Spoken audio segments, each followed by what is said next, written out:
Welcome to the Nomad Network, your first stop for complete and comprehensive Chicago Bears football coverage. Dive deep into analyses, updates, and all things Bears. Subscribe to our YouTube channel today and never miss a beat. Thank you in advance for your support. We promise to bring you the best because together we're unstoppable. Go Bears!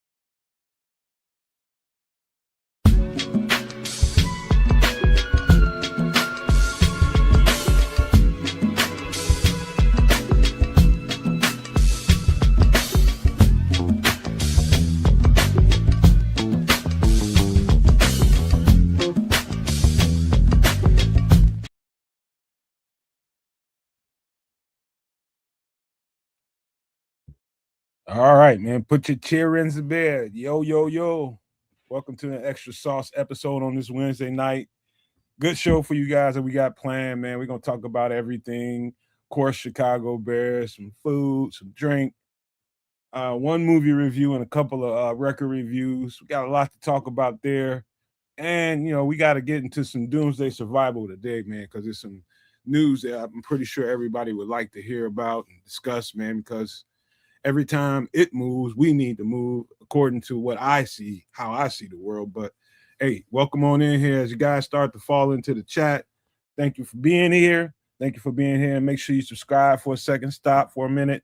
Go to Trips' channel at Sports Chicago Style. Make sure you jump on in over there at Kez's channel at Kez Canuck, even though his ass ain't here right now. We're going to still support him. And, of course, make sure you do what you got to do over here on this channel. But yeah, man, we got a bunch to talk about tonight. Should be a fun show. I'm in a little bit better place than I was the last time y'all talked to me Sunday.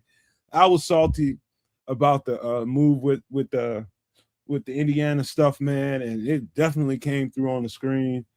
Man, I'm in a different place, but I didn't want to do that show. I just wanted to produce that show, but these guys talked me into it, particularly kids, and I went on ahead and did it, and I just got my saltiness out on the air.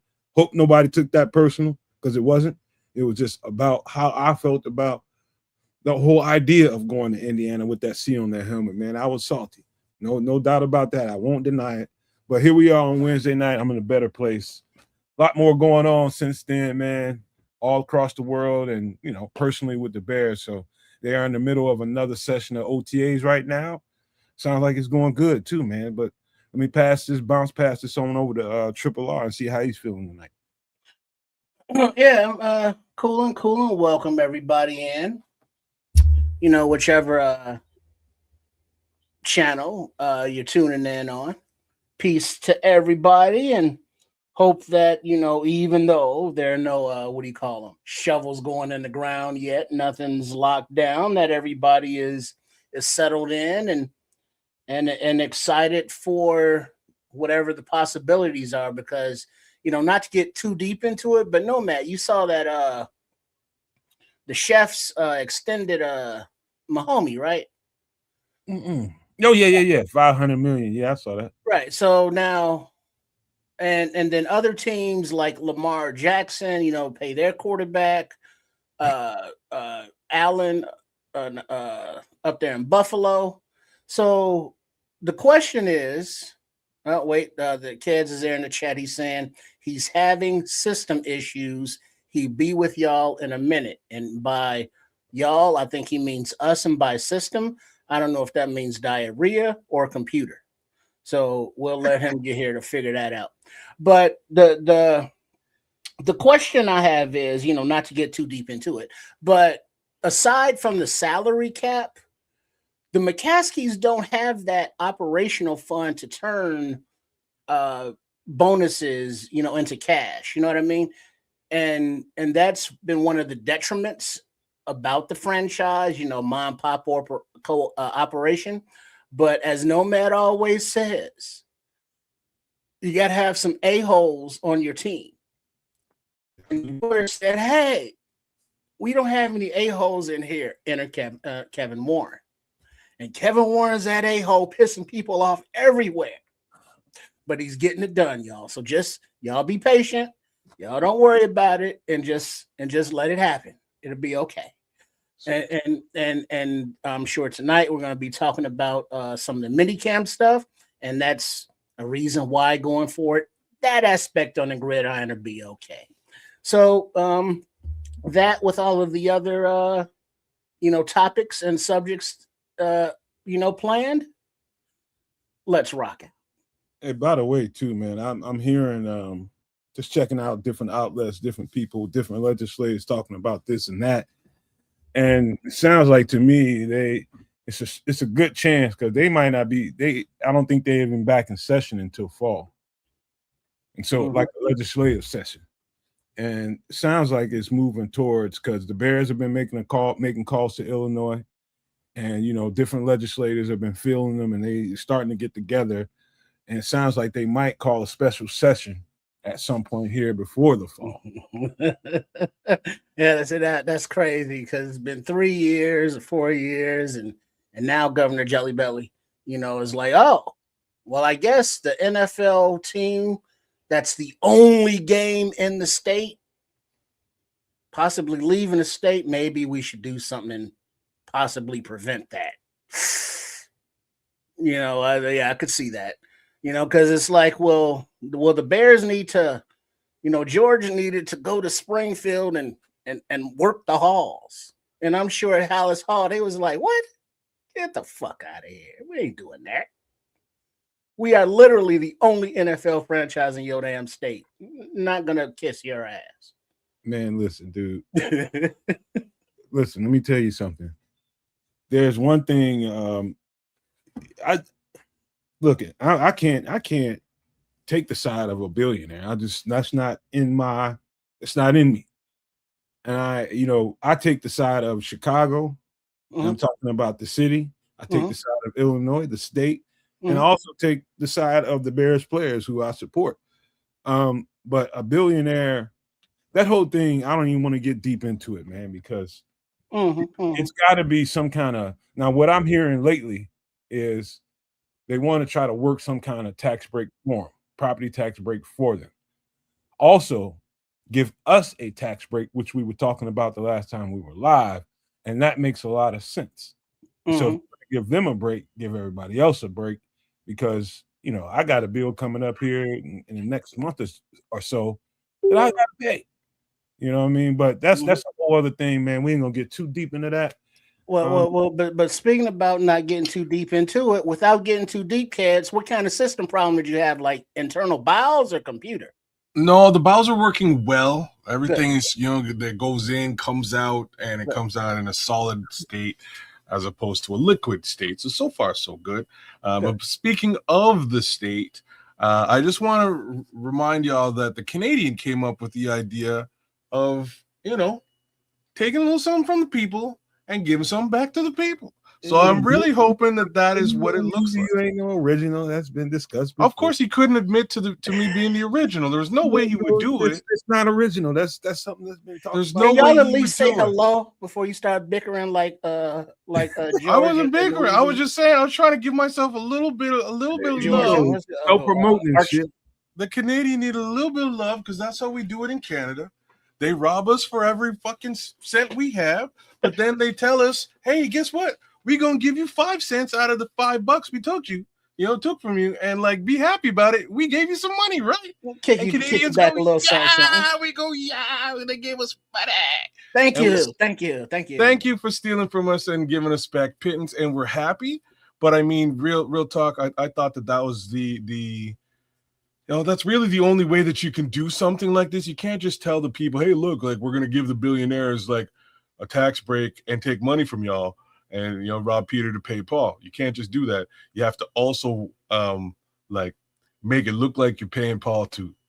That's how these things work. So I'm glad to hear just a little bit of this is starting to look like maybe the Bears might be in the great state of Illinois the way it should be. It's weird over here, right? Because again, like that whole state and or city thing has nothing to do with football over here for us. You know what I'm saying? So we Canadians tend to just sort of line up where they line up.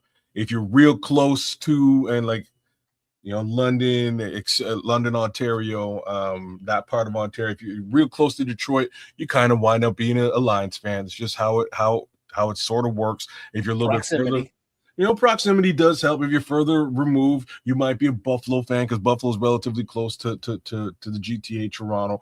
And then outside of that, all bets are off. You could be a fan of whoever you might be a fan of, like yours truly. I'm not really close to Chicago in any capacity, but I'm a Bears fan again because for some strange reason, as I was saying the other day, so much of my childhood just revolved around Chicago.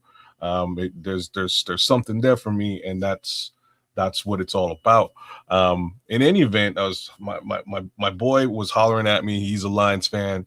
He was also my son's coach many moons ago, and he was just throwing some shots at the fact that he sent me a picture today, and it was funny of an AI generated Madden cover with Caleb Williams on the back, like throwing it back, or on the front throwing it back. Right, that was like the picture. And he's like, ha, this is the new Madden cover. And I was like, oh, okay. But look, you're going to be staring at Caleb's butt, and that's about the only thing you'll be seeing with respect to, the playoffs. You won't be seeing the playoffs. You'll be seeing Caleb's butt. You won't be seeing the Super Bowl. Mm-hmm. You'll be staring at Caleb's butt. So that's where it is. He goes, well, but Illinois won't be seeing none of that either. And I was like, oh, damn, you might be right. I got nothing for you. And then I kind of heard that they're trying to move heaven and earth now because they look dumb to save, to save the Chicago Bears and keep them back in the great state of Illinois. So fingers crossed to all y'all. Shout out Sarah, thanks for coming through. And we'll see how this all shakes out as we go. All right, man. Look, let's get personal real quick. Is Indiana closer to me? I don't know. Kid, shuffle us around, man. Let's get our normal order just because. All right. Sorry, Trip. I mean, it's okay, Trips being there, but it's just. No, he don't like you next to him, man. He's worried about you staring at his feet. No, I smell his. That's the problem. No, but hey, what's been going on this week, kids, man? Tell me about it. Man, I don't even want to tell you, man. This is what we do, man. This is out there. I know. I'm gonna go. I'm gonna leave certain things in the hopper. But right now I'm a little disappointed with the corporate side of things for me, man, because basically I got emailed a couple hours ago, right toward it might have been 5:25. You know what I mean? Like work's done and you're signing off, you ain't paying attention. I got an email that just kind of came in. It was like, whoops, we paid you too much, so we're gonna take some money from you over the course of the next 6 months. See ya. And it was just like, have a nice day. Have a nice day. It came out of nowhere, and I was like, what? So you're telling me y'all screwed up and I gotta I gotta pay the piper for this?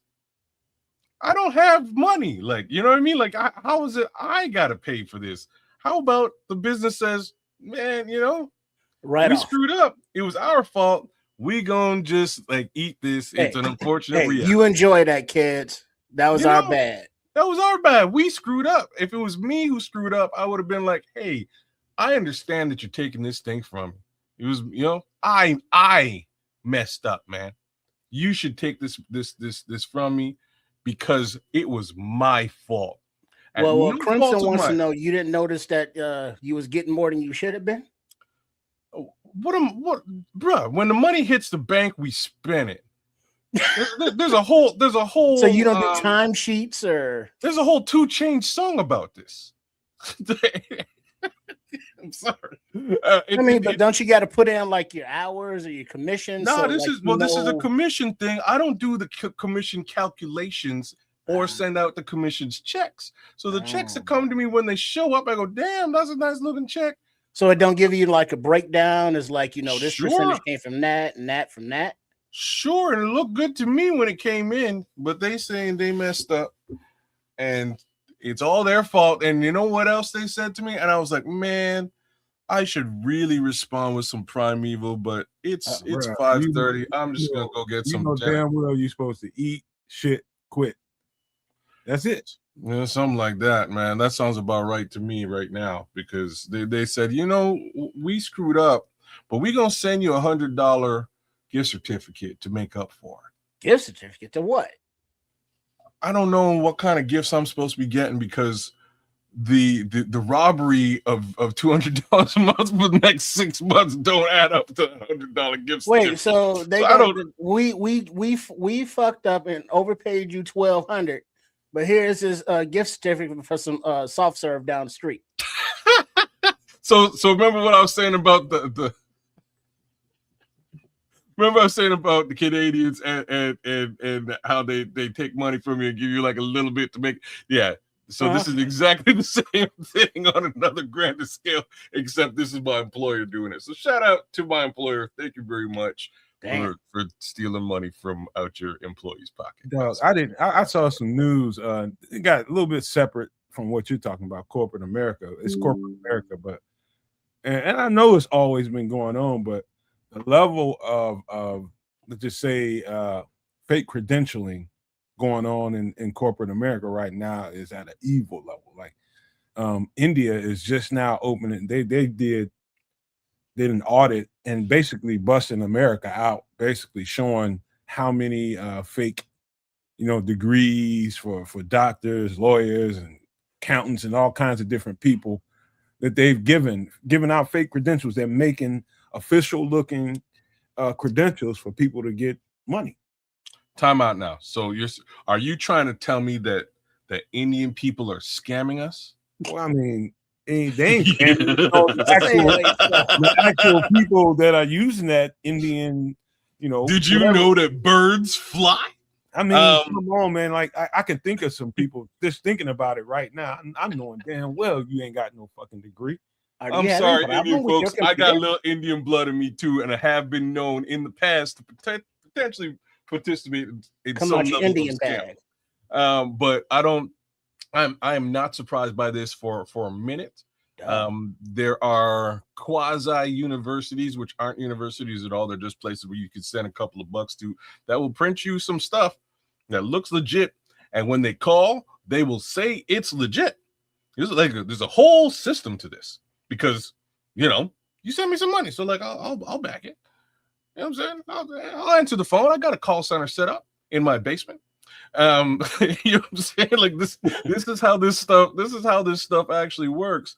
So when you get those credentialed people over here doing stuff, it's wild. Like the flip side of all this is that some of the legit folks, and I mean and I'm not even talking Indian specific, I'm talking like Africans. I've sat beside some Africans, but the first job I ever had, I'm working at a call center at the time, and I'm sitting beside this African gentleman, and he looked over at me. He said, "So, I'm 50. What do you think I've been doing for the last 25 years, 30 years?" I was like, "I don't know, sir. You've been selling. You've been, you like, we're at a call center. You could have been doing anything." He says, "I'm a licensed and trained doctor. I've been a physician for 30 years. I was like, "Doc, you're working at a call center, bro. You know what I mean? Like you're clearly in the wrong place." And this is when I was 20, right? It's like, yes, I am in the wrong place. I decided to come to America. I came to North America, and they refused to accept any of my credentials. Like, oh, it's non-transferable. It's non-transferable. I got to work here and hustle and bust my ass just like you. So sometimes those credentials just don't fly or come over at all. So it really depends on what we're talking about. Those don't transfer. Yeah, if we're talking about like IT stuff, A+, MCSE, like those regular certifications that you can get, they can fudge the hell out of those, and there's really no way to trace it outside of calling the number on that certificate. And yeah, they have it set up so a dude will answer the phone. Hello, how may I help you? It's a man, and people wonder why so many people who are dumb as a bag of hair running around with high paying jobs, good lives as far as finances go. And no, maybe JC. It's a lot of people. I mean, there's a lot of people I've run into that I know ain't really credentialed, but somehow they got them. And just then you keep going in life. I just keep going to the next thing. In fact, one time I was in an interview with the job that technically I'm underqualified for, but super qualified for, but didn't have the credentials to back me up. And during that interview, I remember this is probably about 12 years ago. And I can remember the person that was interviewing me that liked me so much realized that I didn't have the credentials. And he was just kind of hinting to me like, hey, can't you figure out a way to, make that happen? I mean, he was trying to say that, but without directly telling me to do that. And I was just like, at the time, I'm just like, what the fuck are you talking about? You got him or you don't. I can't make that happen. Fuck you. Who you think I am? You know what I mean? But there's a whole underworld of that going on, obviously, that I just wasn't aware of. You know what I mean? It's just how it was. But man, if I had to do over again, I don't think I would do it. I don't think I would, because there's some kind of fraud involved in that. You can get in some serious trouble about it. So I wouldn't do it. You could you though? What's the worst that's going to happen? Well, you got to look at some of the legislation here. I don't know what would happen to you in Canada, but here I'm sure there's some fraud tied to that. Man, I'm not saying that you're wrong or anything like that. I'm just saying that, like, again, what's the worst that could happen? Oh, hey, you're foolish. You know what? We're gonna let you go. You're fired, and you walk off into the deuces. You walk off into the sunset. The upside is, for at least some period of time, you're probably making a take that you likely weren't going to make if you did not have those credentials, right? That were fudged. So I don't know. Yeah, fair enough, Cribs. Like I don't know, man. I don't know whether I'm a semi moral individual when it comes to things like this. I try not to BS folks. I try to keep things a buck.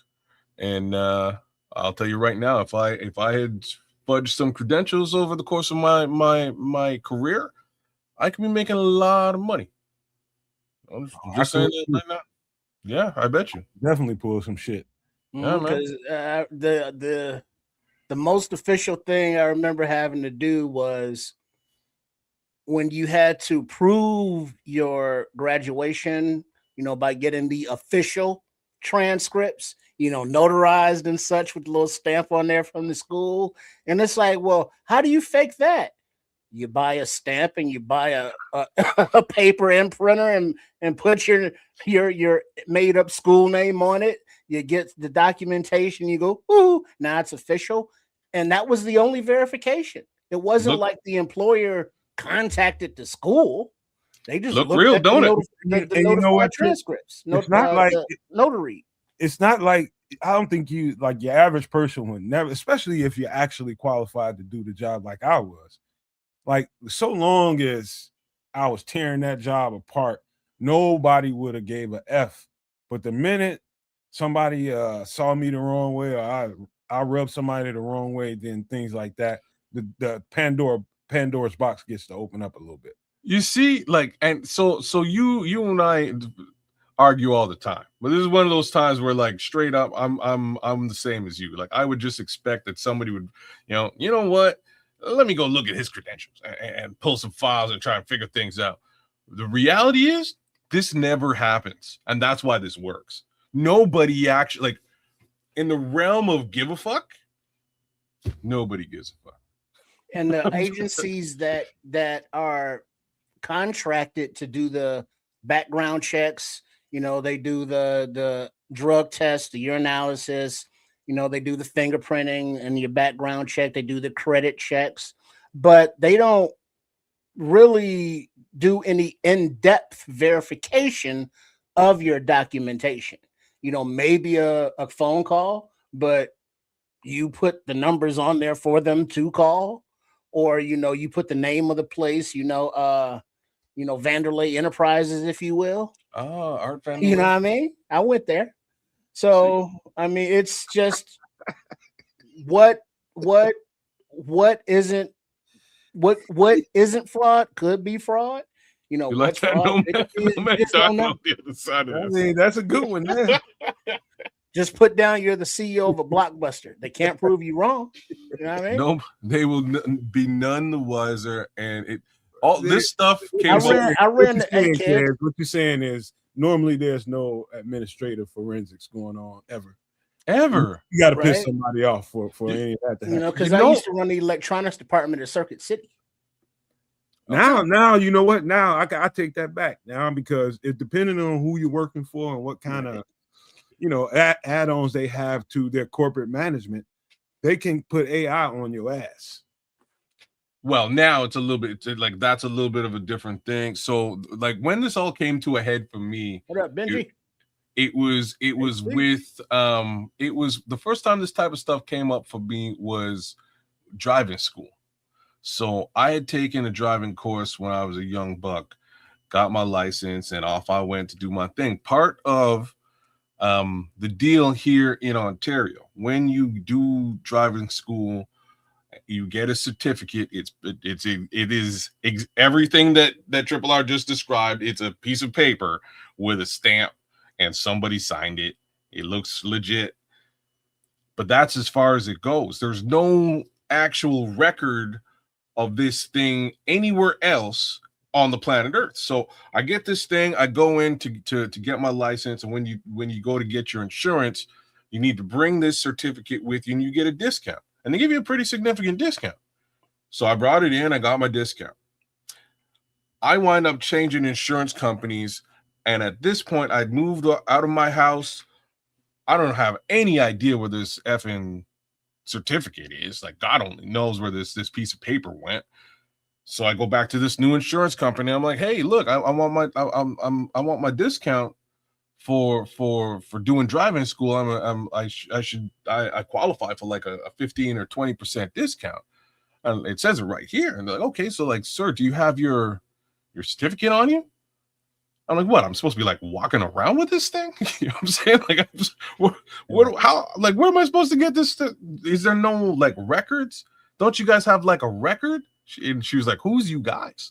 No, nobody has any sort of record of any of this. So either you have the certificate and you get the 20% off for the rest of your life, or you don't have the certificate and you lose out on the 20%. So I've been pissed off for about 25 years after realizing that I spent a bunch of money on driving school to get a discount that I'm never going to get. That's all right. That ain't the worst thing in the world. Trips, how about you, man? How's your week, man? It was cool. I was kind of proud of myself because I did some MacGyvering. Nice. My armrests here on my office chair, they're kind of low, right?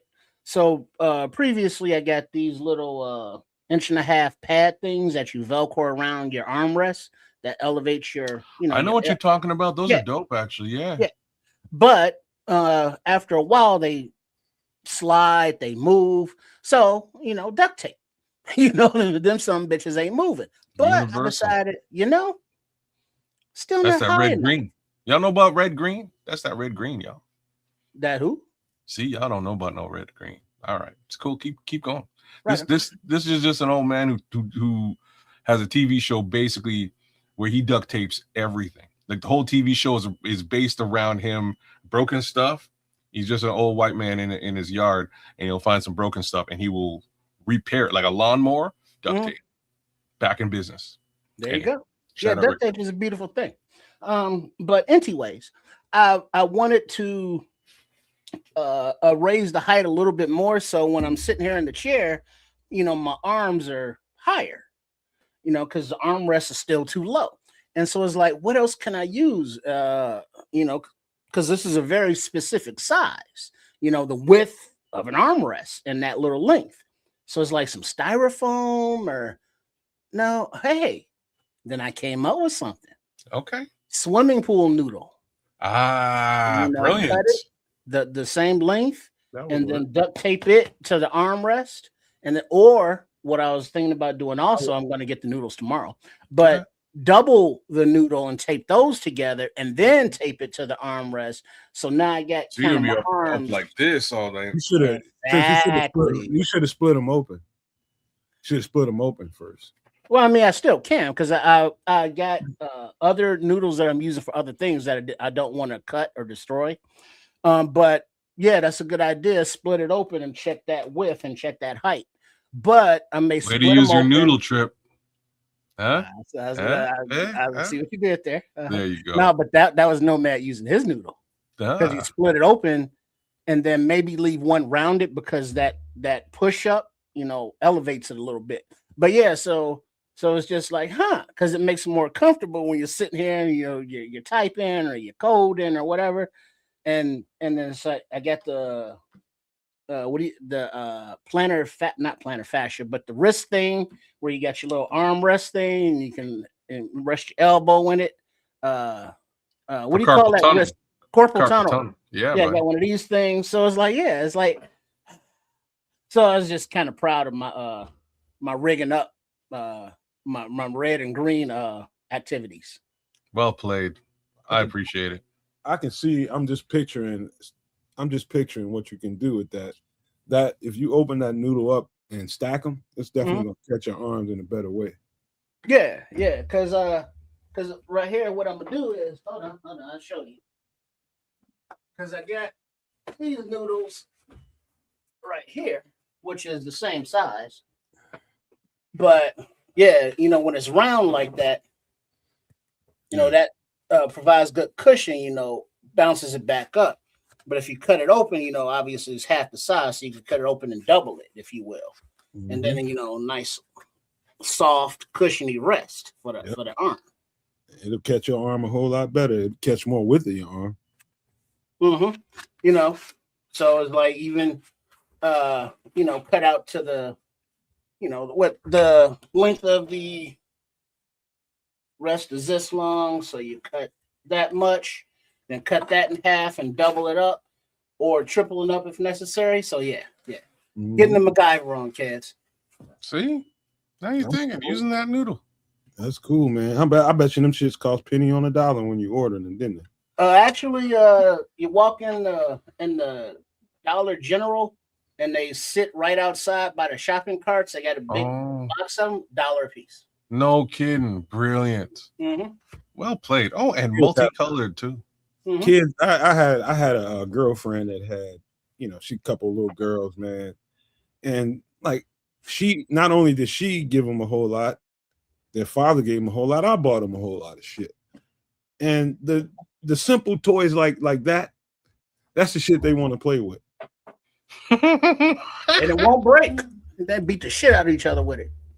Windy P4K, man, with the chat of the day so far. Y'all gonna get banned playing with your noodle live on here. Hey, settle down. Hey now. I got a little something to tell y'all, man. So I got a homie. He's out west, and he's been having the food truck shit going on for a while out there, and he's trying to, and I'm trying to talk him out of doing it for all kinds of reasons. Why?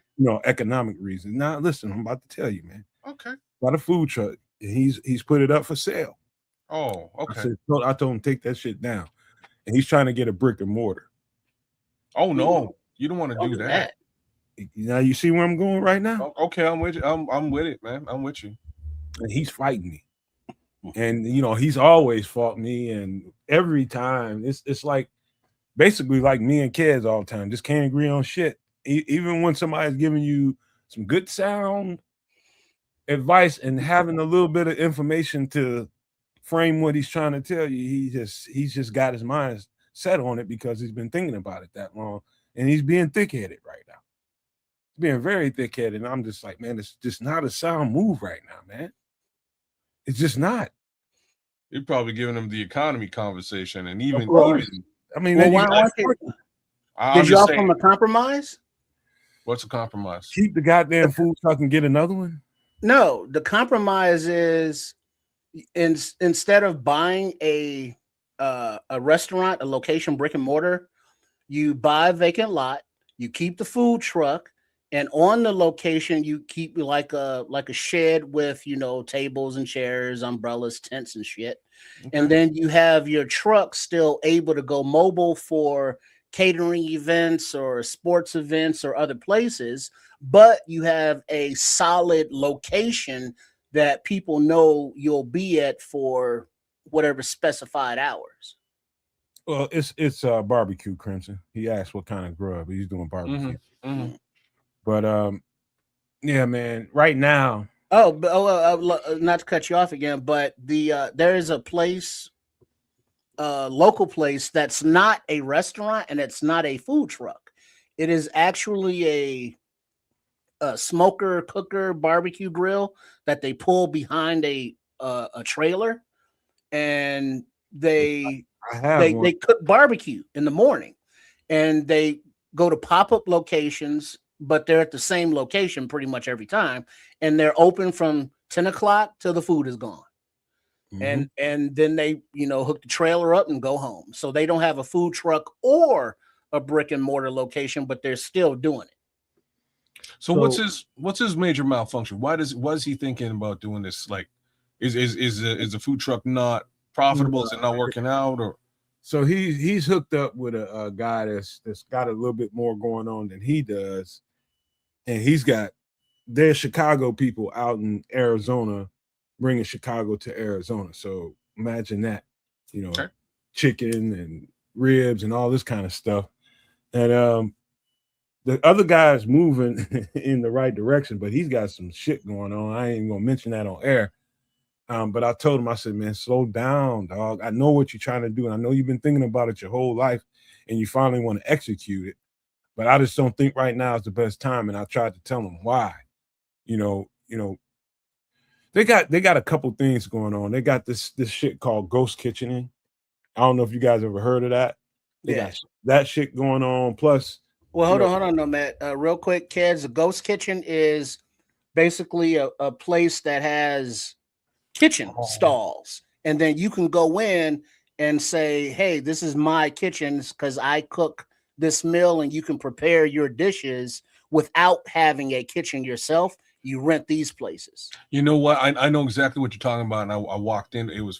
I walked into one here in town, and that's where I was gonna go. Like, anyways, I walked into this. It's a convenience store, but in like the back corner, it's a ghost kitchen. Like, it's not. I was about to call it a restaurant. It's not a restaurant. It's just a kitchen, and the homie chefs up at this little spot in this convenience store. But and this is hopefully what this guy has going on. Uber Eats, man. You don't really need to have a location to sit down. You could, just along the lines of what Trips was saying, you could have just like a little spot where you can, a little picnic table with a canopy and you sit down and do your thing. But like Uber Eats is gonna come pick up that stuff or skip the dishes or whatever it is out there. Guys will come order and buy your stuff and take it with them. And that is almost so much better than having a whole restaurant environment that now you got to pay servers and maintain and manage that location and pay that additional rent. It's crazy. Well, Crimson's saying he thought a ghost kitchen was a major corporate restaurant operating a different name on a delivery service. That happens too. Yeah, I think that's a different terminology, maybe. No, I think that would also it would also work as a ghost kitchen too, like a same general term. I've seen the exact same thing, and it was one major restaurant. I can't remember which one it was, but they do not specialize in chicken, and underneath they have like a sub restaurant that just does chicken in the same restaurant. Mm-hmm. Right, and it's just for delivery only. You can only order it through Uber Eats. Yeah, well, along those, because the one I went to was in Vegas, and it was like a vegetarian spot, like an African spot, and it was pickup or delivery only. And outside, it didn't look like a restaurant. Didn't have any restaurant names. It just had an address, and it was like XYZ Kitchen. And then you go in, and there's just different stalls, kind of like the food court at a mall, but they all rented those spots. And so if they decide they didn't want to rent anymore, they would move out, and they would, somebody else would just rent that kitchen. So they were just kitchens. with no particular owners. Well, Yeah. let me tell you guys something I learned when I was in Atlanta. This is when before I got any kind of social media experience at all, but I ran into somebody that was real savvy with it. And I went and she talked me into going to this festival. And it was like a festival over in Alpharetta, Georgia, where they basically everybody around the city came around to, basically serve what they brought to the table. I was bringing barbecue and a certain kind of barbecue. I did chopped beef instead of chopped pork, chopped barbecue beef sandwiches. And I did hamburgers, and I think maybe one more thing, but I won best entree. She said, if you show up well here, so you go to that place, you pay to get involved. It's basically you pay to play. Mm-hmm. Hey, you get your shit lined up, you get your little area, and people come, they buy tickets, and they come get your food. Man, I got rid of those burgers and that beef so fast, man. And she was like, if you do well here, I'm gonna show you how you can really trip this out. But you're gonna have to get yourself a pool trailer. So I didn't have to buy a food truck. I bought a smoker on wheels. And that's what I did. I did well, won the best entree, and she basically set me up on social media, just like this. They do this now. It's like, hey, he's gonna be in Buckhead from Pop up. this, yeah, just and you're gonna sell everything. You're gonna sell everything. So I'm telling him, I'm trying to part that wisdom to him, but he's Is just this tired. food good? I mean, I know what it was when he was here. That's all I can speak for. I never had his food out there. I mean, but does he have a following? Do people like it down there? I don't know. Uh, I can't give you anything concrete, man. All I know is what he tells me, and sometimes you can get a little fluff from your homeboy, you know. But that's what I try to tell him. I try to part that on him. You just got to move around, get somebody social media savvy to help set you up, give you dates, give you times, and boom, people will show up, and you ain't got to spend all that time, sitting somewhere for 8 to 12 hours trying to make your money. You're gonna make your money in a shitstorm. And you're but gonna go I was in Portland, Oregon, and they had a setup to where it was a vacant lot. Unlike in Chicago downtown, they would have lunchtime, food trucks lined up, along the street in front of the skyscrapers and shit. But out there in Portland, they had a lot, and basically somebody owned the lot, and they would lease out spots like a ghost kitchen, but the spots were for food trucks.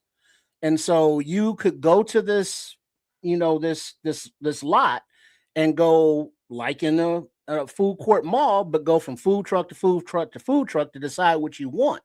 And they would lease those spots, and they would go home at night, or they would leave them there, depending on whatever deal they got. But it was a variety of trucks that could come and go, different restaurants, but it was in a set location. And the owner of the property, all he had to do was lease out spots. He didn't own no food trucks. He didn't own no restaurants, but he made his money off of that kind of deal. I made my first money in a situation very similar to that, because when I was I went from Stone Mountain to Marietta to Ackworth. By the time I got to Ackworth, first thing I did when I first got out there was get with a lot owner that had a big space in his lot, and I was just like, hey man, I can probably come out here and generate a whole bunch more money by just being out there cooking. And he's like, oh yeah, and will you cook?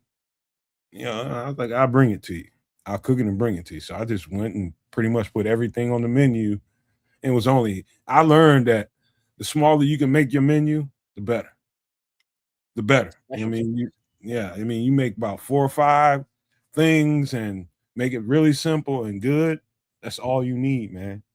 And instead of making all these complicated, fancy ass dishes, I wanted to make my shit so that, whoever, if I wasn't there that day, somebody can step in and it's kind of foolproof. So that's what I was thinking the whole time. Have you heard of? I don't remember the name of it, and I really haven't seen another place like it. But in what was it Uptown? No, it wasn't Uptown. It's on Broadway and like north of Diversey. There was this. I think I mentioned it before. It's a soup shop, and all they sold was soup. But every day it would change, depending on the ingredients they got. They kept the staples like your chicken noodle and your vegetable and your tomato, but they would have a lobster bisque or a potato soup or a mushroom soup or a wild rice thing or a chicken thing. But every day you could have soup, but different. And they would come in either, cups or like, little half-gallon tubs. But that's a restaurant that has a specific menu, but it changes all the time. What, Trips, that something like that that's a great thought. Here's the thing. You have to get somewhere, like I was specific about where we moved to in Ackworth. I wanted to move by an industrial district so that, if I do pull up somewhere. Lunchtime, you're making paper. Exactly.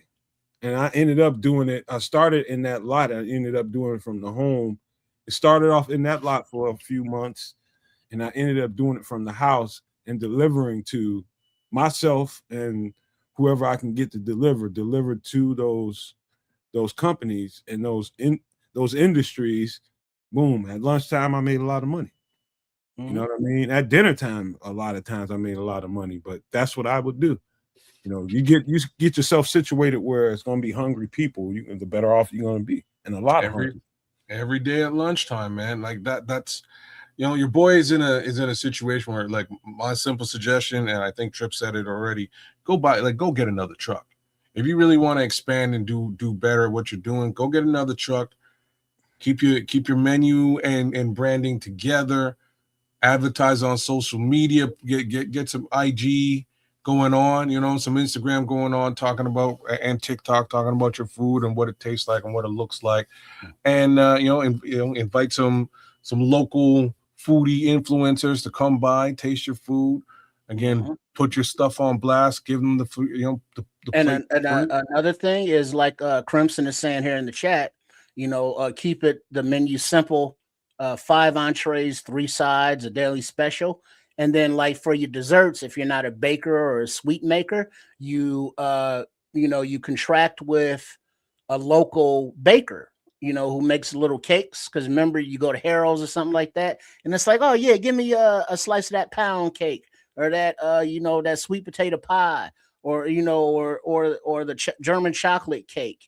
And people at their homes, bake cakes, and they slice off a big hunk, and you sell that hunk for $3.75 or something, individually. And now you have, entrees, you got sides, you got a dessert. No, that's some hood stuff right there. Yeah, some caramel cake, because they got it stacked up in the barbecue places, and it's like, yeah. And then now you got some desserts too for those with a little sweet tooth, and it's something that he doesn't have to make or purchase. You just say, hey, Miss Mabel, you want to sell your cakes in my truck? All right, I'll take a percentage. I'll give you the rest. Cool. How big up is the food truck game out in y'all neck of the woods? It's pretty tough at this time of the year. Yeah, okay. It's out here that they're like the softball courts, not courts, but fields, the little league fields, the soccer fields. Always food trucks pulling up. It used to be just ice cream trucks, but now it's actual food trucks. Yes. Especially this time of year, man. Yeah, you can make a good amount of money, man. People are always moving around the city, and people stop and eat.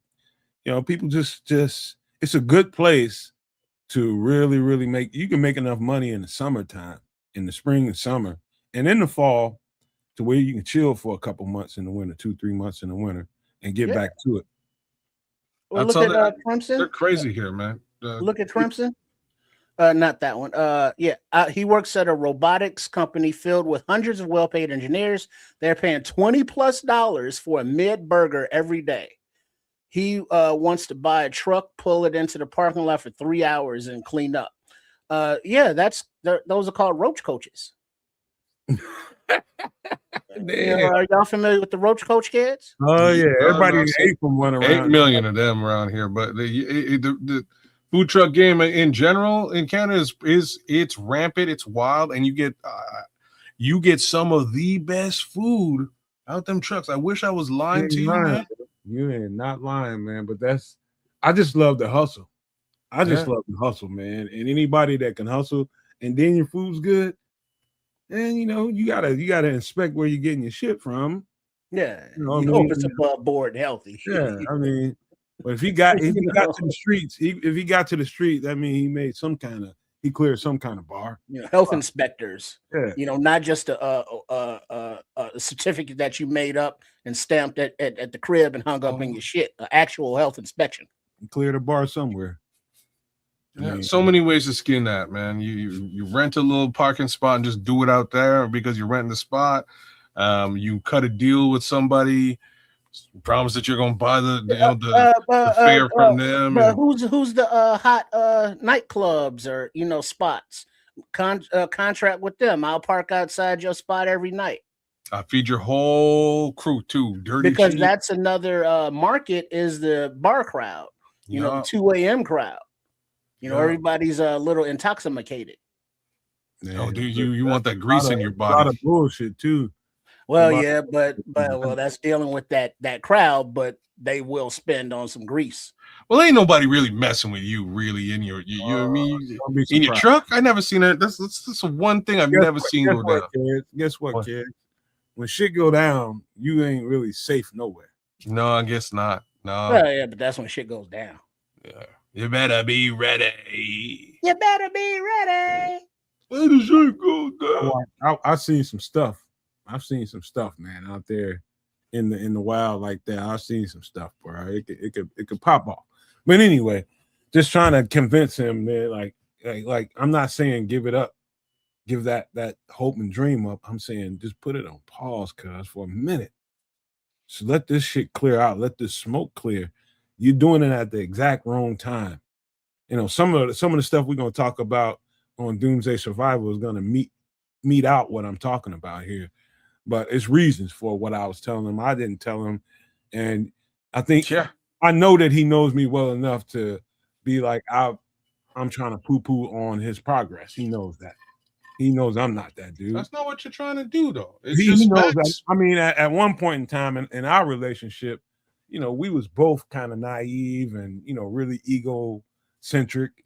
And we probably would have thought that if it was me on the other side of it, I'd probably be like, man, get your hating ass on someone with that bullshit.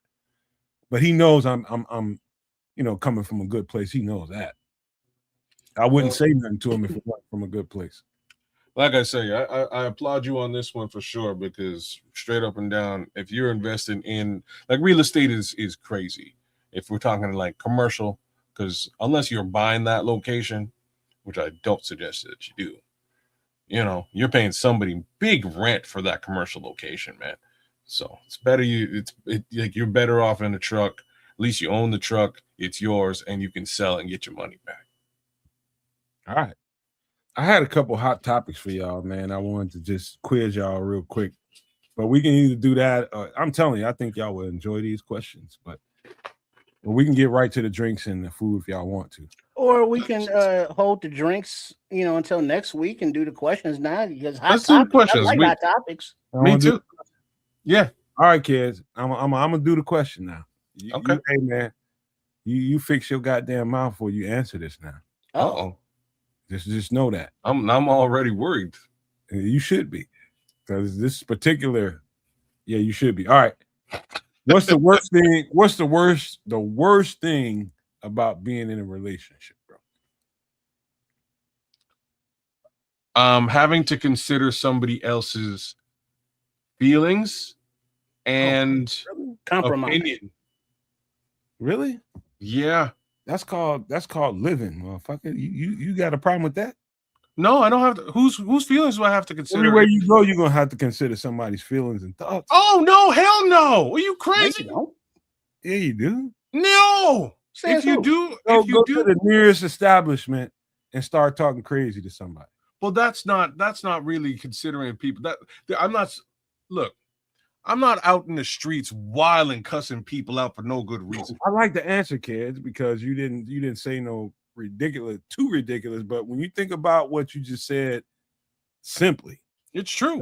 that's ridiculous, man. No, it's not, man. It's not, because, and I'm talking about just when you're conducting yourself under normal pretenses. Now you have to stop and go, wait a minute.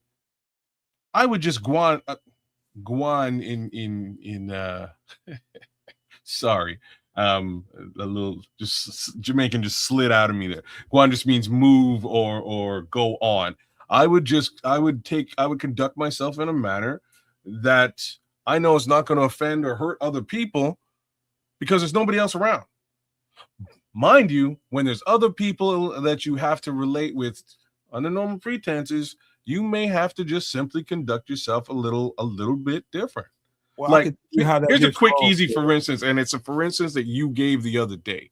So you can't just walk into a room and fart. Yeah. you could. You know what I'm saying? You can. But this is what I'm saying. Yeah, you can, but you might offend the entire room with respect to that relationship. So you may want to walk outside and do your business, or go to the washroom. Or you don't care about offending the room. Or you care not about offending them. Because I mean, is it being considered a feelings being rude? Like Says who, Paul? like kid, welcome me into a restaurant, kid. Say, good morning, welcome, can I help you? Yeah, welcome. Okay. Now, I shouldn't do guess. you have to say good morning? If they say good morning, and it's like, give me my coffee. Well, say please. I don't have to say please. Give me my fucking coffee. I'm paying for this. Right. Now that's not being considerate of their feelings. That's not being courteous as a human being, but nothing says that you have to. No. Well, listen, man. In relationships, I mean, we're talking about you with the next person. Most of that is about growing. Most of it. Now, let me zero in on a little something. I'm here. Keep going. The thing about, I guarantee you, kids is significant other. There's some point in the relationship. I'm not saying that it's lopsided one way or the other, but there's some point that woman has stopped him from falling victim to his worst instincts. And he was willing to listen to that reason. Well, yeah. And that comes from her opinion. Well, that's hopefully, part of a healthy partnership, a relationship, because I'm more of a loner, if you will, confirmed bachelor. Thank you very much. Because I understand that to be in a relationship, you have to be willing to give of yourself when sometimes maybe you don't want to. You have to be willing to take on your partner's, stresses and burdens sometimes when you really don't give a fuck. And I just find myself not giving a fuck more than I do wanting to give a fuck. So I remain single, because I'm not going to bring somebody into a situation where I'm not going to give them what they need and be a good partner, because I recognize I'm selfish son of a bitch. I'm not a good partner. And, I think a lot of people would be a lot happier and not having gone through divorces if they just admitted that to themselves. But then there are a lot of people that just can't be alone. So, I'm not that person. So I understand what goes into relationships, how to be a good partner. I just choose not to do all that bullshit.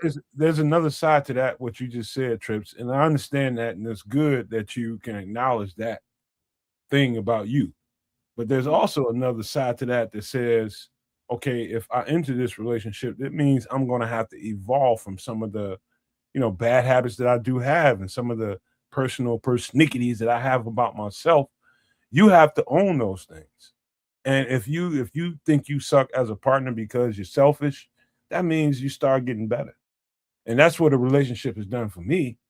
You know, I was a very egotistical. I'm gonna tell you right out the top. No. It was me. No, it's not what you think, kids. It was me feeling the need to conquer all the females, man. Aha. That was my biggest hang up. It was like giving up all that to be involved in a relationship. What? No more strange. Yeah, it was all that. And that was a big ass deal, man, because females dominated my life for so long. You know, just the next one dominated the way I thought. You know what I mean? Because wherever I went, it was the next one. And so it's basically being a whore. But you know, that was just me. That was just me. But when I decided to commit to this relationship, I had to I had to let that shit go and listen.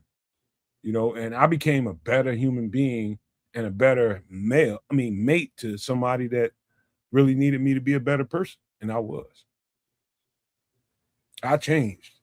And so that's what it can bring to you. So things that you sound like you sound like Trip has succumbed to the idea that this is who I am and this is what I'm gonna be. You don't have to be that, bro. Well, but I'm actually happy, so why not? Look, there's nothing wrong with that, and that's sort of what I'm trying to say is like I would conduct myself as a single human being a little bit differently, and really I have to consider the feelings and opinion of somebody else, and that's truly, in my opinion, what a relationship, that's really what it boils down to, because I don't want to, hurt the other person, and at the same time I also want to take into consideration their thoughts. It might not be like, feelings, but sometimes they're just flat out right. And when I take into consideration that opinion and weigh it against my own, I may move differently. I might conduct myself in a different manner. So that's truly what it is. It was very hard. As Nas says, born alone, die alone. I peep my style alone.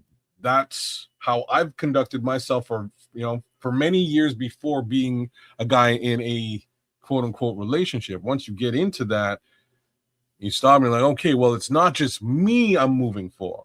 I have to make movements with her in consideration. I have to make movements with, you got it, with the kids in consideration. And those are, that's family. That's the relationship I'm talking about. But now don't get it twisted that I'm not anti-relationship or I'm happy. But if I met someone who now it's not a chore to want to listen to, their day, it's something that is like, hey, I enjoy actually your time and I enjoy sharing my time with you. If that situation would arise, cool. But it's not something I'm looking for. It's not something I need, but I understand what it is. And it's like, if I wanted it, I would go get it. But it's like, yeah, I don't need all that. I'm with you. Something else I learned about being in a relationship is really, it's hard. It's hard sometimes to want to listen to what the other person is going through and her personal thoughts, whatever is going on with her. Sometimes your mind is just in a totally different place than where hers is at. And then you have to discipline yourself to say, you know what? Forget whatever I'm thinking and feeling like today, her shit's important to her. And so that's where the compromise comes in. It comes from a mental and a spiritual level. You got to stop yourself from thinking about yourself, being kind of narcissistic and being somebody that's open to listen. We all. Well, I'm open to listening. Some kind of narcissism. Yeah, I was just gonna say, I suffer from a little bit of that. So, I'm definitely open to listening. It doesn't necessarily mean that I'm always open to doing. You know what I mean? Like I'm born alone, die alone. You know what I'm saying? Like that's. to be honest with you, we deal with it behind the scenes, just being as friends. You know what I mean? Just being boys, and we all do this stuff together. And we all push and pull in different directions, and don't like this, like that, and we all do it every single time we do something. Yeah. You know what I mean? So it's not it doesn't end at your personal relationship with your mate. It extends. You know what I mean? That's going to go into whatever you do, whether it's this, whether it's your workplace. It's always a push and pull, give and take, all the time. You know what I mean? So it's not always going to be about you, ever. And Yeah. so that's I bet you think you got to work with that every single day. I got another question for y'all. All This right. is a little bit more fun. And this is an easy answer for me. I mean, so easy. I can start with it, but I'll let you guys go. What's your worst day as a Chicago Bears fan? What's the worst day? What's your worst day as a Chicago Bears fan? When Sweetness passed, Mm. and I didn't take the opportunity to have a beverage with him when invited, because I Wow. got to meet him a few times, and I was driving a cab at the time, and I happened to be downtown in front of his bar. Was it America's Bar? And unfortunately, it was, it was kind of empty. So I saw Sweetness in there, and so I double parked, went inside, was like, hey, introduced and all that, and he was like, hey, you want to have a drink? And I was like, oh, I do, but I'm driving right now and I don't have alcohol in my breath. But then I also like, well, I can just have water, but damn it, it's Sweetness, but I gotta work. I'm next time. And then there was never a next time. Mm. Can I jump in here and go Yeah, second? you go, man. You go. Easily for me, it was the worst, let's just say, emotional response that I had as a Chicago Bears fan was when Lovey got fired. I was hostile, bro. I was extremely hostile that day. Man. I was extremely hostile, man, and it to this day it still bothers me. But now, not to the extent that it did the day it happened. It was all kinds of. I was feeling like it was all kind. I felt like it was racism, and I had all kind of shit going on, and I was hot. I almost stopped being a Bears fan. Almost, man, because that bothered me that much. And I'm telling you, when I tell you I was hostile, boy, you don't even know. But that day was a hard day for me because he's coming off, what was he, 10-6 that year, some shit. Bro, they missed the playoffs because the Marion Barber didn't you know what I mean? Like they missed the playoffs by this much, bro. Missed it by that much. That's a tough one, dog. I feel you for this one. But for me, it's 2 days. It's 2 different games for me. First one is definitely Cody Parkey for sure. Shout out to Crimson out there for sure. And why I say that is like there's footage somewhere on the interwebs of me just ass, like people were worried. I was just ass out on the floor in my place. People thought I had an HA. They were very worried. Folks were hollering, I mean, you all right, man? Because I was live streaming. I was like, we gonna win this game. We gonna win. Oh no, Lord, no. And next thing you know, I was just prone on the ground. And people were hollering back at me, going, "Dude, are you alive? Are you okay?" And like, yeah, I'm all right. I'm here. But then there's also that Pittsburgh game, and I don't know if y'all really remember the Pittsburgh. What year? Before you got to start with what year? Oh man, I gotta guess like maybe 2023, maybe.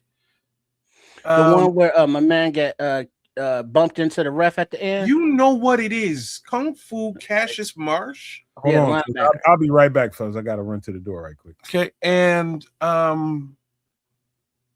like we were set up to win this game. Indeed, we were winning this football game. We were beating up on the Pittsburgh Steelers. I don't give a damn what anybody says. Not only were we beating up on them, it got to the point where like this was for me, and for I'm sure for Matt Nagy, this was like the turning point and change in Matt Nagy's overall demeanor. In this game, they were hitting Justin on slides. They're hitting no calls for the Bears of any kind to the level that Matt Nagy stopped and he was like yelling at the refs. Like, what the hell? Was yelling. You know what I mean? Was it Flus? What? No, Nagy. Nagy was yelling. I think it was Nagy, man. Nagy was Nagy was like, he's yelling at the refs. He's getting in the refs' face. He's red in the face, angry because of these calls. And I'm like, go get him, Matt. Get him. Like, get in his ass. And then this final call just completely flipped the game on its ear. When the ref stuck out his ass? Bro, and like to make matters worse, is they're like taunting. And maybe it was either just before this play or it was before. It was before this play because TJ Watt sacks Justin Fields. And when he gets the sack, he runs over to the Bears sideline and double birds. All right, so he's flipping the double birds to the Bears sideline, kisses them, and then turns around and he goes off. No taunting. This is somehow not taunting. My boy does a kung fu kick, spins around, and leaves. Fly. I'm not even saying Marsh was in the wrong. You will never hear me say that. You know what I'm saying? AC, I will never say that. Marsh did a kung fu kick, spun around, and left. He maybe mean mugged in mid-spin. No, but the flag, remember, it wasn't for the kung fu kick kids. It was for assaulting the ref. No, for running into the ref. The ref. Like, what's funny about Tony? I'll never forget this homie name either. Tony Correnti. You know that's some Italian shit. You know what that is. You know what I'm saying? Anyways, Tony Correnti, when they went back, because that's what I was like, yo, like, I ain't never seen a ref like heat seek the beef before. You know what I mean? Like, he stepped into it and butt checked the guy and then said, oh, like, you hit me. But that, when they asked him about it, they're like, no, it's taunting. I was going to give him the flag regardless for taunting, for kicking. And I was like, but why didn't you give it to TJ Watt, who did the same thing? Well, there is a league-wide thing that we're pressuring with respect to taunting. But TJ, no. So just taunting, and like this for me is when Bears tax became the realest shit ever. Right there in this particular game, it was pretty wild and crazy, man. But things to be said. F you, Tony Correnti. That penalty always seemed to me like those two knew something about each other. Who, the ref and Cassius Marsh? Yeah. Or Nagy? No, this is what he was like. Check it out. You nailed it, Trip, because Nagy was yelling at Tony Correnti for missing the like 2, if not 3 late hits on Justin. Yeah, you know what I'm saying? Like Nagy was losing it, and at that point, Tony Correnti was like, "Yeah, you gonna get in my face and yell at me, bro? Guess what? Oops." You know what I mean? And that's what it was. And that was a direct leading causation to losing that fucking game. Game was over. We were winning that football game handily. Justin Fields had one of the best rushing like stat lines of his career in that football game. Handily, we should have won that game. And out of nowhere, all of the oxygen was sucked out of the stadium, and it went the other direction. It was crazy. Yeah, but that one hurt me, man. That one hurt me. Cody Parkey, F you too, but that one hurt me. Doinkage. Oh, dog. But that one hurt me, man. That one hurt me. I think Levante hit it though, man. The second thing was that Super Bowl. Oh, you mean the one where it's like first play, Devin Hester takes it to the house, and it's like, here we go, Bears, here we go. And then that was the only highlight from the whole goddamn game. Man, I knew we was in trouble the minute it got wet out there because the defense is predicated off of speed. Yeah, that's a rough one too, guys. That one was rough too. What up, Deuce? What up, AC Adam? Hey, what it do, Deuce? Paul Rodriguez, everybody that just fell up in here. What up? What up? What up, everyone? Yeah, that one was rough too, guys. That one was a rough one too, man. All right, one more question before we get to some drinks, man. Wait, what was yours? He said Lovey getting fired. Oh, the Lovey firing. Okay. Lovey, like Lovey was like in the first place, the fact that we hired an African American coach, that's one thing. And then they were successful as hell. Kept drafting well and kept being competitive. You know, they had their hiccups here and there. You know, Lovey has a stigma about him, about not wanting to change, but what they did worked. And it was exciting to watch. And I just love that whole era of Chicago Bears football. I played in that style of football. You know, I just knew it. You know what I mean? Blindfolded, I can probably tell you what the next thing is going to be, especially defensively. You know what I mean? But it's just the way it was, and I almost couldn't forgive the Bears for a long time for that shit. Man, like for me, like and AC Adam is saying it in the chat. He's like, you know, rest in peace to Marion, man, Marion Barber. I put a lot of that on that single final play, man, because I really have to say, and maybe I'm dead wrong on this one, but you think let's have that discussion for a minute. Do you think Lovey would have got let go if they made the playoffs? No. How do you let go of a coach that's in the playoffs? You know what I'm saying? You know what I'm saying? Like, that's why I was like, man, Marion, like, I think the better question is who you think was behind that. Oh, Ryan Pace, no? No. Was Ryan Pace not in the play? I would say Ted Phillips somehow, some way. Oh, that's not crazy. He had a guy that he had in mind. That's not a crazy thought pattern. Ted Phillips did a whole lot of bullshit to this organization. Yeah, oh, you mean the guy who bought Arlington Park? No. Yeah, that schmuck. Yo, Billionaire Ted is the same one that made the deal to put a toilet on Soldier Field. You know, that schmuck. Yeah, he's a special guy, man.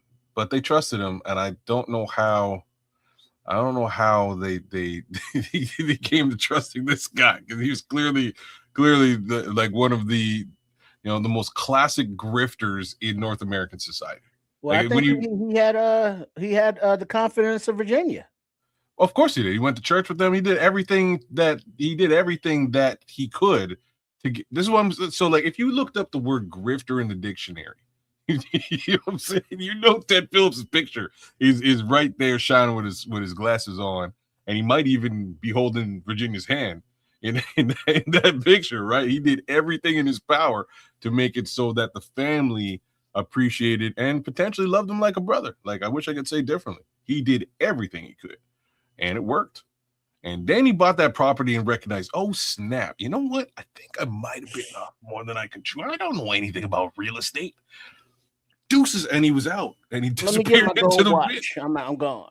He disappeared into the wind. He's somewhere in Chicago sipping my boat drinks and shit. And there's Ted Phillips, man.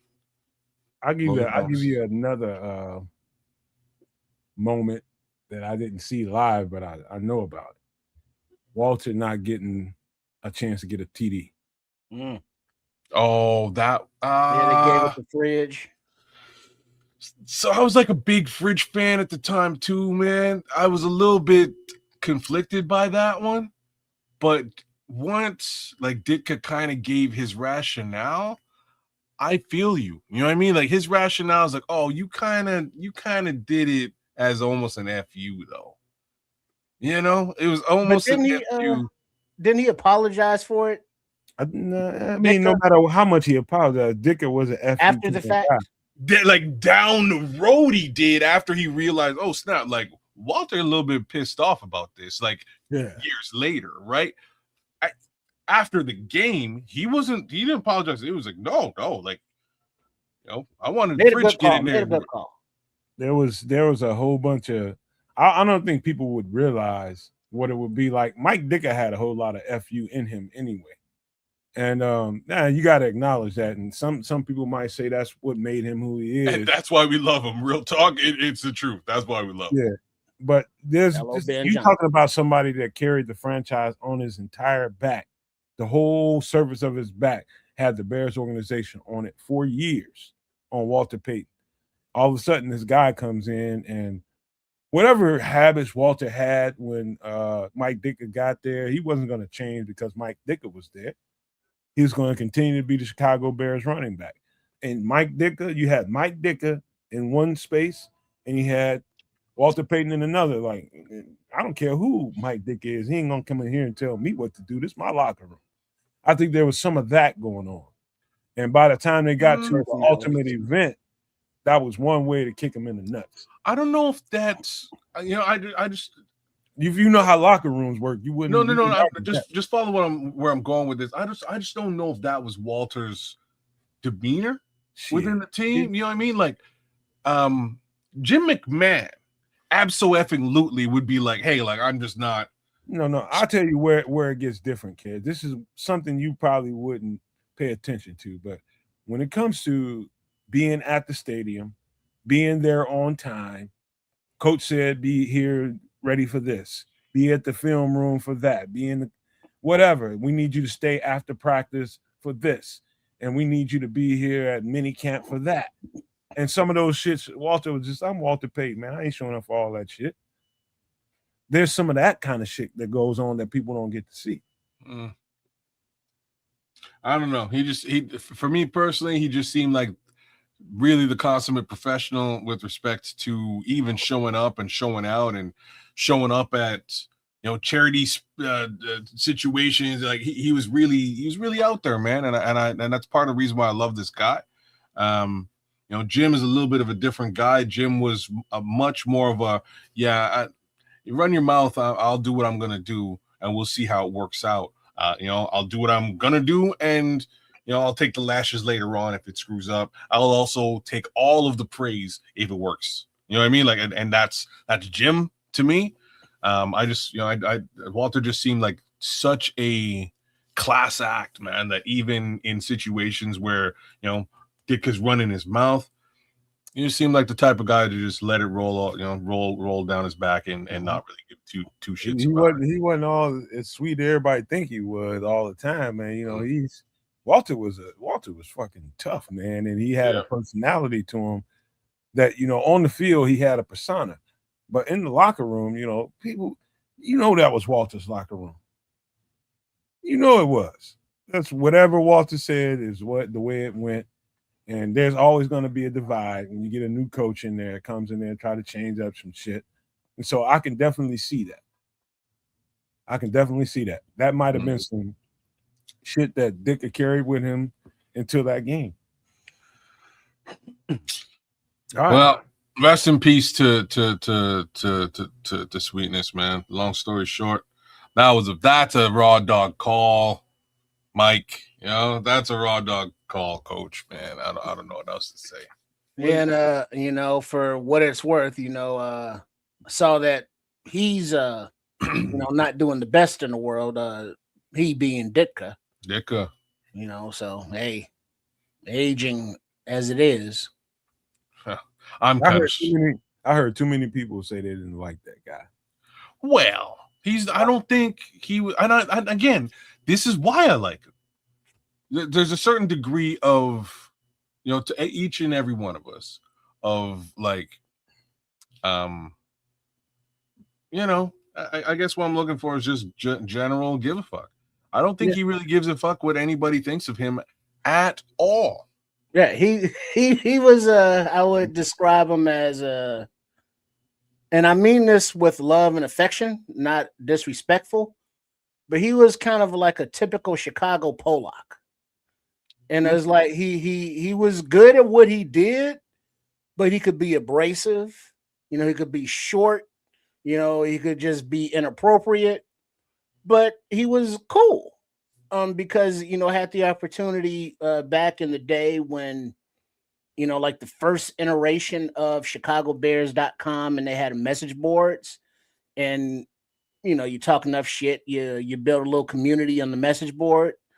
and Ditka, who at the time owned Ditka's restaurant, and he invited, or somebody from the message board got him to invite the posters, the fans, to Ditka's restaurant to watch a game, or was there for something. Gave us lunch and shit, and then signed little souvenir balls I got up front. And he was sitting there, chilling with his wife and a former player, offensive lineman, big dude. But he took the time to, talk to all of us and, be personable. And it wasn't because he was getting paid. He was just appreciative of the fans being appreciative of the team. Yeah, and again, you can kind of love. I don't know. He's an acquired taste. I think is what we can all sort of come to. He's not for everybody. He's not for everybody. You're Right. you're damn straight. He's an acquired taste. He's not for everybody. But for Chicago Bears fans, for those of us who do understand sort of what he was trying to do, I think we all love him that much more for it, man. One last thing before we get into some drinks. And every time I have this conversation with somebody, and this ain't the first time I had this conversation. I had with a lot of people. But I get to thinking about me and my personality and how I react to people like a Mike Ditka. That old school approach, that old school howling and yelling and screaming and spitting and name calling and all that old kind of shit, and effing you and all that kind of stuff. Like for me, again, I tell you guys all the time, I just never was the kind of football player that needed motivation. And I know that sounds strange to the person listening to my saying that. I'm telling you, I was a self-starter. I didn't need, just let me know what I need to be doing, where I need to be, and I'll take care of that. I don't need to be fired up. And I don't need to be, you can coach me and say if I did a dog-ass assignment and I messed it up, you can get on my ass about that. But I don't need you in my face cussing and screaming and yelling and spitting all in my personal space. I react in a different way to that. That's just me, and he comes off as that kind of dude. And so immediately I'm just like, damn, could I have a play for him? I don't know. No, you probably would have punched him in the mouth. Probably would have. And I again, don't blame you for a second for even having that sort of mindset. At the same time, I could totally see Mike Ditka taking the punch and coming back. You know what I'm saying? Like he's just that type of guy, man. He's that type of guy. Every guy like him thinks they can take the punch until they get punched. Oh, he might, you know what I mean? He might have got knocked out, and that's just not a good look across the board. I want to give a shout out to Cali Blue, man. Game 1 will be a good game, and I'm very interested in it. I'm the only one, I think, on the planet Earth who actually thinks your team might win. I think your team is due for a come up, man. And I think we've got just about everything we could out of your squad. We fleeced the hell out of you. Take it for what it is. But I think fleecing or no fleecing, you guys have spent the last couple of years really building up that team. And I think we're going to see a different Panthers squad in 2020, 2026, 2027. That's just me saying it out loud. Again. All right. Y'all ready to get into some food? Let's do it. I got some healthy options for you guys this week, man. And I hope you guys can appreciate, some tasty keto options here, man. I'm telling you right now, there's some good shit. All right. What are we looking at? Dirty cabbage. Ingredients.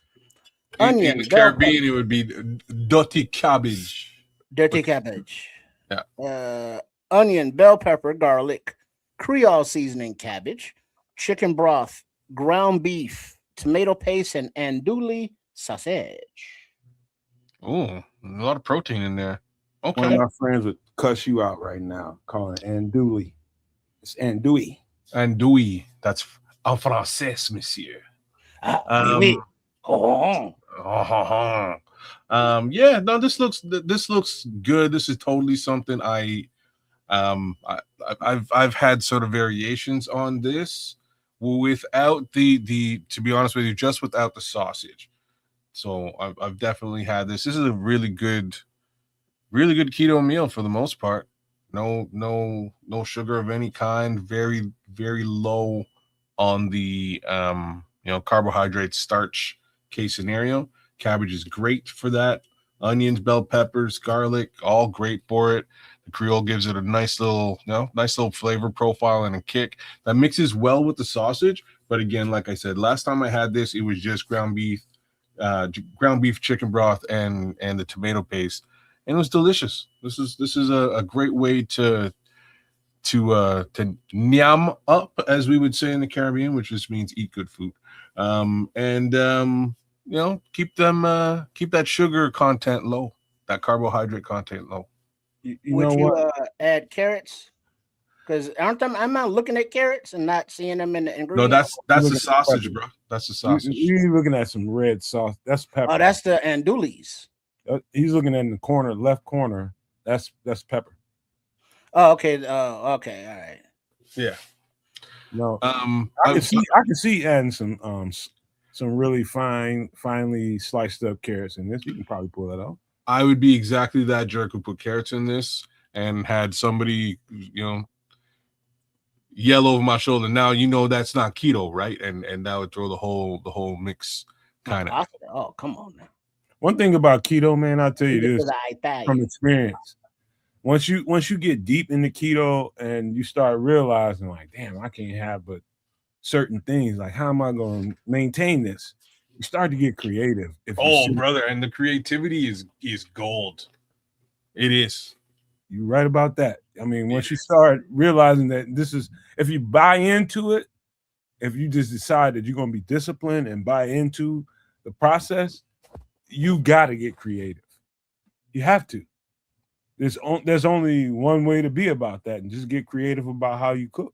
That's it. And something along these lines that's just similar that we, from a creativity perspective was just egg roll in a bowl. And we, you take off the crispy batter that you would normally use for an egg roll, but you put everything else in that bowl and you eat it. It's basically cabbage and some ground pork and things along those lines, whatever you would normally get in an egg roll. Put that all together, fry it up, and eat it on some lettuce, and you're good to rock. It's good. You can easily substitute this cabbage for any other green vegetable you want. Yeah, and make but cabbage is probably like cabbage works out for keto. It kind of does, and it grows on you over time. If you're not like a cabbage fan, it kind of grows on you after you have it a couple of times. So I like this. I'm showing you the image of what it looks like pre-mix. The ingredients to it pre-mixed. And once it comes together with the broth, the Creole seasoning, the tomato paste, it's a much better looking dish. Yeah, Crimson's on that delicioso, bro. Hey man, delicioso can get your waist big, goddamn it. Yeah, all that bread. That's like the first thing you're trying to dodge bread, and bread, carbs, right? Like all the fun stuff everybody loves. You know what I mean? Bread, carbs, rice. Well, but the key would be like Nomad does with his girl. Make her eat something and don't tell her what it is and just kind of sit back and then be like, oh, you like that? Oh, it's good, huh? Well, guess what it was? Not what you thought. And somebody needs to have Crimson over, and instead of actual pasta, spaghetti squash. Oh, you know what? Speaking of that, you'll get used to it. I cannot let them do that without doing this. Oh, there it is. The 5 cheese garlic spaghetti squash. And before you go, kids, the ingredients: onion, garlic, mozzarella, fontina cheese, Parmesan cheese, spinach, heavy whipping cream, ricotta cheese, provolone, and medium squash. Go ahead, kids. The heavy whipping cream here it's so important, y'all. And you'd be like, why? So here's what keto really sort of is. It's sort of, and I don't even know if this thing, somebody told me this doesn't even exist, and we were lied to by the government and the world. So, they say that animals hibernate Maybe they do. I'm not in the forest to prove it. But the general idea is that you're storing food and fat over a certain period of time because you can't eat. And that fat is burned off over again that hibernation period. Us as human beings are still getting up in the morning and going to work, and there is no long period of time where we're just burning that fat that we're storing. We're just storing it. And I say us as human beings, but really us as North Americans. Other people in other parts of the world work differently. But that fat content with 35% whipping cream, and the reduction and removal of sugar causes your body, instead of storing this food as fat, to burn it. All right. And if you have fat, it will burn fat. It's the craziest thing. All these years they're telling you don't eat added fat, remove fat from your diet, fat-free this, fat-free that. Would you believe that heavy whipping cream with 35% fat will help you actually burn off the fat that's in your body right now? Wild. So that's really what that's about. Otherwise, you might be looking at this ingredients list, scratching your head as to like, what the hell why would anybody really be putting whipping cream in cheese, garlic, spaghetti, squash as a dish? And that's the reason behind it. Anyhow, spaghetti squash, strangely, again, all those things that you love are removed in the keto diet. Pasta being one of the biggest ones. So pasta, rice, bread. And these are like the three things that I think every man, woman, and child on the planet loves the most. From the Caribbean, we eat rice with everything. Italian, Crimson eat pasta with everything. Africa, strangely, they eat pasta and rice with everything. It's crazy to remove it, but once you remove it, your body will not be storing, turning carbohydrates into fat. It'll start burning off the carbohydrates with fat intake, just as I described before. But you replace that pasta with spaghetti squash. The first time you eat it, you're going to be like, huh, what did I do? And as you're eating through it, the cool thing is that the spaghetti squash is just a little bit sweet. And that slight sweetness, especially in a situation where you've removed all sugars from your body for a long period of time and you're in ketosis, it's fantastic. All right. Like it really kicks you. Actually taste the sweetness of the squash in this meal.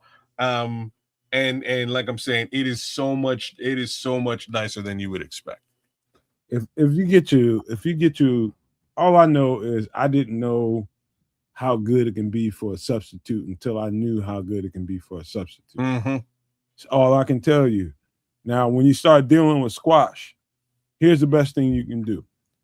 If you want to get some spiral squash or you want to just slice them and make your own diced up pieces of it, best thing you can do is put it in either you have a strainer or some kind of cheese net or something and get the water out of it. Because once you add it to the sauce that you're making, whether it be this 5 cheese sauce or some actual pasta sauce, it's going to make everything come together better. It's just going to make it, if you put it right in the dish, it's going to make it a little bit more watery. Yeah. And so I told y'all, I'm just now starting to do this in the last handful of years. And I'm telling you now, squash is a very underrated vegetable when it comes to you trying to reduce your carb intake. It's probably, to me, my favorite vegetable. Maybe cauliflower number 2, zucchini number 3, when it comes to this kind of thing to help you get away from some of the pasta. And all bread. All three of those are key. The other two, there's a lot of them, man. So just straight up lettuce. What I started to do is I started just making sandwiches on lettuce, no bread. You know what I mean? Just lettuce. You fold up the lettuce, you put your meats in there, add your condiments, whatever it is that you normally have a sandwich with, and you eat it right off the lettuce. You get a nice crunch with it. It's actually really tasty. And yeah, you miss the bread, But if you make your sandwich right, it's still a badass sandwich. Well, I gotta give a shout out to the kids because today I made a couple burgers and I used I No guess bun? hold on, 2/4 Okay. pound patties, right? You know, Mhm. so like a double. And I had I took out some whole wheat bread and put in the toaster. And I was like, huh, do I want to do a double? It's like, nah. So I'll just do 2 single open faces. And then I sauteed, you know, an onion in there and put that on top. And I made, you know, some burger sauce and put that in there with the melted There you cheese. go. And so I had a couple open faced burgers as opposed to, you know, closed sandwiches. See, that's It would have been just 4 pieces of bread. You cut it down to 2. you cut it down to 2, and like that alone is you progressing towards reducing the carbohydrate intake into your system. And the more that you can do that, the better. The less your body is going to want to store those carbs and turn it into fat for future use. That's how the body works. It's like, I'm going to hold on to this because you're going to need it down the road, except you might not actually need it because we're still, you know, we're going to put more bread in our body, more carbs in our body. So it's a little bit of a trick and a cheat code, this keto thing, man. Trust me. Yeah, You it know, is. there's another suggestion from Crimson, like zucchini Mhm. is number 1 for squash, but eggplant is number 2. And I always forget that eggplant's an actual thing and not just like a derogatory name that people get called or like a sexual thing, but it's an actual food. Wow. Yeah, you went both directions with this one. Yo, let me steer away from that a little bit. Thank you. You will. I just say this, man. When you start talking about carbs and talking about pasta and bread and all that kind of stuff, Kiss is trying to explain that you're just is just storing bullshit in your body if you ain't gonna use it. It's basically what he's trying to say. If you're not an active person and you know you're not an active person, but you know you need to be a little more active person, these are some of the options you probably should choose. I'm talking about for your overall health and well-being, man. Because if you're not an active person, the minute you eat them carbs, you get sleepy. The itis. That comatosis that Crimson was talking about a little bit Mhm. earlier on in the chat, but that's exactly what winds up happening, man. That's you nailed it. You have to either be a relatively and regularly active person with a decent workout regimen on virtually a daily basis, or attempt to again remove some of the things that may turn into sugar itself, obviously, but things that may turn into sugar in your body, because your body will turn those sugars into fat for storing. And that's just, that's the hibernation case scenario. That's really what winds up happening. And what happens during hibernation? The big sleep. You sleep, right? You sleep, and that's where all that comatosis, quote unquote, actually comes from. Another thing about this dish that you would like if you try this is the taste of the ricotta cheese and the spinach. It's a good very, combination. very good combination in this Mhm. dish right here. Now, this is something you mix up. You basically gut a medium squash out, and you put all this other stuff together. You get it all whipped up and put together. It's almost like you're making a big giant deviled egg that's going into the oven, though. With all that cheese in there, you get it all browned up on top, as brown as you like it. But man, you can literally almost eat this entire thing, almost including I never peeled my skin off my squash, but I just made it just like this. Now we make the like there's different kinds of squash out there, and like we make the bottleneck squash. We grow the bottleneck squash, and so mostly that's what we get in our garden. But you can do stuff with that too. You can make stuff with that too, but every once in a while we get a seed that we didn't plan on getting, and we get a squash that looks like this. And so there's other ways to do all this stuff. Another good vegetable for, and Crimson mentioned it too, is the eggplant. Is great for, that's probably my favorite thing to do when it comes to like lasagna type casserole dishes. is an eggplant. So that's the only place where I've really incorporated it into I'd have to experiment with eggplant so much more, but only like the only time that I did it was just an eggplant parmesan or an eggplant lasagna, and in both cases, delicious. But the one thing I do want to sort of point out here, I did sort of speak to the heavy whipping cream, but that ricotta, provolone, and the fontana and parmesan are all high fat case scenarios that again raises this meal's ability to help you burn the fat that you're storing. Provolone cheese is a secret, man. I don't know how many people really go after provolone cheese, like melted provolone cheese. Like, I don't know. People probably eat provolone cheese all the time on different things and don't really realize they're eating provolone cheese. But provolone cheese is a secret weapon out there in the cheese business, man. It is. And your pizza puffs and your Philly cheese steaks, just has its own taste, own flavor. But when you look at it's like 5 cheeses. Well, why would you need 5 cheeses? Well, because the provolone, the ricotta. I mean, like Nomad said, with the spinach and ricotta, that's just a very nice mixture. I mean, that would even be a nice pizza, spinach ricotta. But then the parmesan, the fontina, the mozzarella, the mozzarella for the big cheese pull, and all these different cheeses are different flavors. And the way they combined, it's its own unique thing, the combination together. And I also would say, man, this particular dish, you can look at its ingredients right now and you can privately imagine how you would do something like this. Like for me, I'm definitely adding some kind of ground Italian sausage or something like ground beef or a very light spaghetti sauce. So I would have some red sauce on this somewhere because I don't know, but just the flavor of red sauce and the squash goes together so well, brother. So that's my my little 2 cents on what you have there.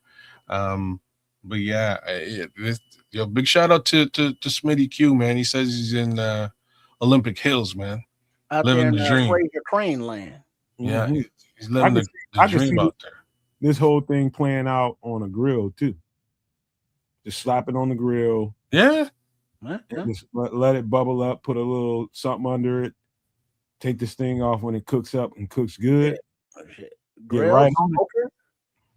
Yeah. Healthy stuff, man. We do a lot of fat boy shit on this show, but we got to make sure we give you guys some healthy options here. So for a guy like Crimson, just to note, this is where keto gets awesome. Yeah, you're sacrificing that pasta, that those breads and that rice, but the flip side of this coin is you can replace it with all the meats that you love. Carnivore. And this is where things get awesome because walking into that diet, I was like, man, I don't know if I can really do this. And then I realized, wait a minute, I can eat bacon and steak and sausage and chicken. All that shit. You know what I mean? I can eat that with impunity. I just need to sacrifice these 3 things that I love to get full. And basically, I spent initially I spent the entire summer just eating steak. I ate steak in the mornings. I'd have some eggs and bacon, nothing beside it. That's it. Eggs and bacon or eggs and sausage and any different type of eggs, all different types of eggs. But that's what I would have. And at nighttime, I'd have, steak and or chicken wings, sometimes accompanied by corn on the cob. Corn on the cob is not keto, but I would slather it with butter, which is fat, and it would work. So I kept doing it. In the summertime, what I like to do, and my favorite thing to do in the summertime is whatever I want to eat as far as the meat goes, I got fresh tomatoes, fresh cucumbers coming out, pickling cucumbers. If you don't know the difference between a regular cucumber you get in the store and the pickling one, you ain't learned how to live yet. You better start getting you some pickling cucumbers. Much better, much juicier, more flavorful than your regular store-bought cucumbers that are long. The pickling ones, oh my God, what a game changer. And those go next to season. I season them, put a little salt and pepper on them. And dog, anything I want to eat in the summertime, meat-wise, those things go next to it. You can save on your canned goods and all the stuff that you buy at the store. That's what gardening can bring to you. That's just me and my personality. Some people would eat zucchini, squash, and all kinds of other stuff, but that's my favorite thing out of the garden. Those two things.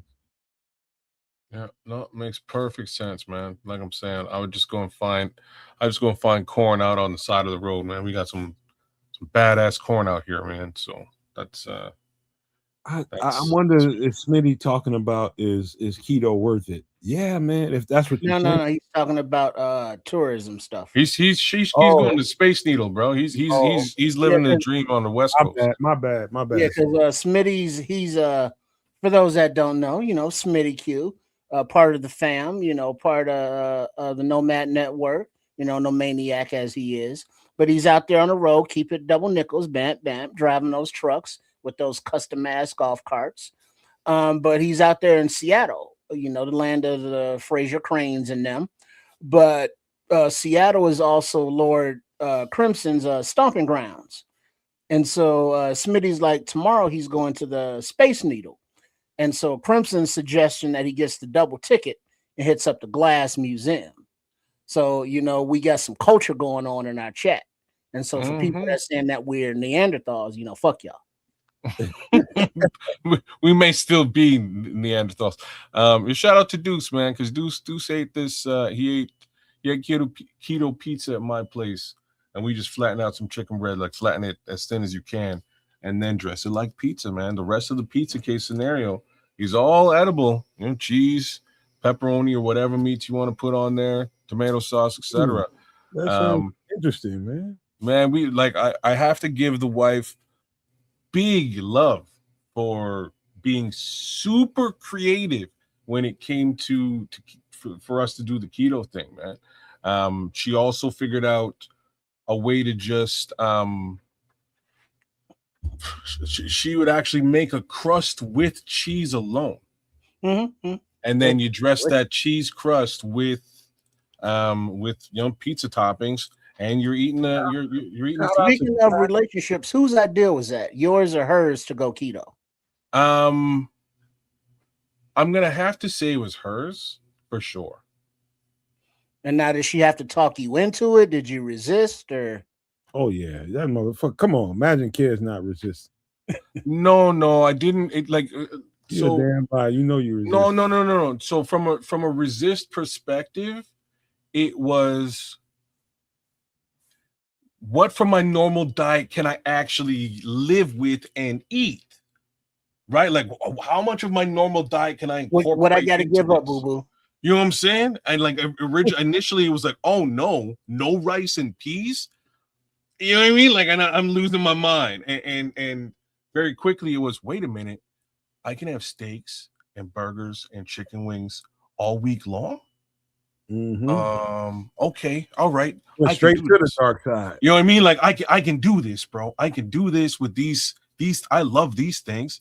Let me just focus on that. And then it was like her saying, I'm sick of eating steaks and burgers and chicken wings every day. We got to do some other kind of shit, or I'm gonna lose my mind. And she just got creative with it, and it worked out really well. Nice. Really well. It wasn't there's not really a meat. I get thinking about when I first started. There's not really a meat that I got tired of. It's not a meat that I got tired of. The only thing that I got a little frustrated with was not having spaghetti. I love spaghetti. Not having some who? Spaghetti, actual spaghetti. Real spaghetti. I love spaghetti. I grew up eating that in my house, at least when I was growing up. once every 2 weeks at least. You're making a big pot and everybody's just eating, and that might last for 3 days. Like, you know what I mean? I know exactly what you're talking about because my family did the same thing, and we were the furthest thing from. she might have been mad at me, bro. She might have been upset still, just to put it. Hey, you know what, Deuce? The second thing was the French fries. That was actually the hardest one. My bad. Taters. I brought up rice and peas. The hardest one, bar none, to this day, was French fries, and it was the thing that it was the single thing that made me cave and go back to eating normal. So no French fries, no hash browns, no baked potatoes, no potatoes of none of, just like you call them the white devils. No white devils, bro. None of it. None of them. Have you all substituted sweet potatoes for like? Yes. Have you had sweet potato fries? And not me. Yes. Yes, bro.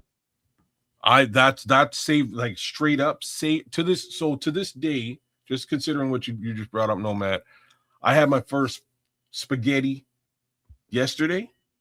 Last night we had spaghetti yesterday, so that's my first spaghetti in a very long time. I just haven't had it because I don't know. I really haven't had pasta in the longest time. I don't feel for pasta right. Like, I haven't felt for pasta since keto, mainly because I'm so hell bent on eating French fries and rice. Like, those two things out of my life and bringing them back into my life was like, wow, man. Trust me. I had French fries in Amsterdam. I know I've told this story on the show before, but when I went to Amsterdam, I had them French fries. My life, like, it was like, what was I doing? Why did I ever stop eating this? This might be the most delicious thing. I could just eat French fries here and live here forever. I might not. There's a big chance that I just stayed in Amsterdam forever and only ate French fries. And then you never realize how every fast food restaurant you might pop up at just to grab something to eat and go, all of it has carbs. Well, every burger, every pizza, every hot dog, every Polish, every other than just plain old chicken wings or something like that. No, man, I got good at it. No, man, I got good at it. Fast food, kids, now fast food. But wait, it's not just fast food. It's how you intake the fast food. So if you go to a fast food joint and you order, just like Trip was saying today, you order 2 burger patties with bacon, no ketchup, no relish, mustard, mayo, and double cheese, no bun, lettuce. That's keto. And you can get basically what I just described anywhere on the planet Earth. Right? It's really a question of whether they call it a wrap. And instead of bun, give me a lettuce wrap. You could get it in a lettuce wrap. That's it. So you just eat it in a lettuce wrap, or you just eat it in a bowl. And for years, that's how if I'm getting fast food, I'm going to specific joints that will at least accommodate that. Y'all got A&W out there, right? A&W root beer? Well, A&W's like restaurants. You mean like the stands only in like Wisconsin? They haven't been here in a long time. They're small franchise, very few locations. So here they used to be very small too, but over the course of the last decade, they started to really pop up in Canada. It's just one of them places that I know I can roll over to, get a burger in a lettuce wrap, and it'll be semi cost effective, and I'm full. Right? Fast food, that's my go-to. They also have sweet potato. So like if I gotta get fast food, if I'm out and about, it's sweet potato fries, double burger with bacon and double cheese in a wrap, no ketchup, no relish. Let's go. Drinking water? Well, I don't like, if you catch me drinking pop, I might, or soda, whatever you want to call it. It might be ginger ale, because like, if I can cheat with some ginger ale, I just might. Outside of that, you won't catch me drinking any sort of sugary drink. I drink water all day long. I'll drink coffee, water, coffee, maybe ginger ale. Or booze. I'll drink straight up whiskey on the rocks, and that's keto too, y'all. Spirits. Wait, isn't there a lot of sugar in spirits though? Yeah, but if you drink it on the rocks, That waters it down enough for you. yeah. We're gonna go with that. Yeah, sure. You know what I'm saying? Like that's about as keto as you're gonna get with straight up booze. But you know, the real problem is like it's a thing because the first thing is because there's no sugar content in your body anymore, you can actually drink. I could drink so much more than ever before, just straight booze. But if I add any kind of mix to that, it's over. I probably have a hangover the following day, and yeah, not Well, a good. what about what Crimson's saying here that he has a zero sugar ginger ale? So would that be okay?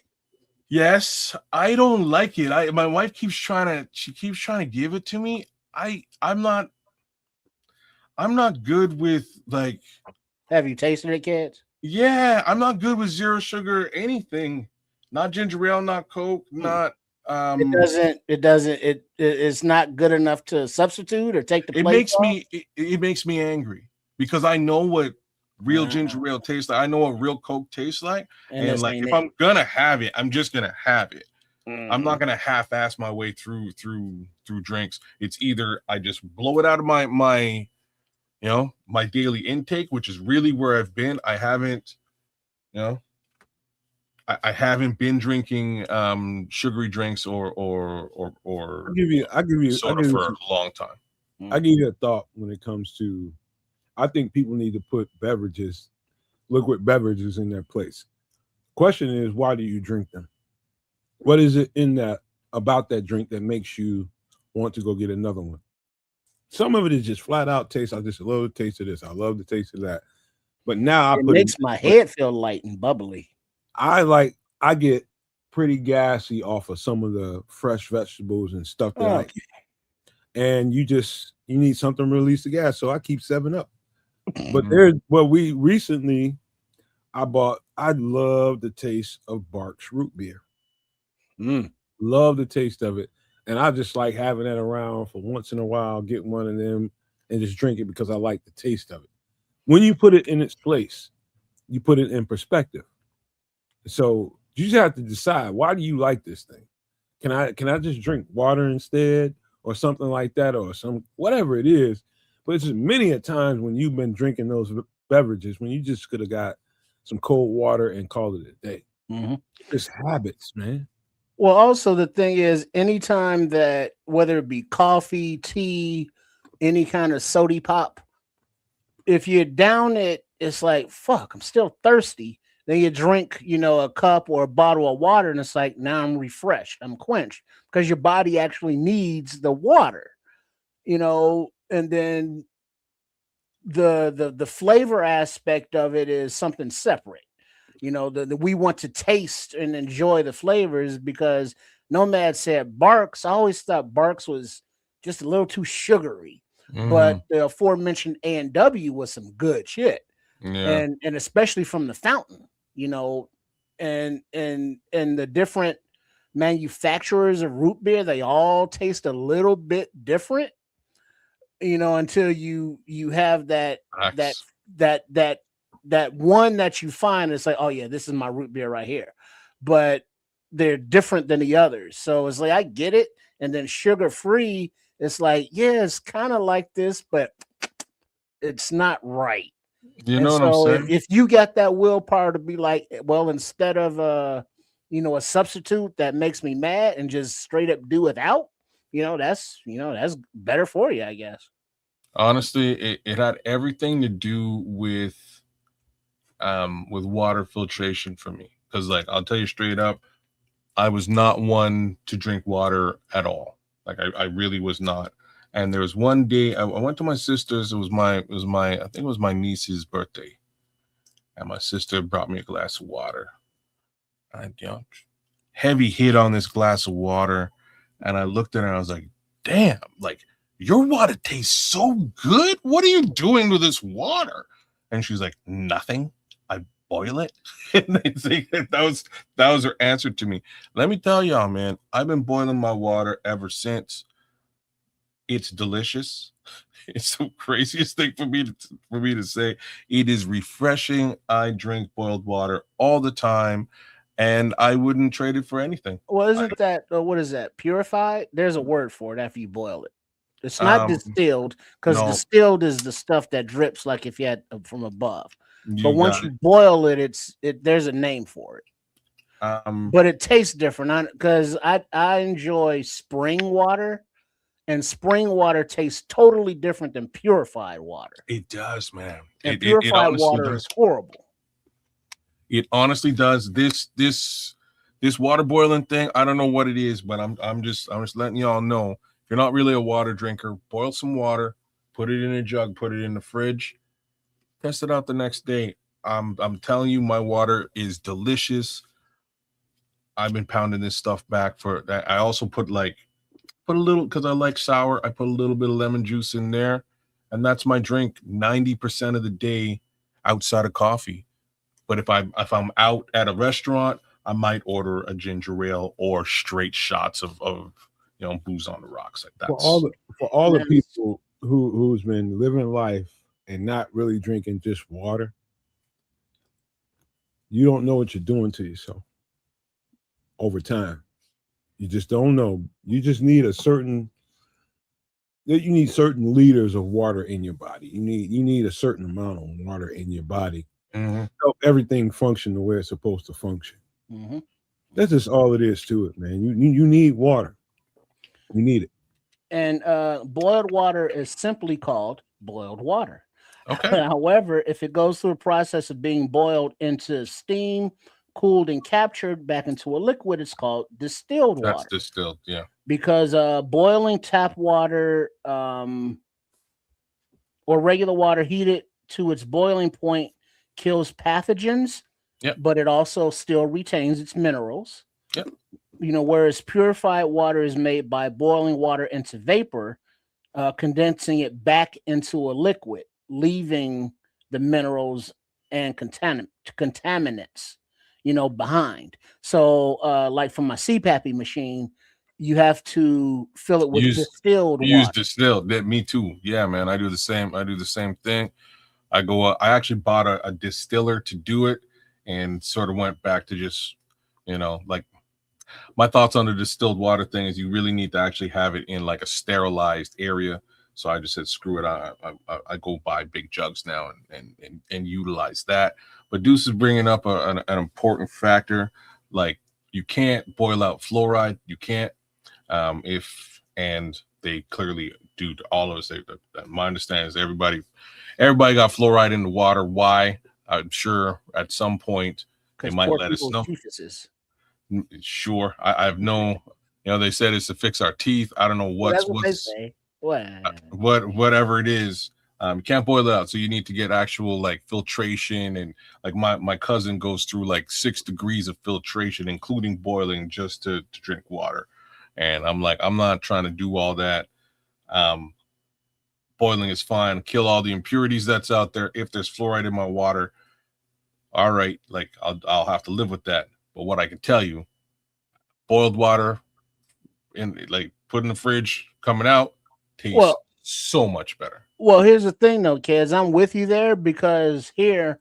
Oh, and do not drink distilled water. It's not good for you. Yeah, and it tastes horrible. Yeah. And I still don't understand. Like, you travel, you can put your CPAP machine with you, but you can't take water, and then it's like when you get where you're going, it's like, where the fuck are you going to find distilled water at? Dog, you know what I'm living. You know the life I'm living clearly, because that is one of the most ridiculous. So I get on a plane with the machine. They allow you to take the machine wherever you go. Carry on. I get to the gates. I've now bought a bottle, poured it into another flask, thinking I can bring the flask on the plane and nobody's going to have a problem with this. You can't bring a flask of water on the plane. I don't even understand. I didn't even know that this was a thing, but this is a thing. So every location that I wind up going to when I travel semi-frequently, I gotta find a spot that happens to have distilled water, Right. just so I can get my sleep on in the right way. It's just ridiculous. I mean, because it's like, well, why can't I just use bottled water? Because the iron in it, clogs up the machine, and it's not good for your breathing in and such. Mm-hmm. And so it's a process. It's like part of medicine that you can't take with you. Wait a And minute. so it makes no sense, but whatever. I'll just gloss right on past some old man shit. You too old. This is some old man shit, but Triple knows Hey, exactly keep living. the You'll life need a I'm living. CPAP eventually. No. Because I mean, if you've ever had the sleep apnea, yeah, it's like, oh, thank God for this machine, because waking up, you're going, oh God, and it's like, oh God, am I alive? Oh, that's the question. Well, you know what? If I ask this question, it's going to take us into a whole nother conversation. So we got to get to some Bears talk. I guarantee the next question I have to ask is going to take. Nomad put some brakes on that shit one time. Got to. We're gonna have to get into some Bears, and we're gonna go in hot, man, because we took up a nice little chunk of time. We're gonna go in hot, and we're gonna talk about some of the possibilities when it comes to trades before the season starts. We're talking about once we get in the pads, a couple weeks into it. This guy's been ringing bells. You can ring in the Bears conversation. Give me a second to pull him up. Where the hell is you guys heard any conversation about this guy right here? Alex Highsmith, 28 years old, 6'4", 242 pounds, and he's a linebacker or defensive end. Well, let me do the breakdown real quick. Oh yeah, I was just reading it there. Go ahead. Kez, you got some thoughts? Go ahead. No, you go, please. So number one, I've been seeing it a few places. I don't know how and why. I'm imagining he had something to say about Caleb Williams or something I saw. It might have been, shout out to Hayes on Chicago Bears Central. I think it might have been something that I either went past a thumbnail or can't remember if I started watching it and stopped. I just don't remember. But he's been in conversations in the Bears circle about making a trade for him. And I know this, Nick Herbig, one of their edge rushers that's with Pittsburgh, got big money. He got $100 million contract. Yes, he did. And they got some other guys around there, some younger guys. They got TJ Watt, of course. They got him signed for a couple of years. And they're looking at this guy as one of those pieces that might. So if one of you guys want to pull up your little money machine so we can have that conversation on the side, I do believe he's making about $17 million a year. Now, let's just talk about fit in the first place. 6'4", 242 pounds. To me, he's a legitimate 3-4 fit. 110%.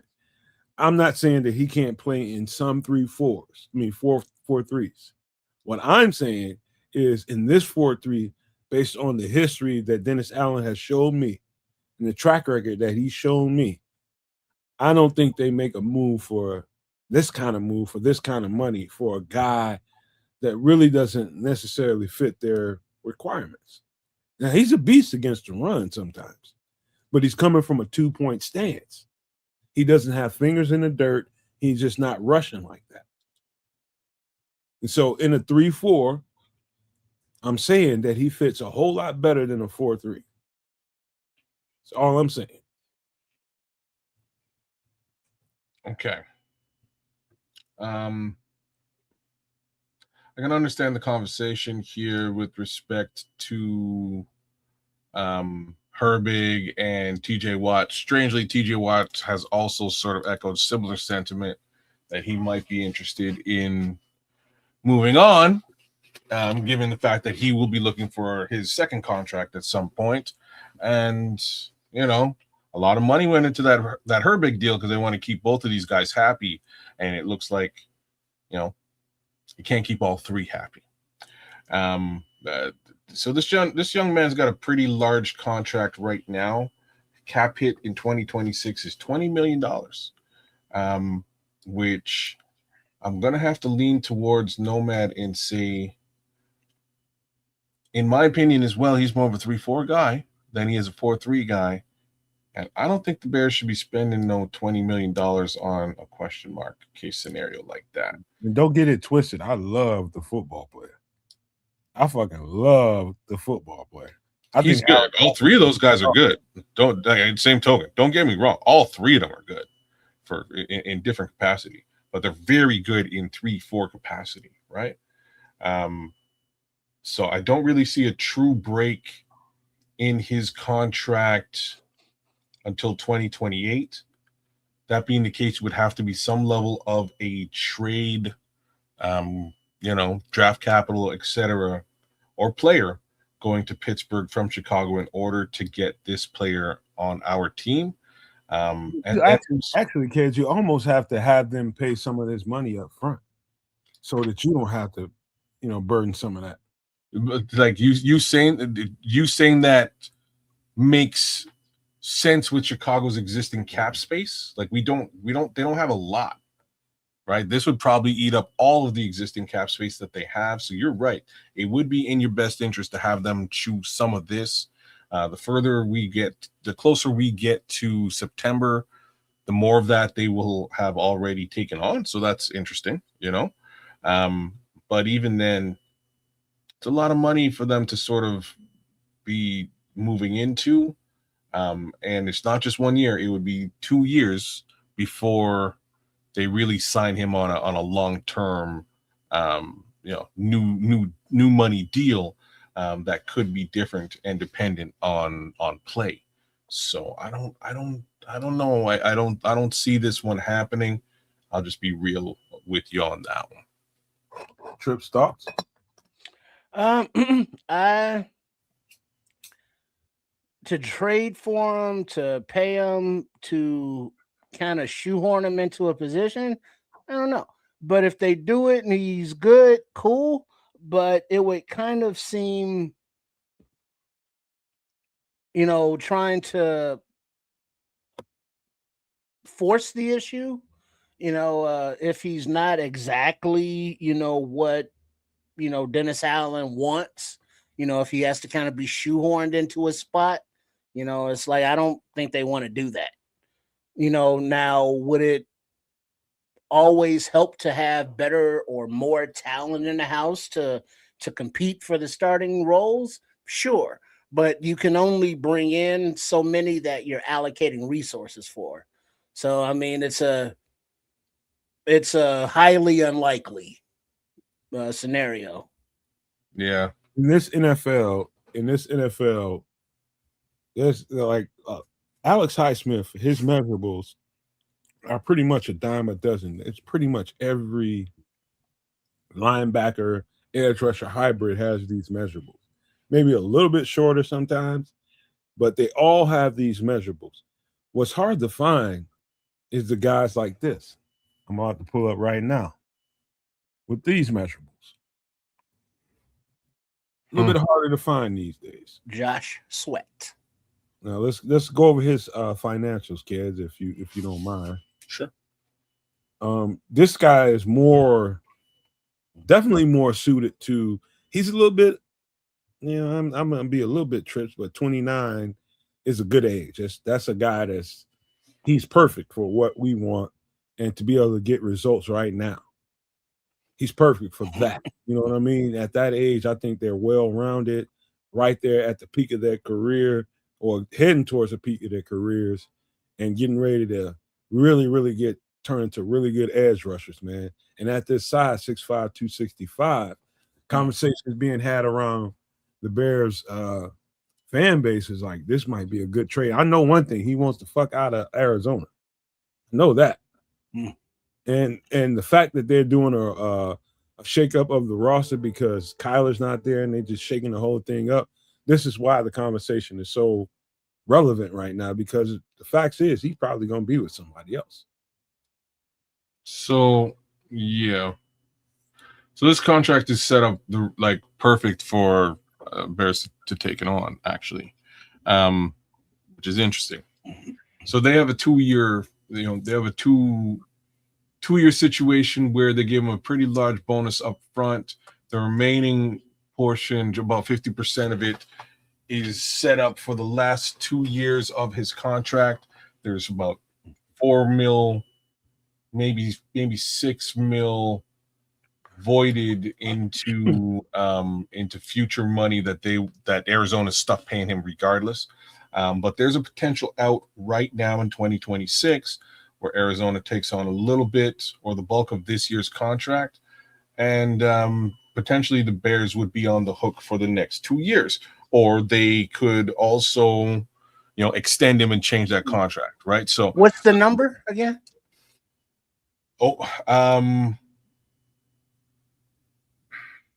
It's about, I want to say 25. It's 23.6. Okay. Right. So just under 25 for the next 2 years is what they would be looking at. Basically, it's Sweat. It's like just if your last name is Sweat, you're basically making that like the same amount of money.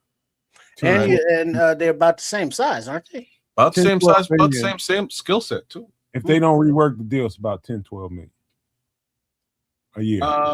What do you mean by that? What did you just say? You said it's about 25 a year, right? Yeah. So about 12 million. No, 25 a year. 25 a year. Not 25 total. Oh, no. Well, I'll give you the up and the down. The up is, again, you would be getting a caliber player at a respectable number for not just the next 2 years, potentially the next 4 years if you work some magic. This particular player does get the job done. I don't know where they find the money, Levante. I don't know, to be real. But this is potentially doable. The real problem, and it's also the saving grace, is that you kind of buried a bunch of cash in 2 players that you could let go next year. Right? So the problem is this particular player at this money, you would have to trade capital, just like you said, Nomad, for them to pay for this player to play on the Bears this year. Hey, we're going to give you a second-round pick or something like that next year for this player. You pay, you're ready. You wait till the end of training camp. You bring him over. You're already contracted to pay him anyways. You pay him, you get the capital. We play him. And away we go. We don't really have to worry so much about that. You then extend them into the next 2 years with the knowledge that one of two things is going to happen. Either the 2 guys that you paid work out, and you then got to figure out what you're doing, which is not terrible, because if they work out, you can trade them for something. Let's just be real. And if they don't work out, you have your answer. Right? Well, so this would not be the craziest. This wouldn't be the craziest move under the sun. This actually might fly. I'm going to give you a little upside here. Mm-hmm. And I'm going to talk about the details of Josh Sweat. Number one, he's proven. The guy gets results. Number one. You know what you're going to get from Josh Sweat the minute you put him in the uniform. Number two, he's played championship football. And that has a lot of cachet. A lot of cachet. Somebody that knows what championship football looks like and knows what to do in moments. Knows how to, all right, we're getting close to the end. We're in the middle of the fourth quarter. I know this game is close and we're going to need a couple of plays. He knows what to do. You know what I mean? And I ain't talking about taking plays off or anything like that, but it's just knowing exactly how to execute in moments when when they need Josh Sweat to perform. He's got championship DNA. He knows what to do. You've seen that guy perform for the Eagles and win championships. And so that kind of cachet ain't for nothing. That's got value to coaches. The only thing that worries me is the likelihood of having to listen to CNC Music Factory on repeat for the next 4 years. Gonna make you sweat. Sweat. I'm just saying we got sweat on one side, we got sweat on the other side. I guarantee you, CNC Music Factory will rear its ugly head on a weekly basis for the next 4 seasons. What else is interesting? Hold on, Trey. You know what else is interesting? This is what they expect Austin Booker to be in a few years. Same measurables. He's got about another 10 pounds to put on, but in maturation of a man, he's going to put those 10 pounds on. I think he may have done so already. Yeah. I don't know if he's there yet, but he might be close. Well, here, I'm about to blow y'all mind.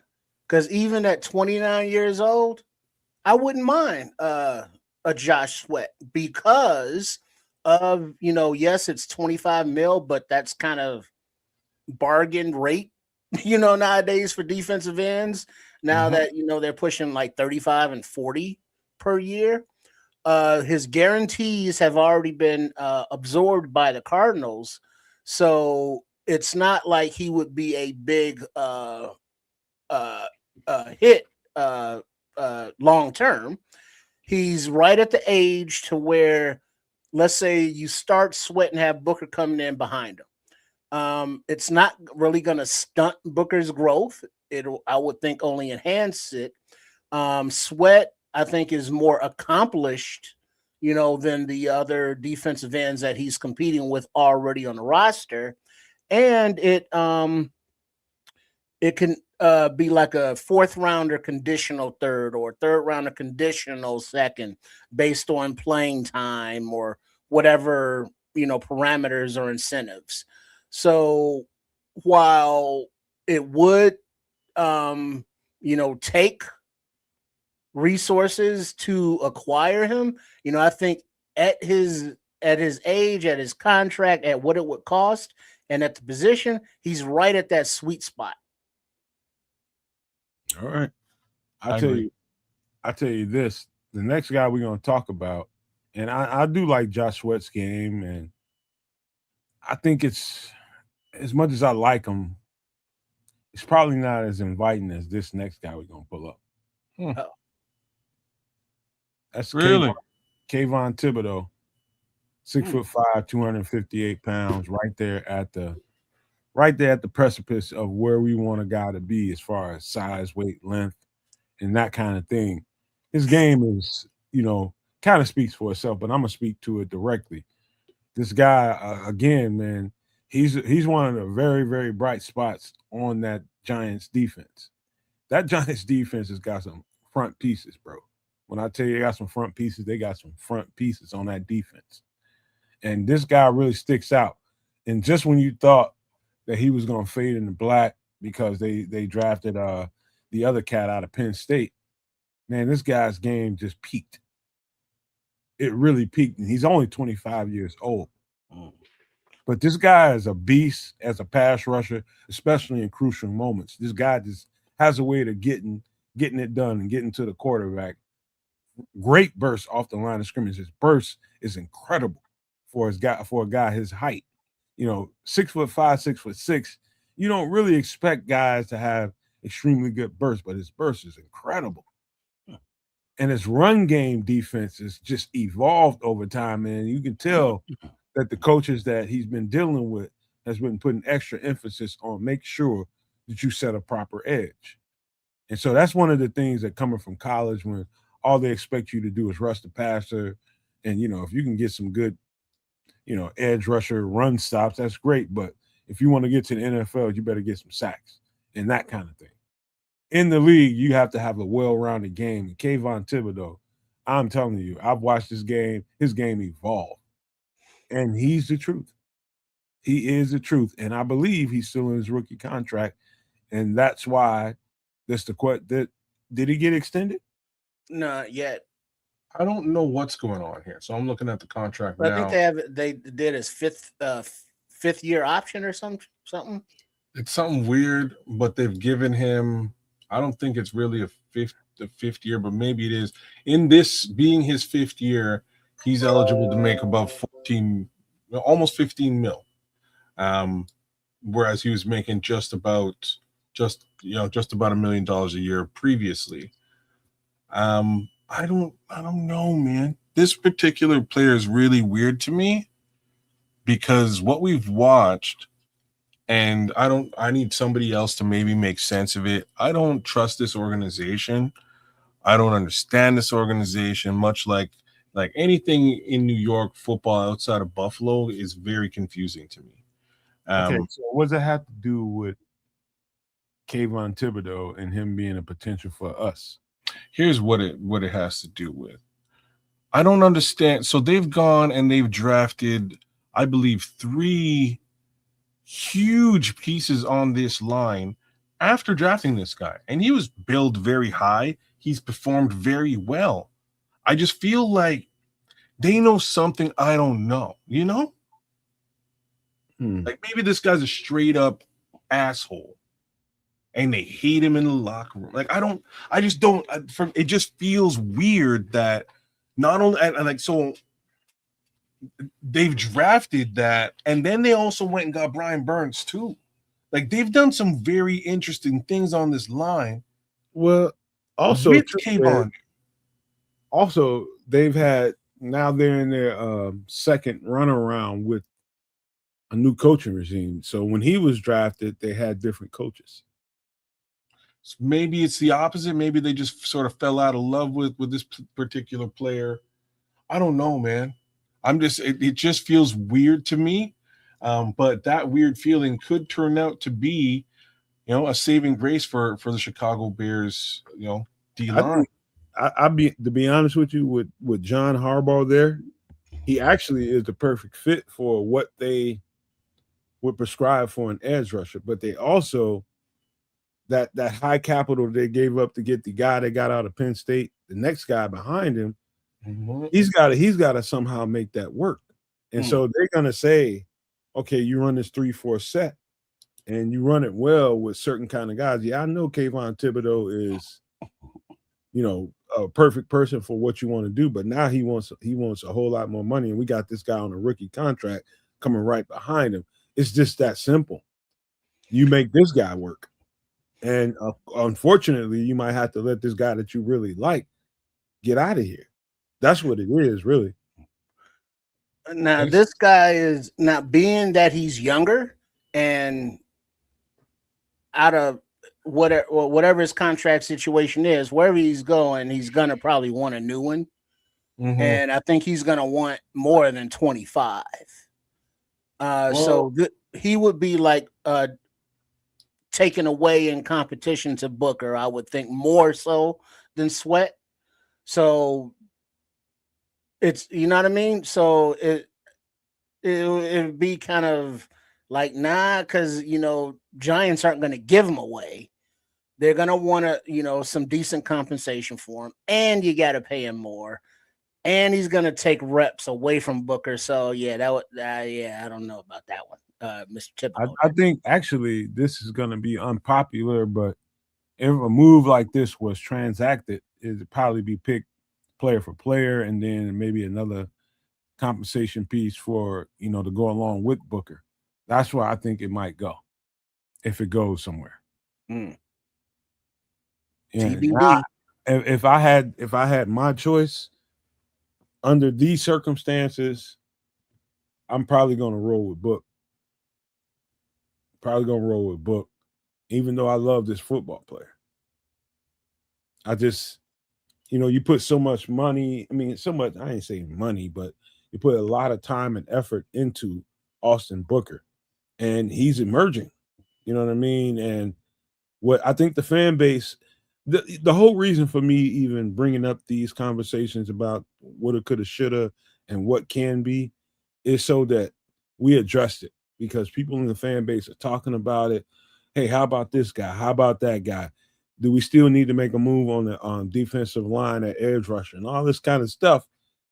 And by the way, we lost what's his name? Oh damn, AJ Epinesa to the Eagles. They signed him, and so the market getting ready to go into camp is going to thin out a little bit. You're going to see a bunch of teams going rush and sign a couple of guys, make some moves for a couple of guys, and before you know it, some of these names we're talking about might come off the market. And so really is what I thought it was going to be the whole time. I told y'all we're going to probably have to get in the pass for a couple of weeks before the Bears execute any move. And I think AJ Epinesa was just like, just in case you're there, let's get this workout in. In case you're there, we might want to bring you on. But they're going to have to put the pads on. Won't be any moves made until then. Man, well, we'll have to see what this all shakes up at, and I'll be completely honest here. I think we're truly in a position where this team is just sort of resigned to what they have in place for a couple of reasons, and I think we go back and forth with those two major reasons. Reason one, they've just invested too heavily in this line, and may or may not see the return on it, but they have to see if they get the return. And the other real major question mark is, like, how does making any level of a deal at this point affect the trajectory of Austin Booker? You might as well give him the opportunity to test the waters and really have a full season and see what you can get out of him as well. If you can't get what you need out of Austin, I think the three of us all also deep down believe we might be able to get what we need out of Austin. The other side of all this is, again, the other two guys, right? So you kind of just have to dig your head, dig your heels in, or stick your head in the sand and just say, let's just see what happens and let these guys cook. If it works, fantastic. If it doesn't work, we truly know what we're going into the draft looking for in 2027. The only thing I have left to say now is, knock on wood, I probably said that last phrase for the last 3 years running. So we'll see what happens. Another thing I want to talk about before we get out of the Bears conversation is I just don't think this guy has gotten enough conversation. And just to give you some relevance as to how big of a piece I think he's going to be in this offense, they did not sign this guy for nothing. This guy is going to be huge for this offense to function right.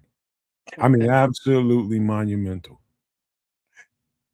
Straight up, Khalif Raymond is going to be kind of pivotal to how this whole offense operates. It's about him and using him in motion and getting him to give Caleb an indicator on what kind of defense they're trying to pull. And not just being a candy on a stick, a carrot on a stick, or anything like that. They will throw this ball to him, and they're going to throw it to him often, just to make sure that when teams go and see this tape, just know that Khalif Raymond is a real piece. He's a real piece. And again, that position player, that slot receiver player, right now, early is going to definitely be Khalif. We hope it's going to be Xavion at some point. But right now, I'm telling you right now, he's going to loosen up everything in this offense. So far in the mini camps, the reports on Raymond have been, he's got young legs. He's in and out of his breaks. He's not only lining up in the slot, but he's, doing the outside receiver stuff. And he made a big, touchdown catch in practice. But I was giggling when this picture came up, because seeing these players, you don't really think about it, but at the podium when Khalif Raymond gave his press conference, it was like he was such a little dude that he could barely see above the microphones. And it was like, oh shit, he is a little fella. But he's out there, making plays. And so it's like he's got the veteran experience, he's got the familiarity with Ben Johnson and what Ben likes to do. He's a perfect, role model, and has expressed as such vocally that he's willing to, and he is helping, Xavion Thomas with, whatever, they need to learn and, be a professional, whether it be running a slot, whether it be returning punts and or kicks, so Xavion Thomas has someone, to to learn from, in that position. But Khalif still looks like he has something to offer as well beyond the mentorship. Hey, Trip, can I take you through the anatomy kind of an offensive play from a defensive standpoint? Man, Real quick, just to support what I'm saying about Khalif just a little bit. So when you okay, let's just go from the offensive standpoint. Just the fact that you keep hearing Ben Johnson and all the other players talking about how clean and crisp it is. We be able to get into the huddle, get the play called, get to the line of scrimmage on time, right? And so you're dealing with a certain amount of time you got to get this thing popping with. So you get there with enough time. Ideally, you want to be at about 15 seconds. Ideally, but more times than not, you're going to be somewhere around 12, sometimes less. And what you want to do is get the quarterback, the center, to be able to identify what they see the defensive set is in. So the communication between those two is going to happen first. Center's going to see some things. You're going to see if the safety is kind of shading down or he's giving you a certain look. Quarterback's going to acknowledge it. Okay. They might have an extra little quick communication between them. Now they're going to use the motion guy. Now the motion guy is going to give him an extra little bit of information, extra identification. He's going to motion from one side or the other. Once he does that and he sees a certain thing, that's going to give the quarterback another indicator. And if it's what he thinks it is, and you see them go motion, let's just say motion right, and all of a sudden he zips back left, and it looks like he's about to take a jet to the other side. They just felt like Khalif has to have the communication with Caleb to know that if he sees this coverage over here, jet back to the other side, and we know what we're going to get. That's the value of Khalif Raymond, somebody that knows exactly the anatomy of the offense and knows the anatomy of a defense. Knowing exactly what that is, and you praying at the second year of Caleb's, his installs in this offense, he knows exactly what to do with that piece. And with all those weapons we have around him with Luther, these three tight ends, you got Romo Dunes, you got pieces that can really damage, and the running backs. I'm telling you right now, if Caleb Williams and Khalif Raymond are on the same page, if they can get their communication down, sounds like to me, just listening to Khalif talk at the podium, he's just trying to get the verbiage down. He knows the anatomy of the plays. They get the verbiage on point. This is going to be the most dangerous offense in the NFL. Telling you right now, and Khalif Raymond is going to be a huge part to play in that. Telling you, I'm telling you guys, we have not given enough conversation to this guy right here. He's going to be.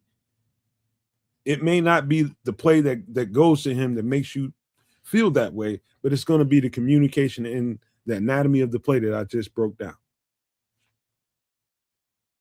You're not wrong.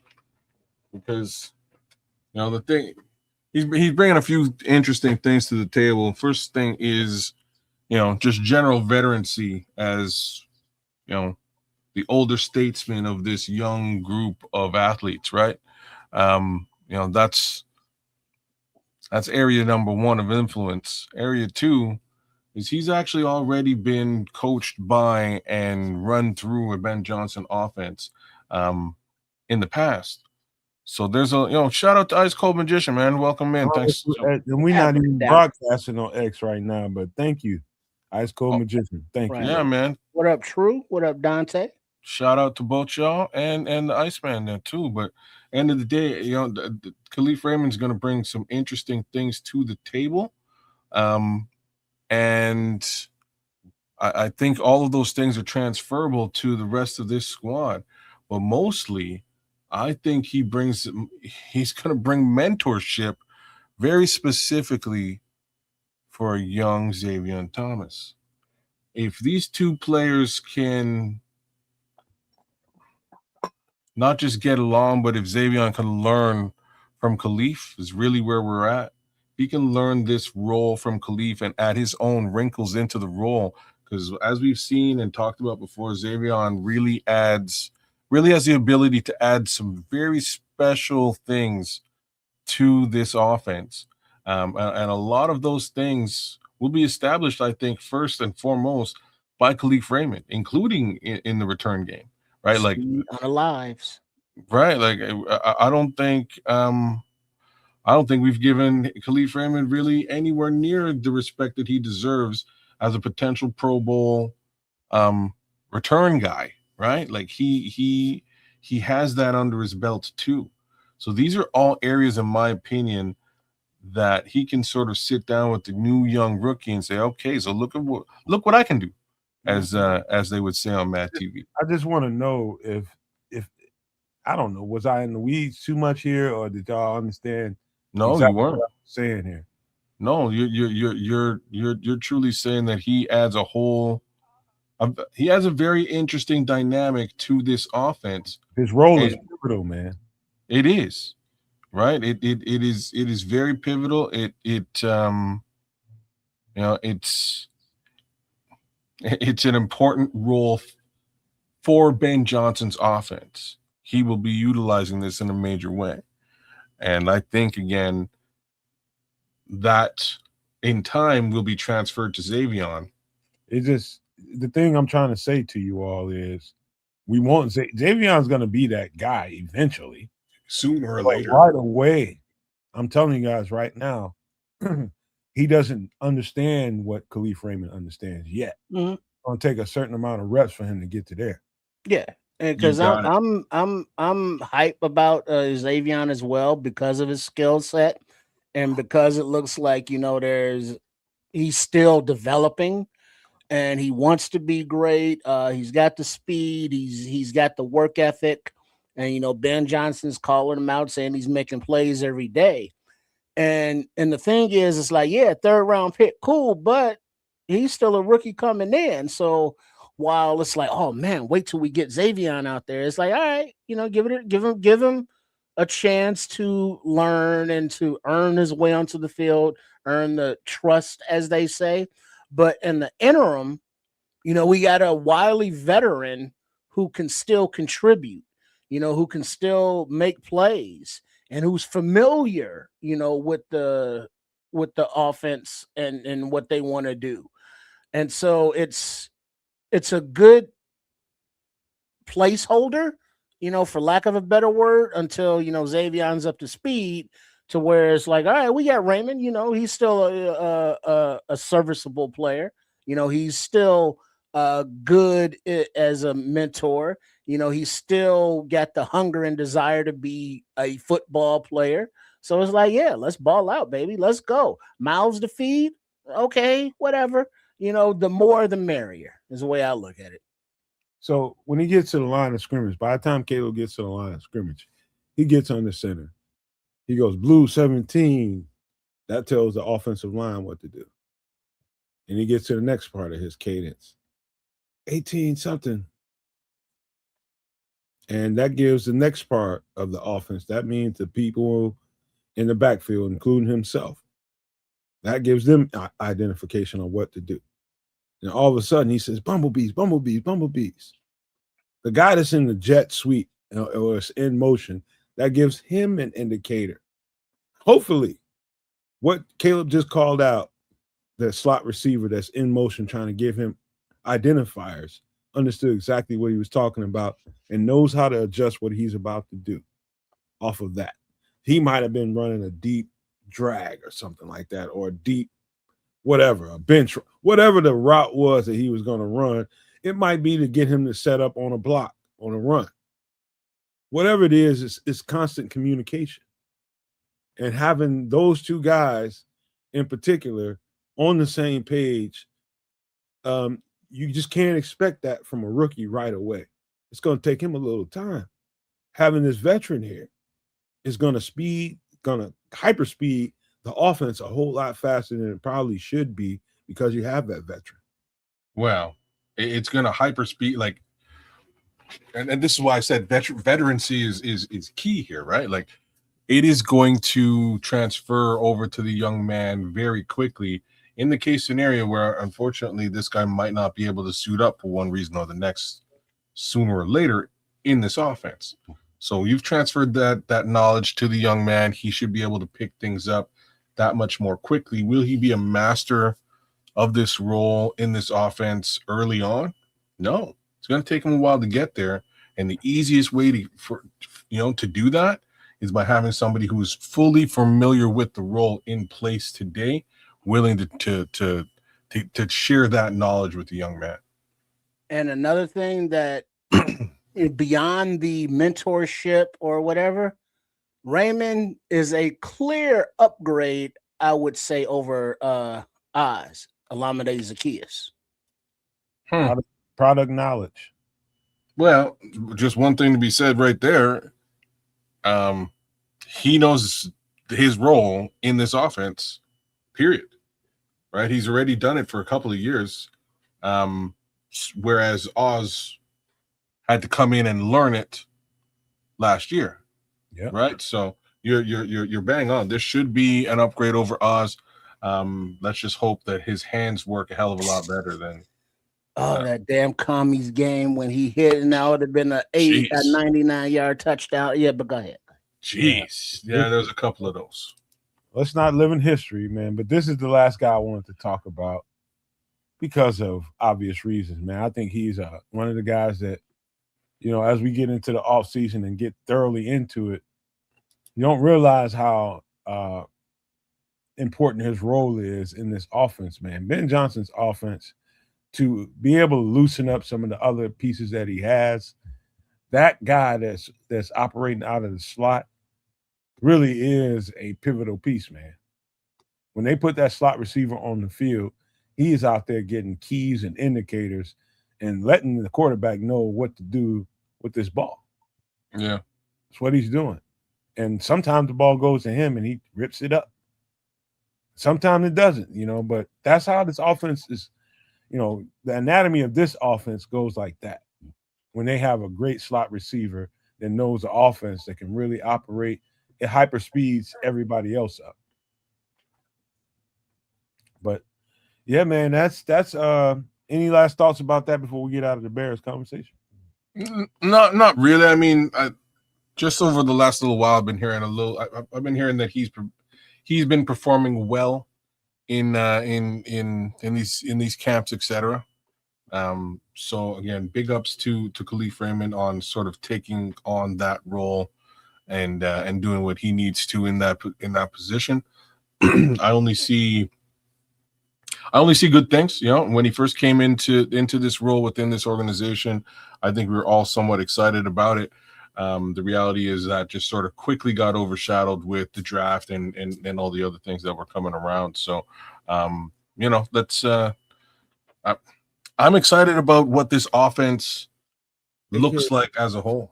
You know what's interesting about everything we just got to talking about? The thing I forgot to mention is one of the identifiers in any defense. Now, depending on whether it's a man or a zone, he's going to be able to move the slot corner. He's going to be able to move the nickel corner no matter what. But if he can get that safety to budge a little bit, if he can get that safety to kind of move, whether it's he's seen something on tape or he knows something about tape that slot receiver is going to give him an identifier. This is the chess game of football. That's exactly what they're looking for. Move a safety. Whether it's in the box or outside the box, quarterback knows it. Okay, this is what I'm going to do with the ball. I'm going to say something crazy now, too. Like, there's nothing precluding putting both Khalif Raymond and Xavier Thomas on the field at the same time either. Mm-hmm. Y'all so busy trying to see Xavier out on the field. He's going to get out there, but no, I'm just saying that, like, so you're running like it's wild, right? So you put Xavier out wide, you have Khalif in the slot, you move Xavier into the backfield, and you're running and you're having you have Khalif run a reverse. Which direction are they going? What are they doing? Who's running the ball? And DeAndre Swift. So like Khalif could be going that way, and then Xavion's going that way, and then it's a play action pass to a wheel route or to a screen. Or still two wide receivers and a tight end going out. The thing about a defense is thing to know is you put both of those guys on the field at the same time. You know you're in the trick bag shit. If I'm a defensive guy, which I am, I know when I see those two guys trot on the field, or if one's on the field already, you tried another slot receiver out there, I know we're in the trick bag. And so you got to fight through that mindset with some discipline, experienced safeties. Like you got two Kevin Byard types of guys out there, they know that you just putting eye candy on the field. That's what you do. Well, is it because Ben Johnson says specifically that, he was asked, are you worried about opposing defenses having film? And he was like, nah. No, because film on what? We have, let's say we have one formation, we got 4 plays out of that formation, and then you have 8 plays because you can run it left or right. And then out of that formation, we are adding additional, routes and combinations and things. And so, that 8-play formation is now a 16-play formation. And so defenders see, the eye candy, if you will, and they're expecting, ABC, but it's actually XYZ. And so that's kind of like what Ben Johnson said to address what you're saying there. Best thing I would do if I put both of those, I tried to both of those guys out there, one of them motherfuckers getting the ball in the run. Number one, motion one of them into the backfield if I don't just set him back there in the first place. Or I'm doing some kind of play action where one of them is getting the ball. I split them. I have them both wheel out left, right, whichever one I choose to put left, whichever one I choose to put right. One of them guys is going to get the ball. That's what I'm going to make people see. Or I'm just going to hand the ball off to one of them. But anytime you put those two guys on the field, they know that defenses know that, okay, these motherfuckers trying to set up something. That's just what they know. But the question is, what are they trying to set up? That this is the question that I'm trying to put on. Who's covering Cole Kmet and Colston Loveland? You know what I'm saying? So now you're looking at these. That's exactly what they're thinking. Exactly. You're looking at the eye candy. They move these guys around. They're doing special stuff with these two guys, but this is really a Colston Loveland post shot, or this is really a just eye candy and a handoff to DeAndre Swift, who's still in the running back position and he's going straight up the gut, or this is a deep ball to Luther Burden on the wing, and it was all just play action in the first place. Or you do like Smitty, and then you put Colston as your fullback, and then you motion Xavion into the running back with Khalif out there, and then you run like whatever the hell, and it's like, who's going where? And now it's up to, Caleb to find that matchup and to deliver a catchable ball that will lead to yards after catch, because they are emphasizing that as well. For Caleb to put the ball in a position for your athletes to get your yak. And, so all of these are, points of focus. And hearing that, it's like, okay, well, shit, I don't know, Chicago Bears fans. It's like we might have ourselves an offense. You know what, Trips? Now we can kind of pound our chest as we was talking through the offseason and the draft with the picks that they made. Oh, what the hell are you doing getting a tight end here? What the hell are you doing getting this receiver there? The multiplicity is what we're talking about here. And how you can't really zone in on one or two particular things. You got to pay attention to a lot of things. That's called thought. When you got a defense thinking, you got them weakened. And this is where, it's nice that they have a year's worth of film on the Ben Johnson offense, because I don't think a year's worth of film means anything in year 2. at all. I think it's all going to look the same, except now you've got moving parts that you don't know what to do with. And the offense should hopefully know exactly what to do with all them moving parts. And I think that in addition to Xavier and Thomas, but the factor that Khalif Raymond brings is speed. And the same way that Jahmyr Gibbs was able to unlock Ben Johnson's offense in Detroit because of the weapon that speed is and the way it can be, used to get the right matchups. Now we have multiple guys with speed. So the yards that were left on the field from, not having that juice, or, we would expect better routes, better scramble drills, better passes for more yak. So all of these factors should add up to, a lot of PPGs. That's points per game. Mm-hmm. All right. That's the hope. If they can put up some good points early in these, and like the one thing that does give me, it does give me hope about this upcoming season is many of the games that we walked into last season, they had the ability to score a lot of points early and just couldn't get it done. Couldn't get into the end zone, couldn't close business early in those football games. If they're able to do that this season, it changes the dynamic and it makes the defense have to play the pass, which is exactly what this defense is set up to do. All right. And one more comment, Nomad. AC Adam. Ben Johnson is Ben John is blah, blah, blah. Check 2. Ben Johnson probably sees every skill position as a running back. And that made me think of the line from the James Brown movie when he went around. He's like, what instrument are you playing? He's like, I'm playing my horn. No. What instrument are you playing? Play it like a drum. Play it like a drum. What instrument are you playing? A drum. What instrument are you playing? Drum. Are you a tight end? Running back. Are you a wide receiver? Running back. Are you running back? Running back. So it's like, yeah, that symphony that Ben is creating, he is instrumental in implementing the run game himself. He doesn't, designate that to his assistants because he wants to be all up in the offense from the ground up. And we are going to, be seeing that as they are now more comfortable installing new things. So it's like, yeah, let's go. All right. Hopefully everybody's enjoying the content. And, the Bears conversation, we broke it down pretty good, man. I can't wait to get some of the takes out of this conversation because it makes you think, makes you give perspective into what exactly the Bears are trying to do, the reason why they got this player or that player, their role, and the significance of it.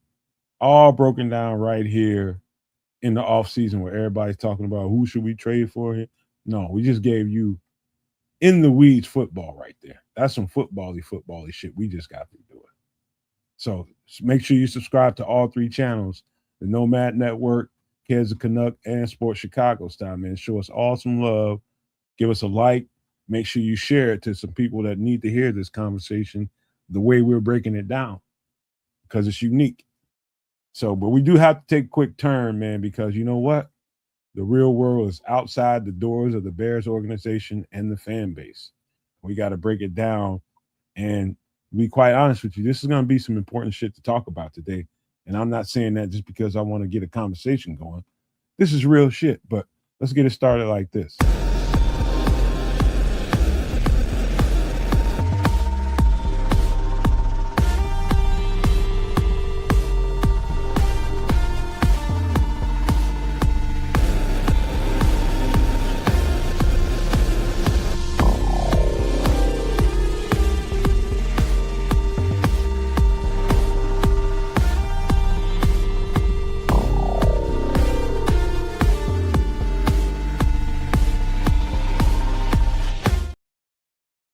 Either one of you guys, if you feel like it, help us out here and read through this. I got you. Yeah, I get it. Hold on. Right, got my spectacles right here. The Strategic Petrol Reserve. The U.S. Strategic Petroleum Reserve, the SPR, holds roughly 345 million barrels of crude oil. Because the U.S. consumes approximately 20 million barrels per day, the entire reserve would theoretically last around 17 to 18 days if needed to be relied upon.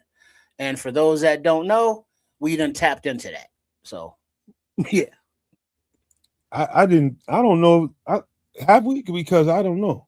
Yeah, we've tapped into that because of the quote unquote war that's an excursion, but not a war over there in Iran. That the Strait of Hormuz being closed, that it reduced the crude oil, and so to keep prices, well, not keep prices down because that ship has sailed, so to speak, but to lower prices, they dipped into the strategic reserves here, not only in the United States, but China has, as other Asian countries. And so the 345 million that it holds, I think, is down to like 100 and some million.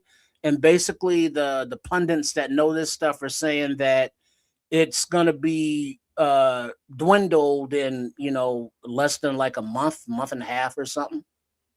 Remember when I gave you guys the date of the 4th of July? Yeah, that's it's a little less than a month. Yeah, that's where it's heading. And so if that depletes, now things are going to be that much more expensive, and we won't have the safety net that this whole thing is made for. Nor will the rest of the world, but thinking about United States here.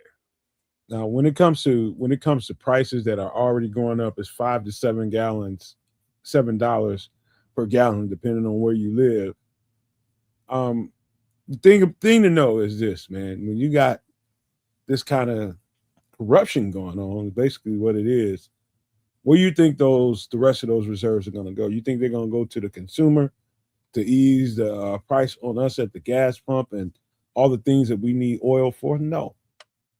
It's going to go to companies that need production first, outside of what the military needs and outside of other rigmarole things that happen in the world. It's going to go right to the companies. It's going to go right to the companies that need to continue to flow.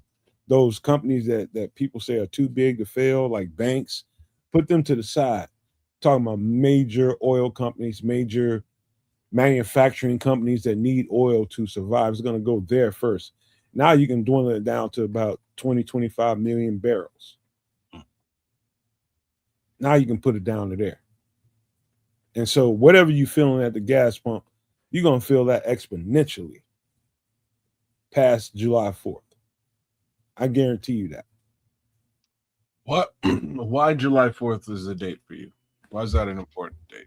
Trip just broke it down for you. That's when the reserves are at zero. And so now there's no fallback. There's only, what's in the supply chain that's still flowing. And so that, bumps up the price. And if there are any more supply chain disruptions or slowdowns, and now, the strategic reserves are empty, now you have, I'm old enough to remember in the, late 70s, where, you had block long lines at gas stations and a lot of signs. It's like no gas out, and tempers were hot and heavy, and things were just bad. This is like going to that stage of, not having supply, and what is available to the general public is, $7-8 a gallon or some shit. It's bad. I don't even want to talk about this shit. I'll just be real. I'm just like, so what? So why are they at war again? Your guess is as good as mine, but they have not expressed any actual reasons, because technically the laws of the country, the Constitution says any conflicts beyond a certain amount of time have to be approved by Congress. And that means that you have to state why you're going to war, why it's necessary. But this administration, this regime ain't done none of that shit. And every time that, the dude is on, the news, it's, well, we need to free the people, or we need to make sure they don't have any nuclear stuff. We need to make sure they have this or that. So it keeps changing. So we can't say for sure, but all of the outside noise is saying that Netanyahu is pushing Trump into it, and they have their own regional conflicts, and so it's just a hornet's nest that got poked, and now you can't get out of it. So let me try. Hold on, Ked, before you go to your pissed off place where I know you're going. I'm not pissed off. It just let me say this. Sure, go ahead. I don't know if you notice. I know in this country, if you pay attention to what you see as you're pulling into the gas station. Usually you'll see those signs if you pay attention. Ethanol possibly at 10% or something like that. I don't know if y'all know what ethanol does to gas. It's been said to make gas last longer, but it doesn't. It really doesn't. Now all of a sudden, ethanol is up to 15% on those same signs. And what people are saying is, okay, that's not the worst thing in the world. I'm talking about physically for a vehicle. You're not going to get what you got out of a gallon of gas with 15% ethanol in it. That's just the way it is. You're going to run through a gallon of gas real fast. They're stretching it, is what you're saying. Yeah. And no, that's not going to stretch it. They lied. The lie they told about ethanol and what it does to a gallon of gas was a goddamn lie. You put 15% ethanol in a new engine, you're just going to burn right through it. You put 15% ethanol in an older model vehicle, you're going to mess up your car. Because the engines, they weren't designed for ethanol running through their systems. Exactly. Not that much ethanol. So where I was going, what Triple R kind of explained to me is that goalposts are moving.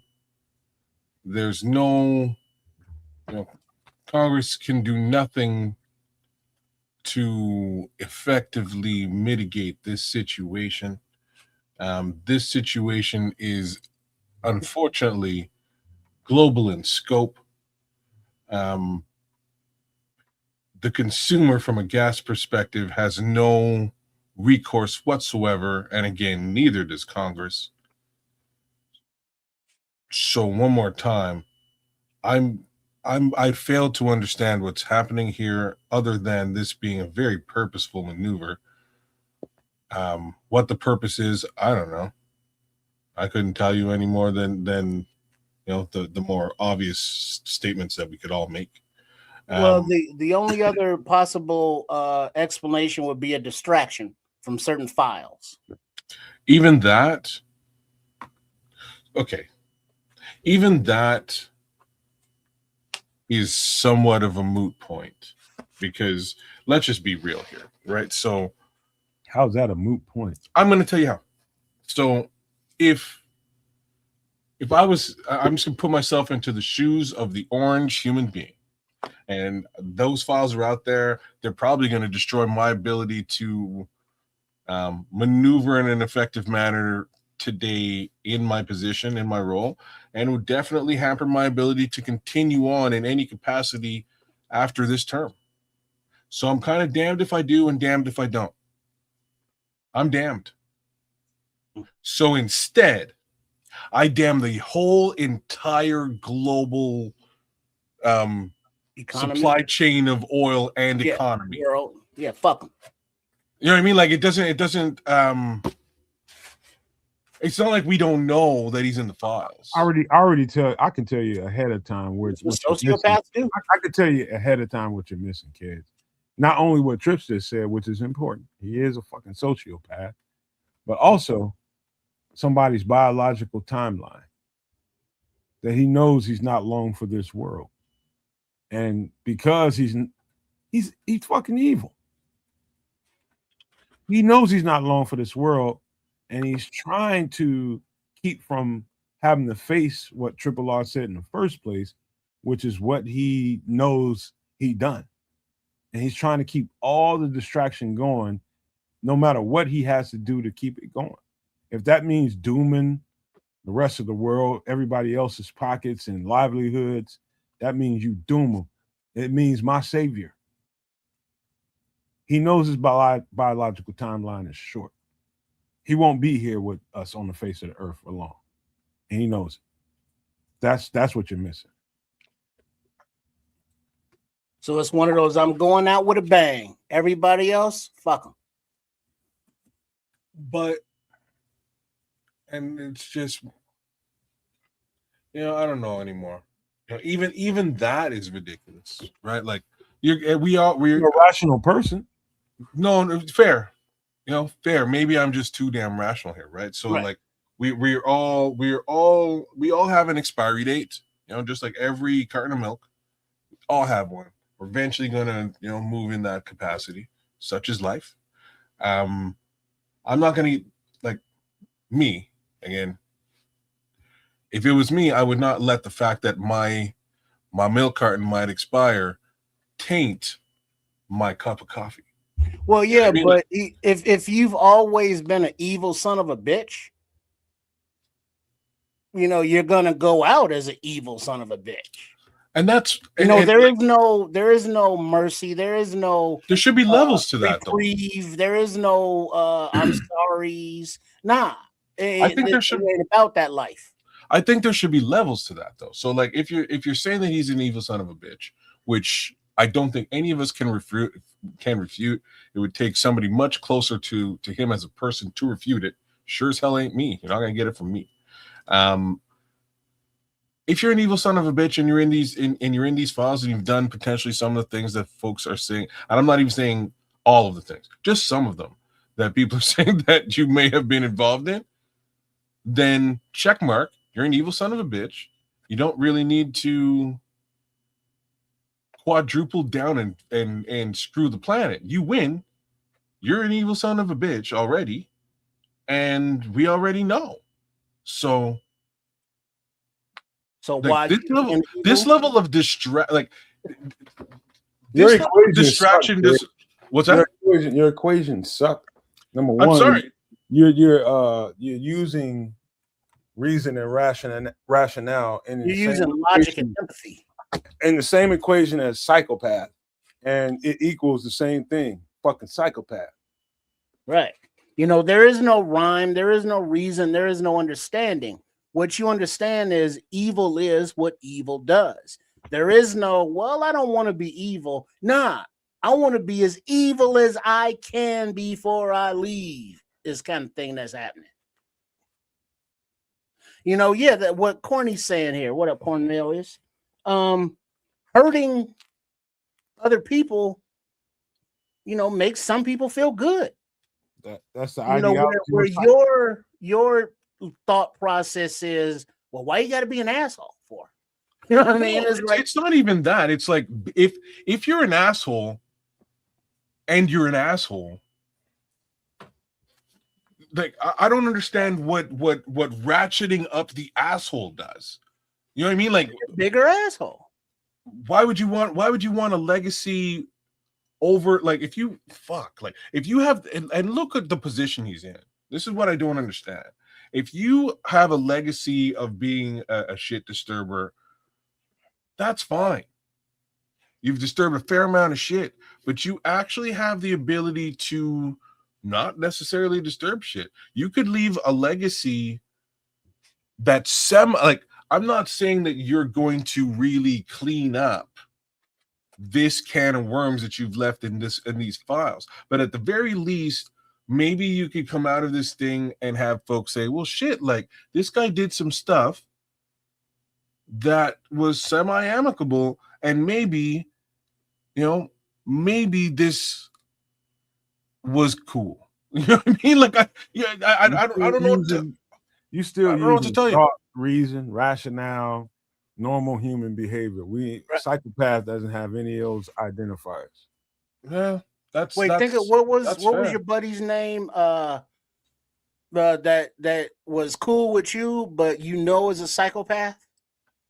That you grew up with, that you told stories about. It's like, yeah, that dude was cool, but yeah, that dude was off. They don't function like normal people. Well, They just don't, man. And there if you are people like that, man. There are. you probably met several people in your life that don't have normal human emotions, reactions, same spirit. They don't have a fucking soul, bro. Yeah, like the But example earlier, when you walk into a restaurant, you're a server, and it's like, hey, can I help you? And they just look at you like, I'm not here for your fucking pleasantries, or they might even say that. It's like, what? Yeah, whatever. Just give me my order and shut the fuck up. And they don't care about your feelings. They don't care about being polite. They don't care about the social contract. That's just not something that they give a shit about. It's how much damage can I do? And the only pleasure I get is inflicting that. That's the only joy some people get, is how they can F you up because you have regular human emotions and you have joy. You have, joy in your life. Just having joy in your life, people that don't have those regular human emotions want to take it from you any way they can. That's why you see when sometimes you see people on videos, you see people just rolling up.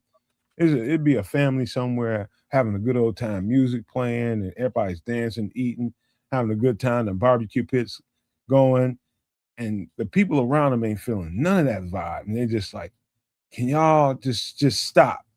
Because it's disrupting what I think is my spirit. I don't want to hear it because I can't enjoy any of that. I can't feel none of that vibe.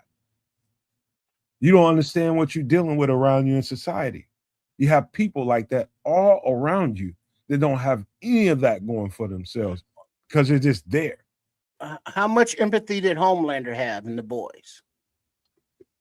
Well, he's a little like slightly different case. Like that level of narcissism is what we have. Yeah, I'm. Here's really what I'm trying to say. I can't fucking relate to that.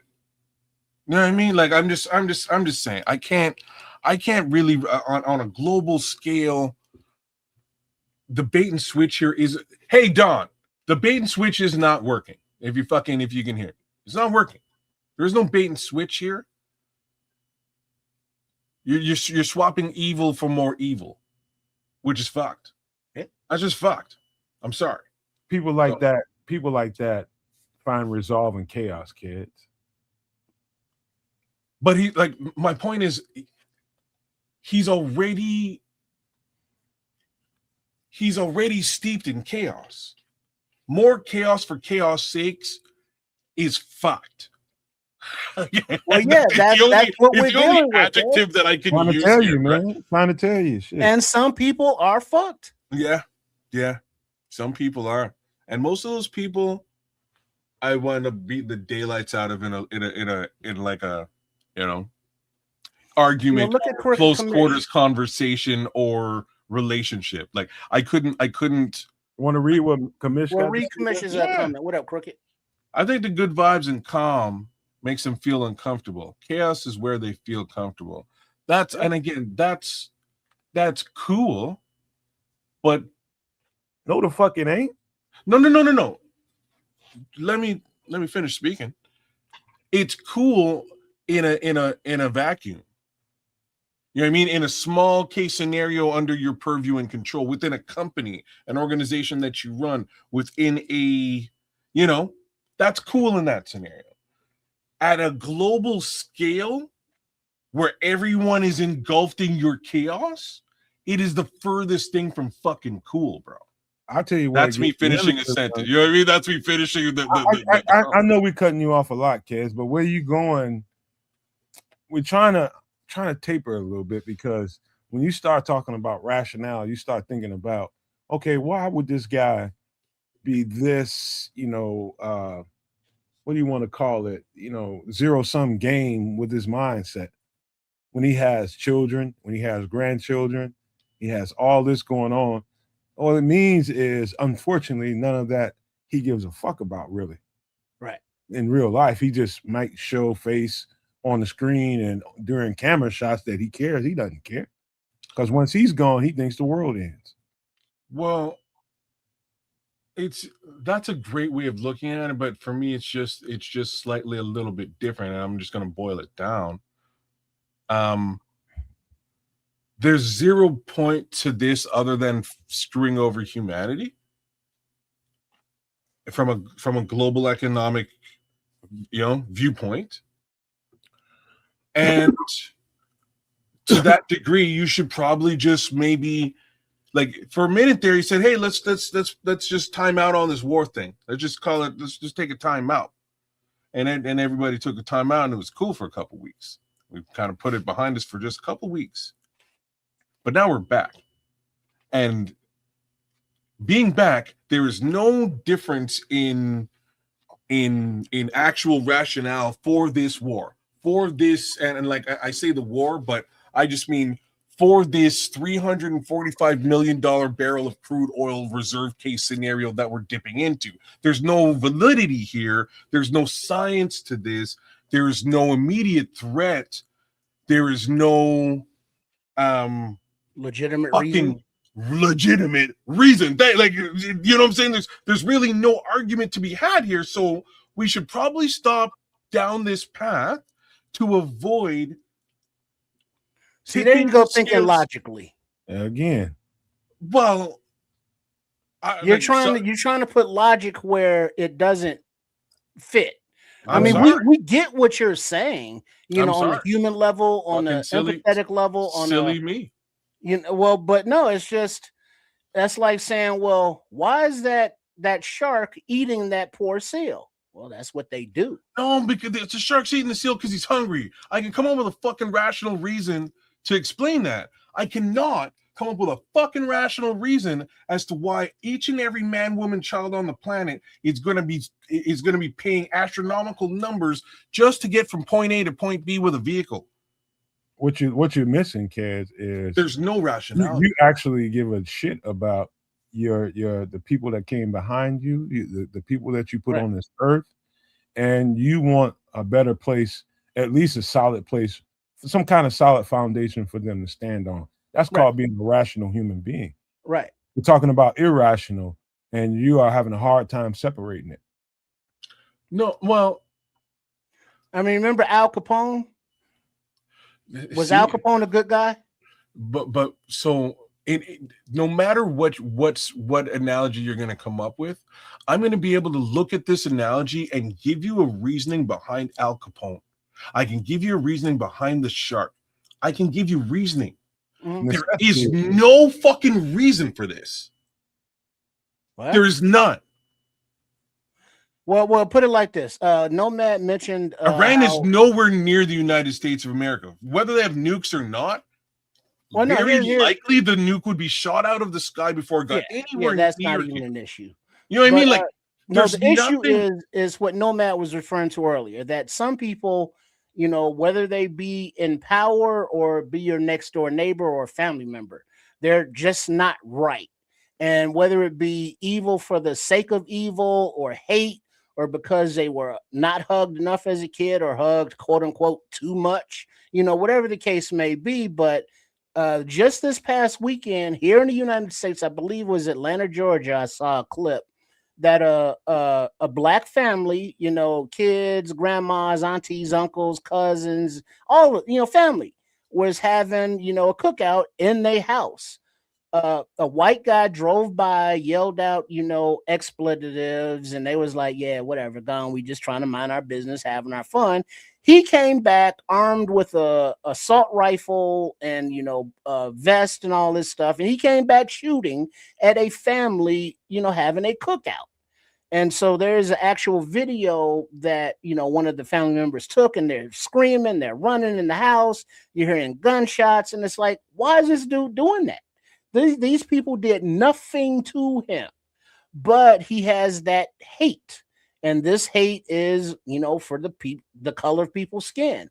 But fortunately, there was I believe, a 62-year-old, like the grandfather or something, former Marine, Semper Fi. And, he was, holding his heat, and he was able to, fire back. So he literally said he went out in front of his family to face this guy with this long gun full of hate. And he mirrored him and was able to, take him down. He's still alive and all, but, why? Why did he do that? Why would somebody, shoot up a school? Why would somebody shoot up a church? It's like ideology. And it's like, or they're just evil, hateful motherfuckers. Mm-hmm. So that was a much better analogy. I'm going to sit here and say that I can't relate to any of those things, and the reasoning behind them, there's really no reasoning behind it.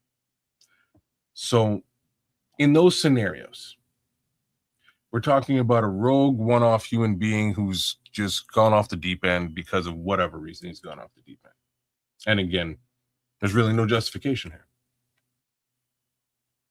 How did a democratic society fall victim to a rogue, ruthless individual who that's running off? Before we even go there, man, that's a whole other conversation. No, but like, and I'm not even talking about voting him into power. I'm talking about today. If this person is crippling society, even though he's in power, does he just remain in power? Nobody can do fucking anything. Well, but it's nothing that can be done. Well, the thing that we spoke about earlier, the things that can be done, between the Senate, between the Congress, and the Supreme Court, they're all acquiescing or supporting the ideology. The Confederacy, if you will, rides again. All the people that were pro-Confederacy went to law school, and over the course of a few decades, they've been changing laws, getting put in positions. And so now, while this evil fuck is doing all this stuff, it's a group effort. And so the people that could stop them aren't. And it's like, well, why aren't they? And it's like, well, what are they benefiting from this? What are they gaining from this? Is it just intimidation, or are they really, down with the program, but just quietly? And the more and more it looks, is like there's a whole lot of people within the government that are down with that program. All right, let me round this conversation off. Trip is right. He's been dead ass right this whole conversation here, through this whole conversation. Dead ass right. And I can say a whole lot of stuff right here, but I'm not gonna say it, because right now we need to see this shit for what it is. And we are in a situation that we are in right now for a reason. And we just detailed and pinpointed exactly what that reason is. However, it's even deeper than that. This is some more of the fallout. One of y'all want to read this? It's real quick. Go ahead. I got my spectacles. All right, market fallout. A leading U.S. real estate expert is reporting that approximately 17.2 million homes are set for foreclosure in the next 6 months.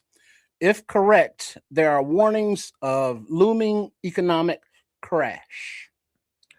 Just to put in perspective, real quick, thank you for that, Trips. 17.2 million homes headed for foreclosure. Think about that. If 17.2 million, if we get anywhere near that number, we're going to have an economic collapse.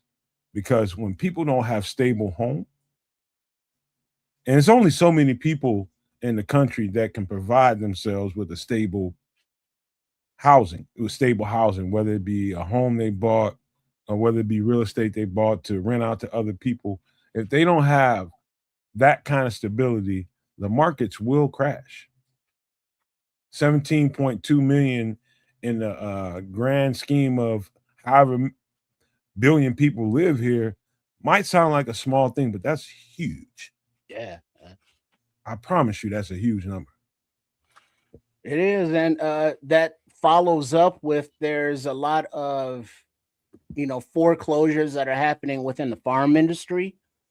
There's a lot of self unalivings going on with people who can't face the thought of the financial collapse and losing their family of farms that have been there for generations. We got supply chain problems that affect not only the farms but the real estate. Today it's like, oh, we don't need anything from Canada, and it's like, well, shit, Canada is where we get most of our wood for construction. So building new homes is going to be that much more expensive or impossible if we don't have any trade agreements with Canada. Lumber and supplies and materials. And So not steel only and are aluminum. There's all of it's a lot of stuff that comes over, and it's not that it won't come over, it's that it already costs more because of the tariff. Like the tariffs have a reverse effect, right? It sounds like, hey, it costs Canada more. It does, but what like when you buy a product that's gone up due to inflation, you inflate the price of the product when you resell it. And considering that those goods that you just mentioned are goods that the United States of America actually purchases from Canada, just means you're paying that much more for it. It's fucking and crazy. yeah, it's ridiculous. And now you add in the fact that a lot of people are unemployed, obviously, because they can't pay their mortgages. So what's going to happen to these homes? They're not going to go to, you know, needy people who are going to live in them. They're going to get bought up by, corporate raiders who will come in and have the cash to pay pennies on the dollar and then, jack up the rates and rent them out. And that's part of what the housing problem has been in this country. So the lack of new houses and the absorption of corporate raiders buying up the property, and now you got foreclosures coming into the mix. We've already cut so many of the social programs. That means they're going to be that many, however many of the 17.2 million homes. How many people are in those homes? At least 2 or 3. I mean, that's a lot of homeless people. And now we don't have the social services. We got no health care. We got all kind of worms in the food. There's all kind of shit going on. So yeah, the next 6 months, whether it be oil reserves, whether it be foreclosure, there's a whole lot of shit to prepare for. Well, let's see. Like, I don't know, man. We'll see how this is handled too. So when we're talking about foreclosure, one of the immediate effects of foreclosures at this scale will be on the banking industry itself, because they're the ones who are left holding the bag on those mortgages. And usually when they mortgage out, what they do is they resell those mortgages to somebody else on the back end to cover their losses. The problem is now whoever purchased that back end portion of the deal is ultimately screwed over. They might have some levels of insurance on it, whereas the banking organization, again, is still left in the middle holding those mortgages because they are the lender. So when the similar things happened in 2008, they basically got a whole bunch of money. We printed, the United States printed a bunch of money and handed it back out to certain people within the banking industry, and they sort of read up and protected themselves at the cost of Joe America. That idea alone creates all types of additional inflation, which we're kind of means that, by the way. Fair. I'm just saying what it means in the end is just that, I'm in Canada, it'll still affect me too, but these two guys above and below me, as well as all of y'all out there in the world, will be left paying potentially for these 17.2 million foreclosures. Let me help you out here, kids. Let me break it down a little bit more simply. number one, I don't know very much about the markets. I'm not one of those gurus out there that can tell you in-depth detail about markets. What I can tell you is a simple thing that is predicated on how well those markets go. And there's futures, and what I mean by futures, it comes down to another thing that means consumer stability. All of everything that they do and making all that money comes down to consumer confidence and stability and futures. When you don't have those two things that are the bedrock of why those people make that money, you got free fall. You got a lot of things dropping out. And so people either lose a lot of money or they get the fuck out before a lot of money is lost. Third thing I would say about that all, if I was to give you my devilish mind, which I will speak, everybody has an angel and everybody has a devil on either side of them. The evil thing to do would be get you some credit cards. If you can get multiple, get them and run them some bitches up. Because if this thing plays out the way I think it is, they will have no way to redeem any of that money you spent. Now, Kez wouldn't do that because he don't want to owe nobody no money like that. He want to have good credit. No, I'm black people, bro. My credit is only so good as it stands today. So me getting a whole bunch of credit cards and things along those lines is somewhat of a pipe dream. And if I do get approved, it's probably on some low wallet share bullshit anyways. Secured cards. You know what I'm saying? How much you gonna send us? That's how much I'm gonna give you $500. You're gonna give me $500 back, and that's kind of where we're at. But on the flip side here, man, what are we doing, man? So really, I'll say it one more time, and then I'm gonna go get something to drink because I'm super thirsty at this point. Considering the water conversation, basically all of the above that we've discussed during this here doomsday survival situation is a planned and coordinated effort to move away from the paper dollar and directly towards cryptocurrency. Oh boy, here we go, man. No, there's no here we go. That's what this is. Let's stick to where we are, man. Let's stick to what we're talking about. I'm going to go get myself some water. Go get you some water, man. I'm gonna. It's trying to sell crypto. Get the fuck out the screen, man. Go get you some more. Oh yeah, sell Bitcoin. Crypto. Do I look like I work for crypto.com, man? Damn it. I'm gonna go get me some nicely boiled water, man. Mm-hmm. But yeah, that's to me the logical thing is like this looks like there's no brakes on this right here. None whatsoever. All gas. And dog, like if you can't get credit right now, run them shits up and get what you can get physically out of this and stash it for when you might need it.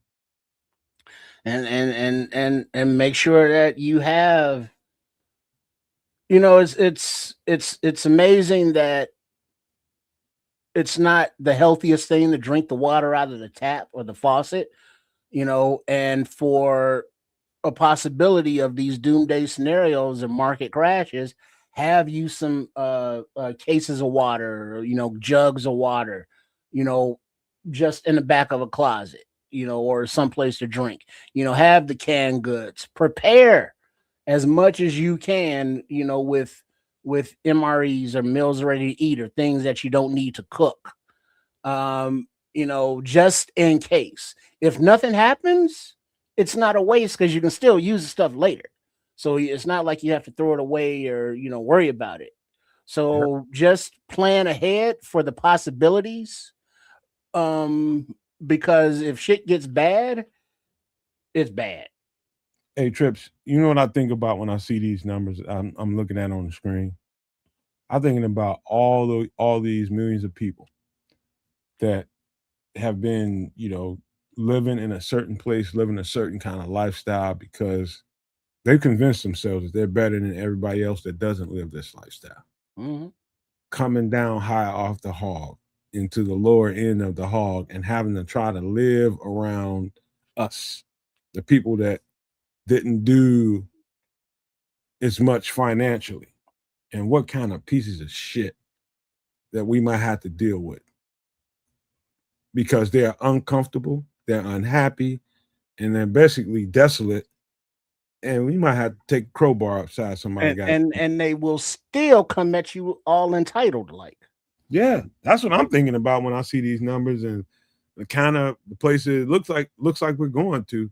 It's like, man, I'm not going to deal with you around me. Or what, you mad because you live in my neighborhood, man? I fuck you up, man. Get the fuck away from me. And so, that mentality of whether, people are spiraling because of, they're losing their job or they're losing their homes or they social media got them all gassed up.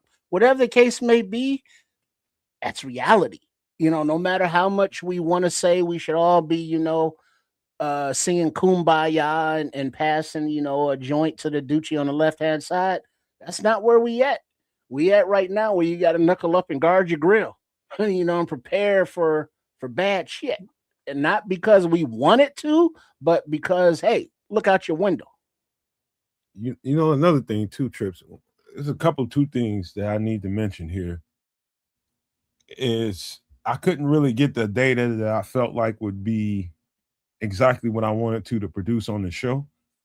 But it really seems to me, and I don't know whether people are fudging this shit, but I know there's some reality to it. If that many people's homes are headed towards foreclosure, the what do you call it? The repo rate. And I'm seeing a whole lot of videos on it, but I can't find the accurate information that I need for the show. The repo rate seems to be extremely high. People are giving up cars, I'm seeing people die for a car because that car was the only thing, that's the identity piece that made people think around that individual that had the car that made them feel like, okay, I'm better than you. They will die for that fucking car because that was their status symbol. I'm seeing a whole lot of repos, and people are fighting the repo men, shooting, trying to unalive people about their cars. And that's getting awful. Other Right. thing that I didn't mention is the screwworm epidemic that's going on in states in the South. And that's another thing. Canada, I wish kids could hear this, but Canada was early to the game and basically banning all imports of beef from the United States temporarily because Right. we eradicated that in the 60s, a long time ago. But since all of a sudden this administration gets in here and these boring ass, do nothing administrative jobs that they think that keeps everybody's food safe, they gutted all those jobs. Cut self-own like some bitch. And now the screwworm is thriving again. And now it's like we were already hurting in the beef industry. But now, this is another on top of another self-owned. So, the Doge cuts that literally said, we don't need these sterile flies. We know we need sterile flies for. Cut that, save that money. Now it's costing more in the long run because without those flies, now you get these damn screwworms, and they're eating the flesh of the beef, and we can't eat that. So another food chain issue, another health issue that realistically the grown-ups that used to address that stuff, ain't nobody there doing it. Subsequently, it's gonna also inflate the price of beef. Yeah. It's like, oh, that pound of ground beef that's $8. Well, shit, I might as well get the Wagyu. Man, dude. So I did. It's like, well, shit. Normally it's like, well, damn. The Wagyu's twice as much as your regular beef, but shit, now it's all the same price for now. It's horrible, man. It's horrible. But what we're gonna do today is I had two record breakdowns that I wanted to do, but I'm trying my best to squeeze in this movie because I think it's one of the more important movies, especially right now, to talk about. We're gonna do a movie breakdown, and hopefully we get to a record breakdown if that's cool with you. All right, Yeah, let me pull it to the side. Pull it to the you know, side. because Smitty's got the itis.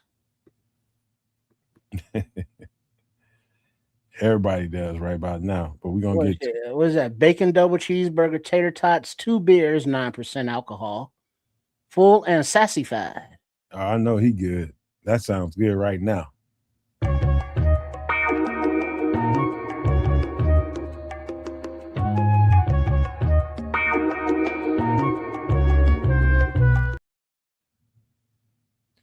Now, this is Malcolm X, Denzel Washington starred movie. And I know we talked about Ray last week, and we went on about how good that performance was and how talented Jamie Foxx is. All true.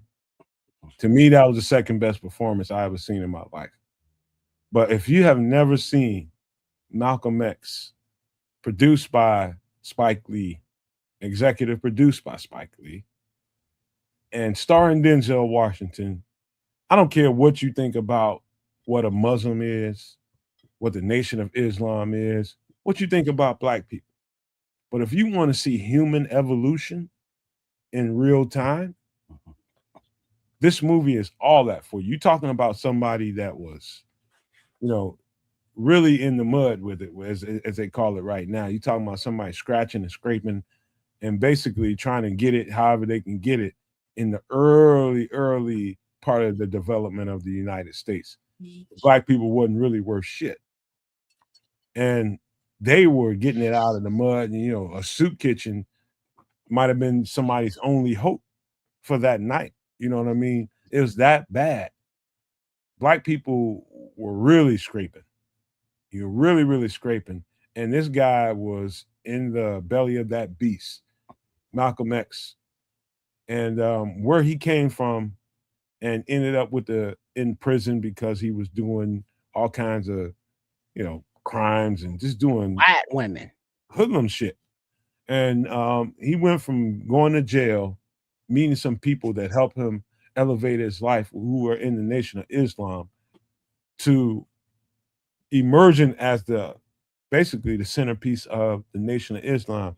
That whole story, I don't want to give it all away, but I'm just telling you where he ended up in the end is a story for all mankind.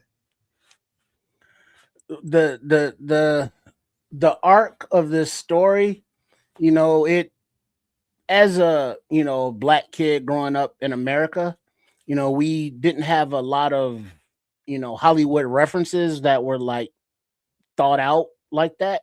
The first one was Roots, Alex Haley, and it's like, oh shit, slavery, that sucked. But then this movie came out, and from him hot press or lying his hair, make it straight, straightening his hair, and dealing with the street life, to his It's realization, the only life I know. right? To the realization and to finding a home within, the Nation of Islam, but then to see the political things that went on in there, and how people that brought him in, how they acted, and how once his realization of what the actual religious aspect versus what they were doing as a religion group, and then that, and then his willingness to work with others, and then the willingness to have his own kind do what they did. So there's a lot of twists, a lot of turns, but the actual cinematography and the changing of the eras as he aged, and the way it was filmed, it was a very good historical, with a little screenwriter ad lib here and there, but not really. So the course of him, meeting with King, or meeting other people at the time like Cassius Clay. You know, it then or Muhammad Ali, after the fact. But yeah, it was a good flick. It won awards. It was uh acclaimed, and Denzel. I mean, come on, he's a thespian for fuck's sake. Let's go. Trips, I've never seen a representation of somebody's story come across the screen the way this came across the screen and make me believe it. This was the real deal. This was the real deal. I mean, he became Malcolm. Denzel became Malcolm in this movie. And some of the little side stories I hear about how this movie was produced and how Denzel prepared for it, it was a whole year in advance. He took a year to go meet with people, study them, and he put the work in. And this, the industry did not want to produce this film. They thought it was too powerful. Spike Lee had to go around to his rich friends, and this gives you a perspective about timing. This film would have never been made, 20 years after Malcolm passed, because really nobody had the money to do it. They had enough influence. It got to a point where he had to reach out to Michael Jordan. He had to reach out to your Oprah Winfrey's of the world. He had to reach out to your Bill Cosby's, anybody that had money, because the studios did not want to produce this film. And so he had to make it happen.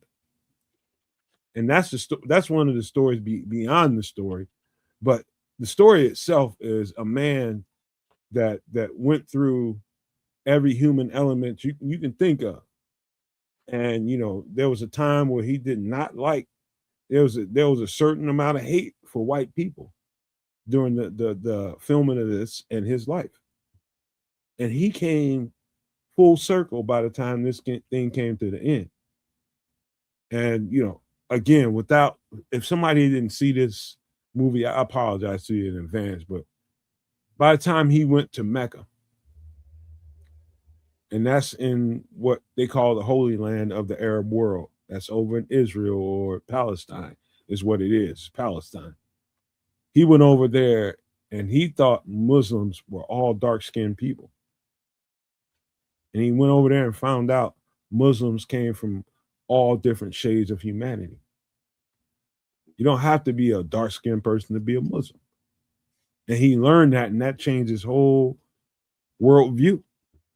And so, anyway, you get to that part of the movie and the way that Denzel came across on the screen. This is the best screen performance of a particular real character that I have ever seen in my life. This was so directly on point that I can't, man, the embellishment I have about this and how he did not win an Academy Award, we should just burn the Academy. Fuck him. They don't deserve to exist if he doesn't win an Academy Award for this. And he did not. Pretty sure I'm pretty sure that's the last Academy Award show that I watched.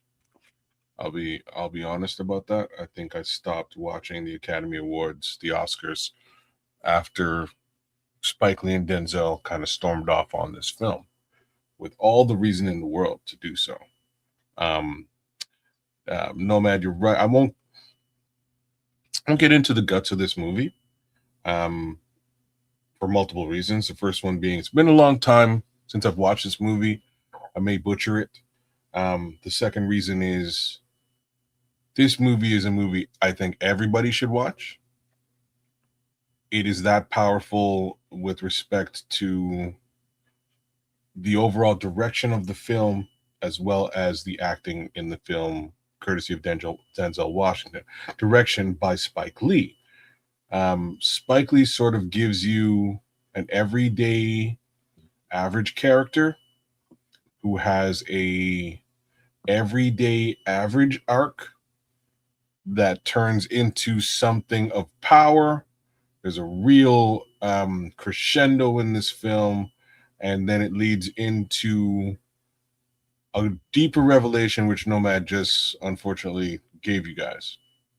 And that revelation is really just that, like, what he came to understand was Islam / being a Muslim wasn't really presented to him the way that it actually is in practice. And when he went to go and see that practice on his own, he had a bit of an epiphany and a bit of a personal change. And that became reflective towards the end of this movie and the end of his life as well. That being said, I'm trying to think if so. Denzel winds up, I believe, winning an Oscar for his performance in Training Day as a bad guy, and I'm just trying to think if, like, if he really, truly, actually if he did actually do a better acting performance ever in a film. And negative stereotype. I'm just gonna say, They're like, gonna reward that. You know what I mean? Good, man. Training Day was a great show, a great movie. It was nowhere near as good and impeccable. This is where I'm going, right? So Training Day was he acted very well in Training Day, but by no stretch of the imagination was that Oscar winning performance in Training Day it can't even hold a candle to what he put on display during this film. There's no two ways about me making that statement. They're not even remotely close to each other in scope. I don't know who wound up winning the Oscar that year versus Malcolm X, but it was an absolute lie / travesty that it happened. Again, one of the best films that I've ever watched. I don't need to watch it multiple times to get what I got out of it the first time. It's a long movie, but a great movie. 3 hours. Right? Well acted all the way through. Well directed all the way through. What's up, man? I just love the story of a human evolving from what you are and what you perceive people to be here in this country because of your experiences in this country, and that's all you know. Yeah, he was just a product of his environment. Yes, and then you become a little bit more, you get to see people in other parts of the world and expanding horizons, and it changes your perspective. That's exactly how people should be. Mm-hmm. But first you have to be willing and able to, venture out of your own neighborhood. In Chicago, kids, there are people that, are born and raised in the city, but never leave, a 5 square mile radius. Mm-hmm. This I totally believe and can understand. And, thank goodness that this particular, character, as in Malcolm X, not Denzel Washington, really had the ability to, experience and be a product of it's a great story, right? And when I say a product of his own environment, he was up to fucking no good. Things were not good. He was doing things that he shouldn't have been doing, and eventually kind of clued in and moved in a manner that was counter to all of the things that he'd grown up and experienced, and eventually became this person. I have to give a shout out to all the people who helped put this on. You touched on a couple of them. Big Bill Cosby, man, doing time for roofies and all that. He put a lot of money into this movie and made sure that it got off the ground. Shout out to the Quaaludes.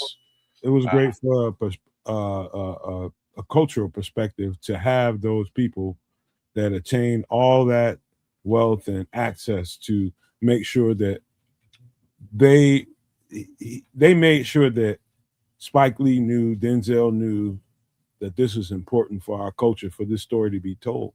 Yeah. Another little side note. I bet you people would not believe this if I told them. But the guy that was playing Shorty, which was Spike Lee in this movie, in real life, that was Red Fox himself. I don't understand what you're talking about. John Sanford was his name at the time before he became Red Fox. Was that guy? Was Malcolm Little's homie?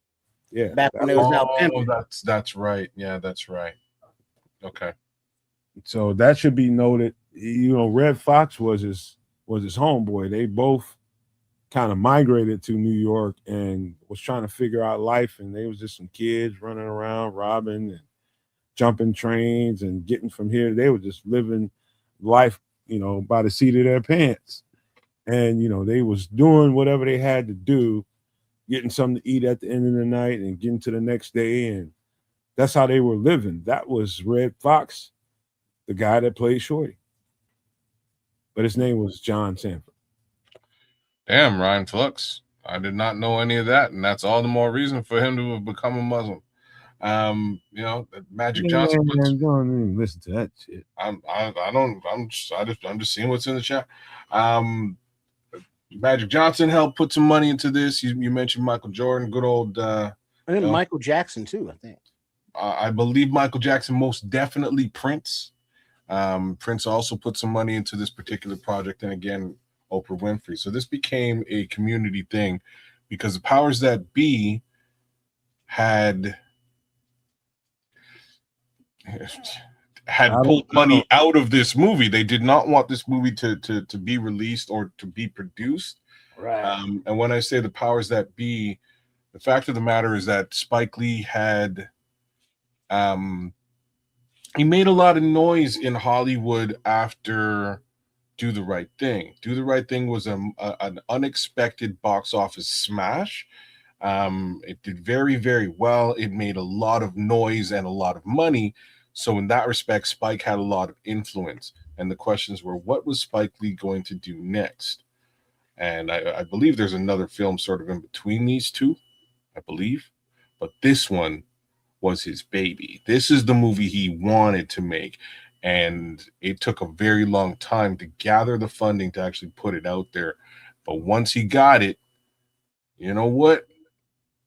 If you ain't watched it, you need to watch it because it's one of the movies. It's one of the better movies you'll ever see in your life. And it has nothing to do with whether you're black, whether you're white, whether you're whatever color you are. It's about the human experience. And it's telling you the story. It's telling you the story of what this human, under the circumstances during that time, experienced and how he evolved from his perspective here in the United States and what he went through, which was hell, and how he edged off those little. He rubbed off those edges and learned that this was just my experience here. However, the rest of the world, people go through this, and this is who they are, and they are all kinds of different shades. And that's the beautiful thing. That's the most important thing I can take from this movie is how he evolved.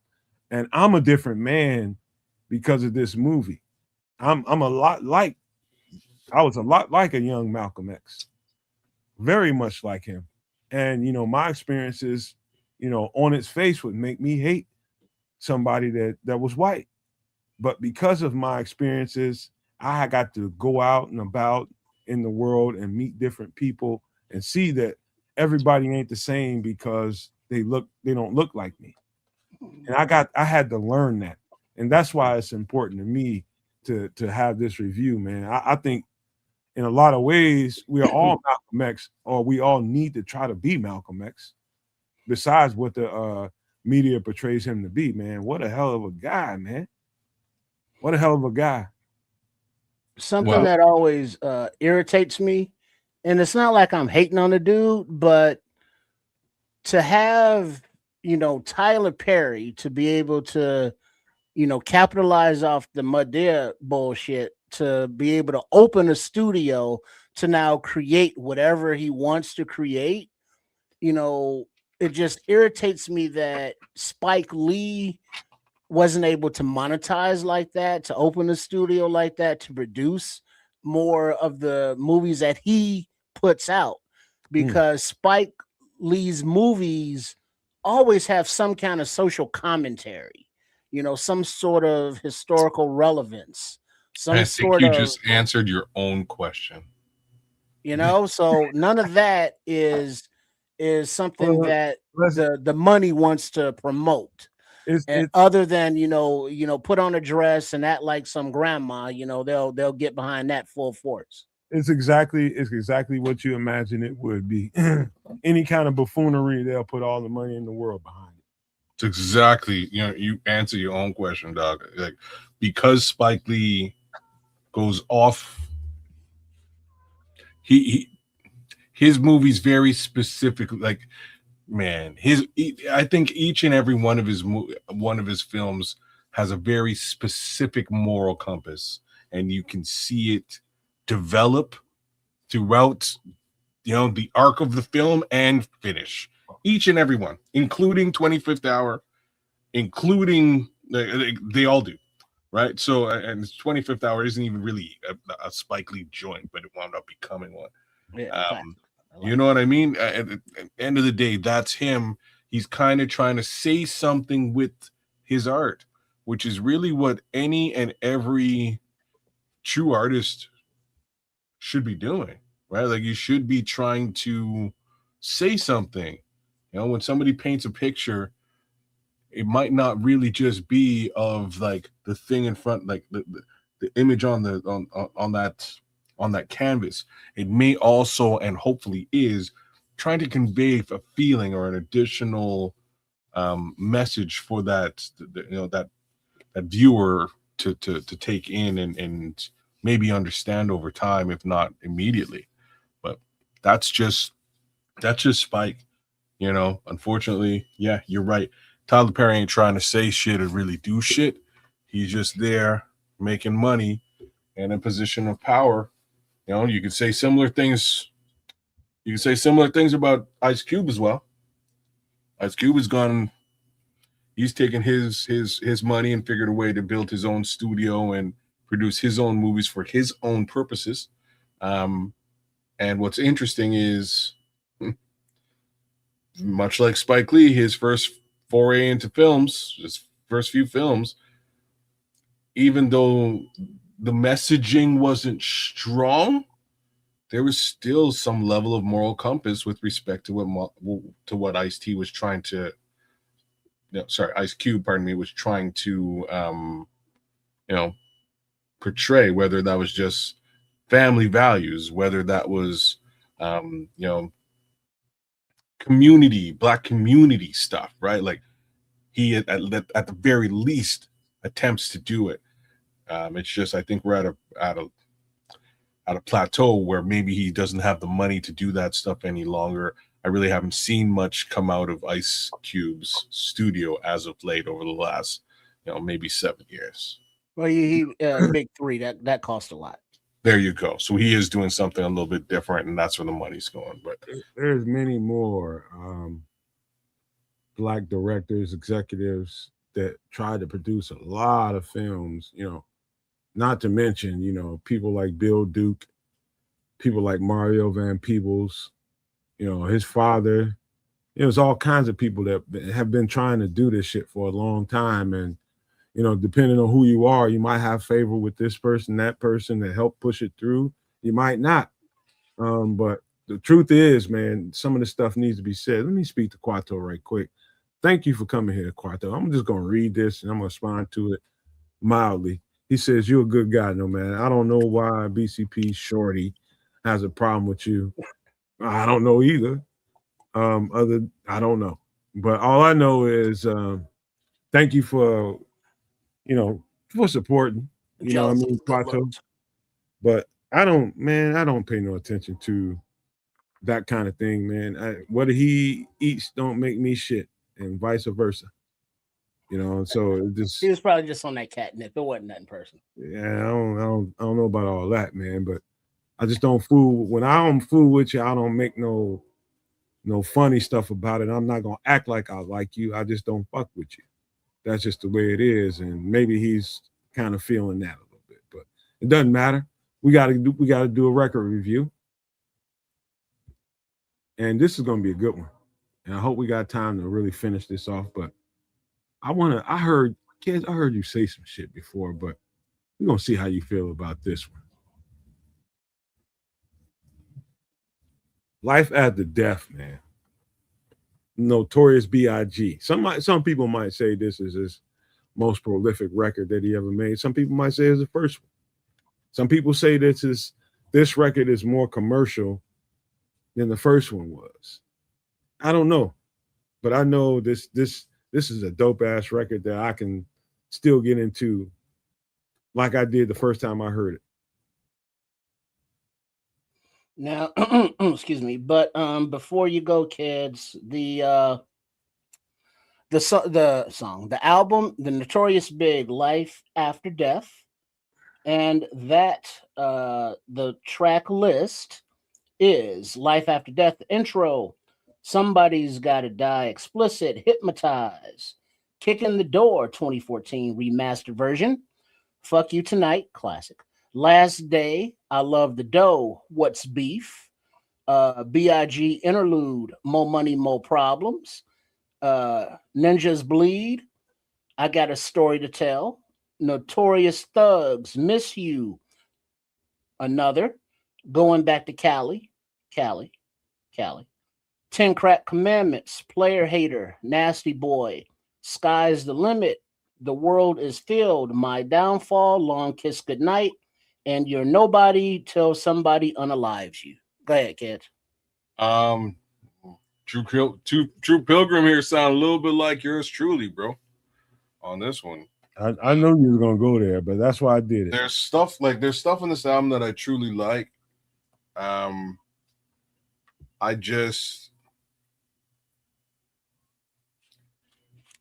This is like the height of commercial rap era for me, and a lot of at that point, I really moved away from the more obvious, the hot 97 rap. I kind of moved away from. Like I just put it like that.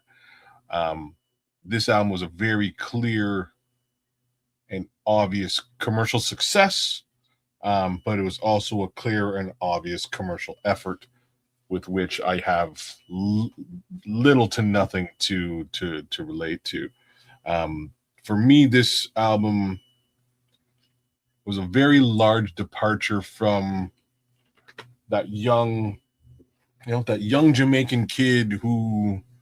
True Pilgrim. By the way, kids, True Pilgrim is in here tearing this shit up. This one, late 90s was when hip hop started going downhill. Downhill, bro. Yeah. You're right there with me, bro. That's exactly. I feel exactly the same as you. For me, I Hypnotized is a little bit different, like as a song. I love that song because it's written different than most hip hop songs, and I'll try to break some of that down in a minute. But for me, this was a departure from that young, bright-eyed, Jamaican youth who was very like, this kid in my opinion is, again, has a very similar upbringing as I do, and I could feel that and relate to it in full capacity on album number 1, right? Born to Die. That album for me resonates very closely with the person that I am.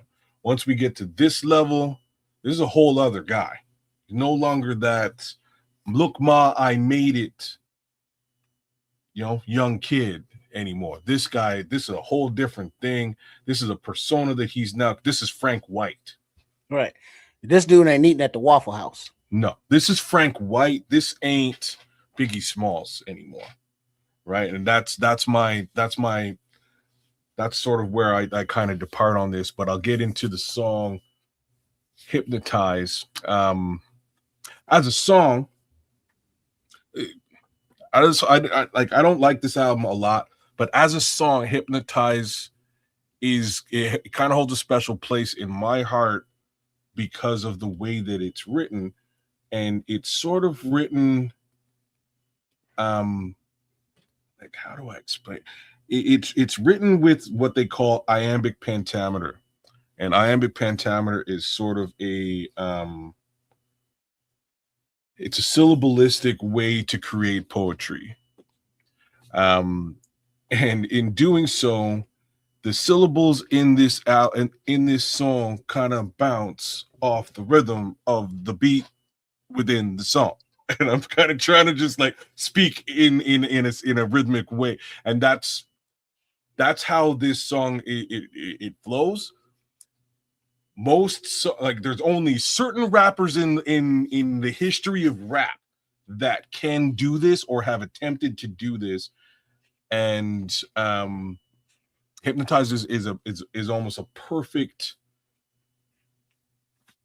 a perfect iambic pentameter written rap that again you just don't see from most MCs. I'll try to like there's only a few guys who can even, like Slick Rick kind of does it. Rakim does it on a few songs. Mos Def has done it on a couple of songs. Mad Skills. Can I interject here? No. Can I interject here, kids? Yeah, sure. Because you're going the long way around of saying that the truth is Puffy did try to make this the most commercial album for him. You know, the lyrics were done and probably most of the music was done before he died. You know what I mean? But how this was marketed was to really take it and go mainstream with it and use it in a way that he used it. Now, I'm gonna tell you the greatness of Biggie. Even though I guarantee you, if he was still here and he had something to say about how this record was produced and how it all came about, he wouldn't have. I'd just say 30 to 40% of what was in this record, production wise, he probably wouldn't have been with. Yeah, but I think what's great about Big is lyrically, he owned it like no other. Lyrically, he just destroyed whatever was put in front of him. He owned it. Like even the songs that I care less for, I listen to it lyrically, and I'm just like, man, nobody else really could have done that like that. You know what I mean? Like Sky's the Limit is a weak ass song to me. It's a terrible song. And I know he probably wouldn't have been with it, but he did it because that was his contractual obligation. It was a terrible fucking song. But Puffy had to get that sample in there. And he owned it lyrically the best way he could. But there's other records in there when he's talking about, scheming on a player from the New York Knicks that lyrically was the bomb, bro.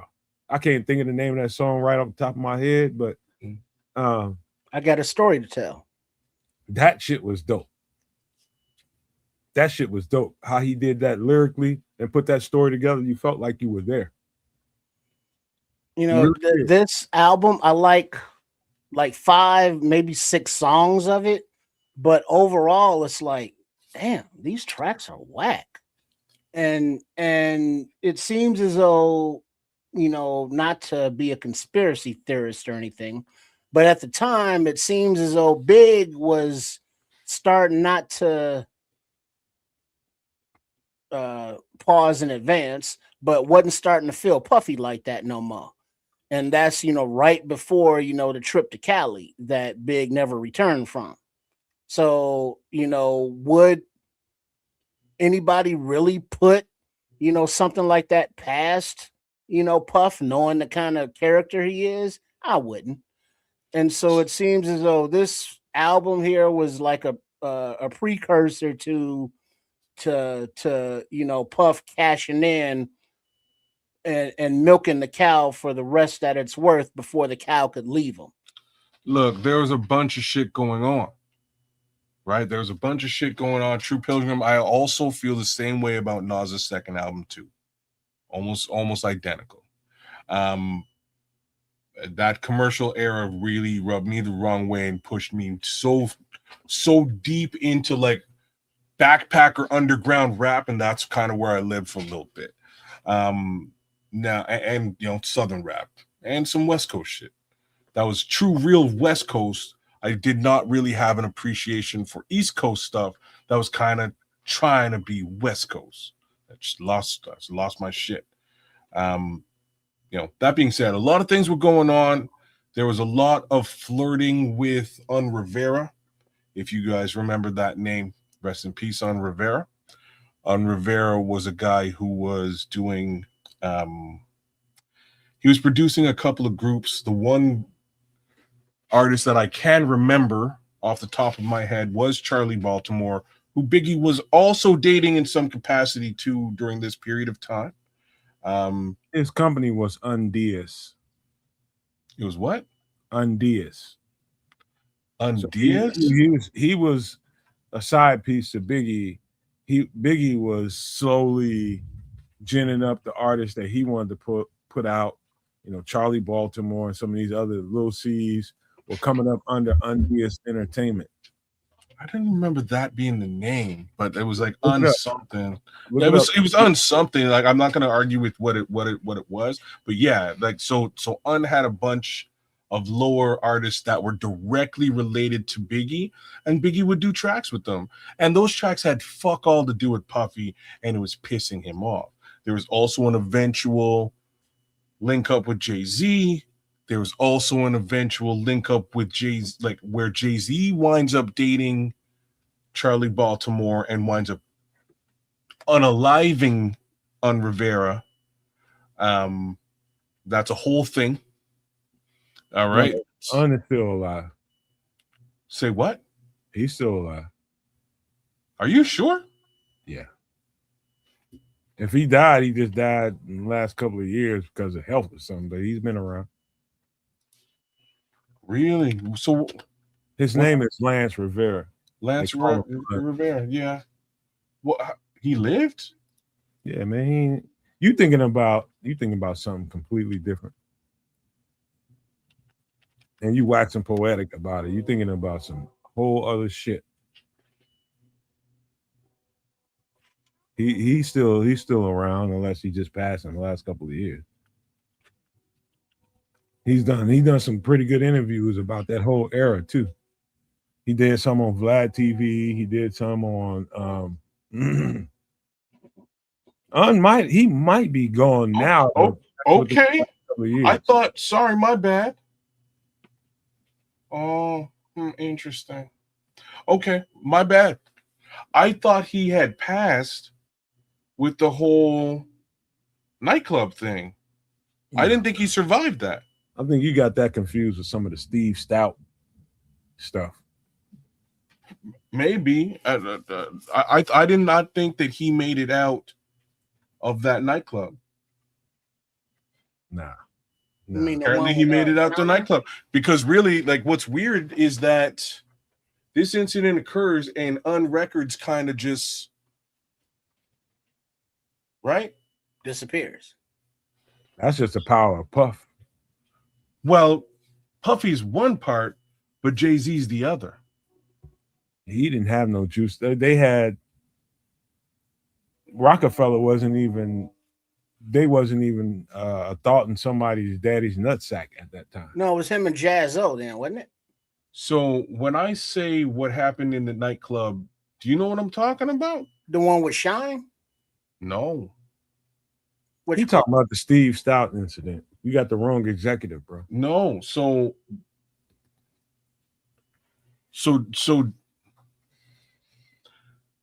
the way that this apparently shakes out, here's how I say it.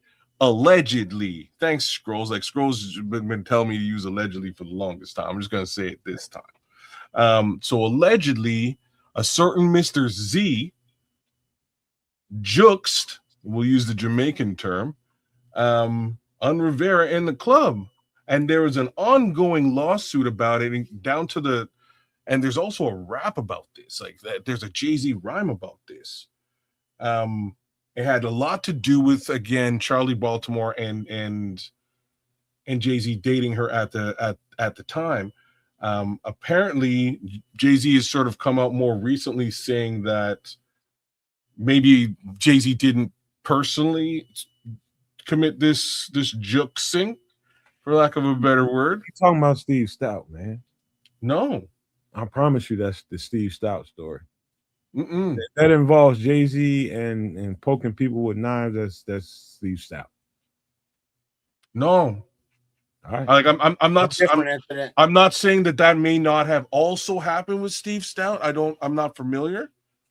You know what I mean? I'm not familiar, but what I can tell you is that, you know, and I'm looking at it just for verification purposes on ChatGPT. ChatGPT is telling me, you know, well-known 1999 nightclubs juxing incident involving a certain Mr. Z and on Rivera, right? So that's what I'm talking about. This is Yeah, sort of True Pilgrim saying Steve Stout got hit over the head with a with bottle. a bottle. There's That was another a different club incident. And wasn't that Puffy? There's Or was it another Jay? incident that happened with a guy, a Haitian guy, not Haitian Jack, but another guy, but he's doing like 30 something, 40 something years in prison right now. I can't think of his name right now. I can't think of his what is his name? But there's a lot of those slimy guys involved in all this, man. And it's stuff Anyways, well, yeah. let's get off back to the that. record, man. You know what I'm saying? Get back to the record. So, long story short, there was a lot of Jay-Z was flirting with a lot of other artists that were not under Bad Boy.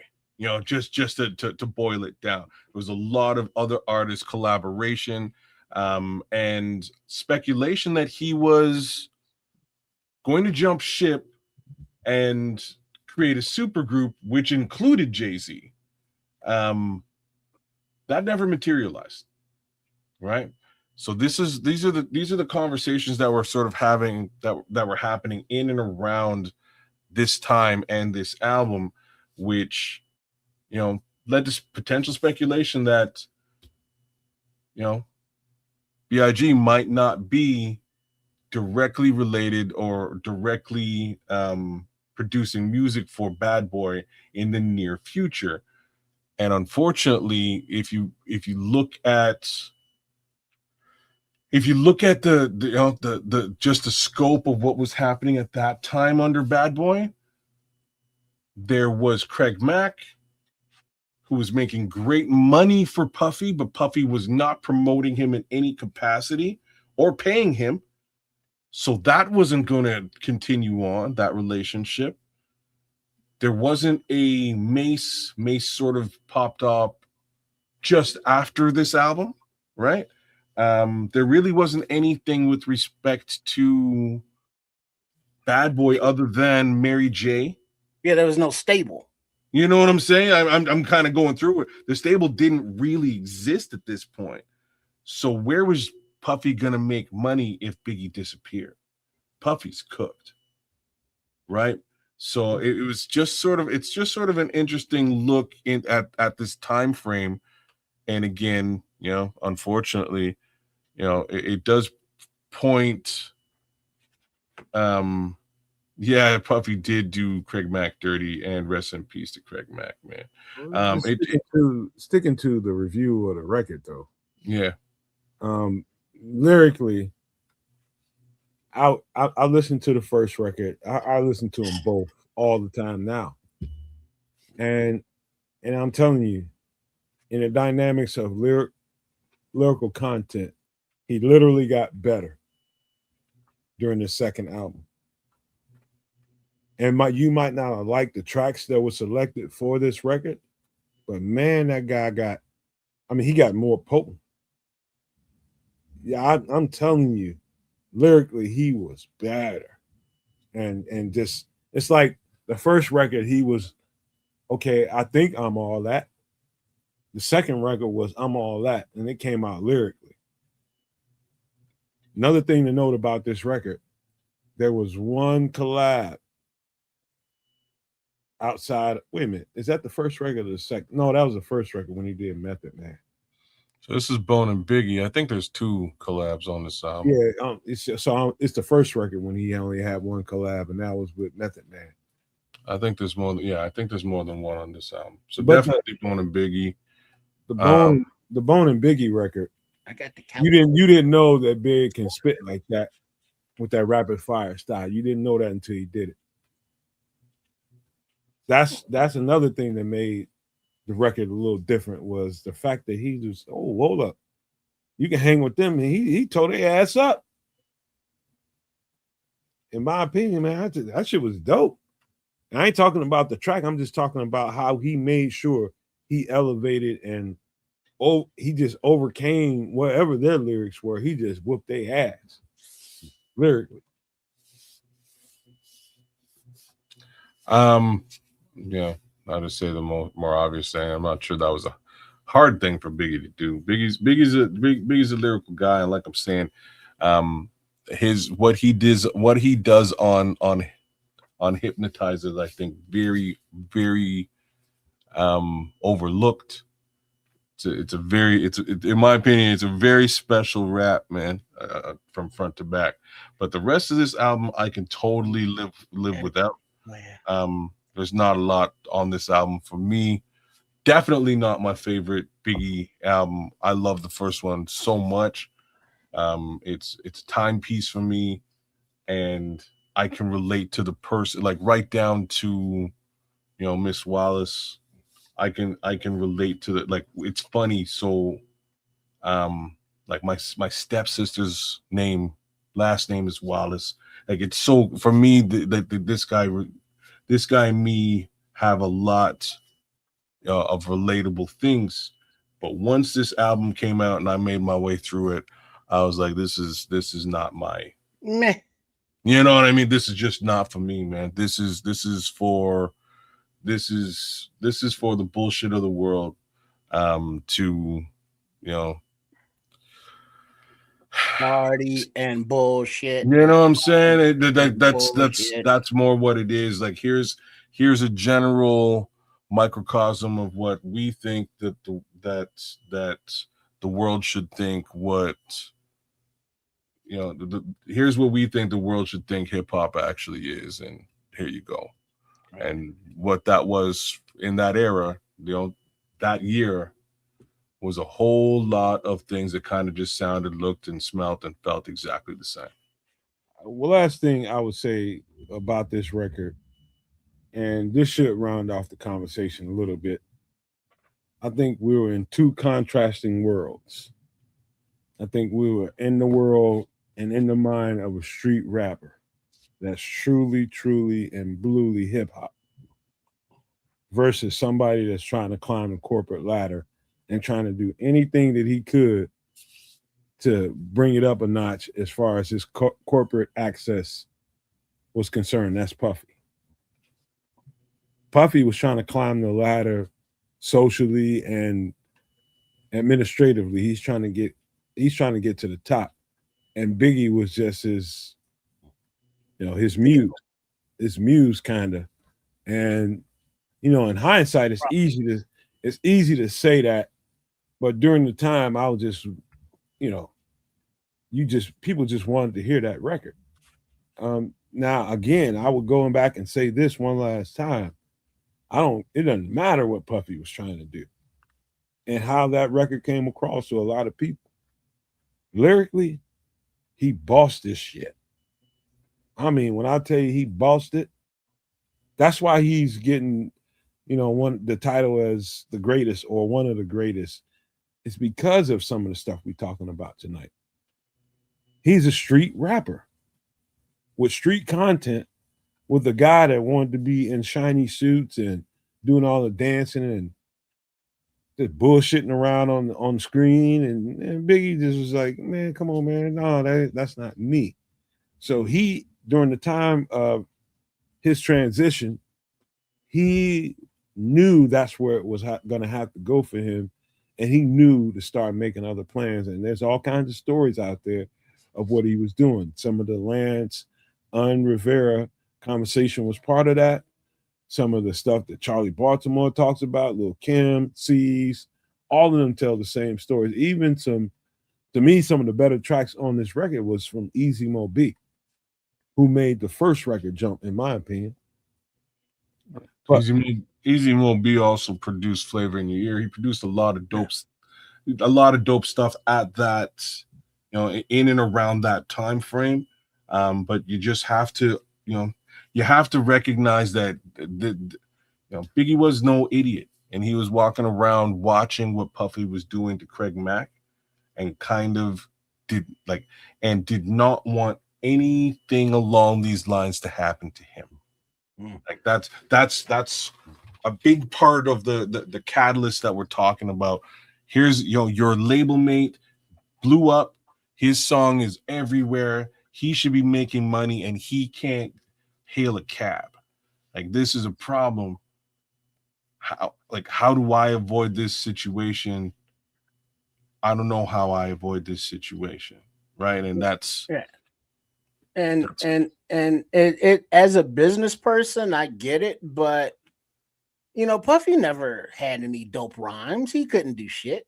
Puffy never made any beats. Other people did that. But he would interject himself on the stuff to be in the spotlight. He would interject himself to be, oh, I am Bad Boy Records, and these are my people. These are my employees or property, if you will. And Big was like, he appreciated Puff for putting him on, but Big was maturing. He was developing as an artist, as a person, as a human being. Like Keds was saying, he, came from the streets and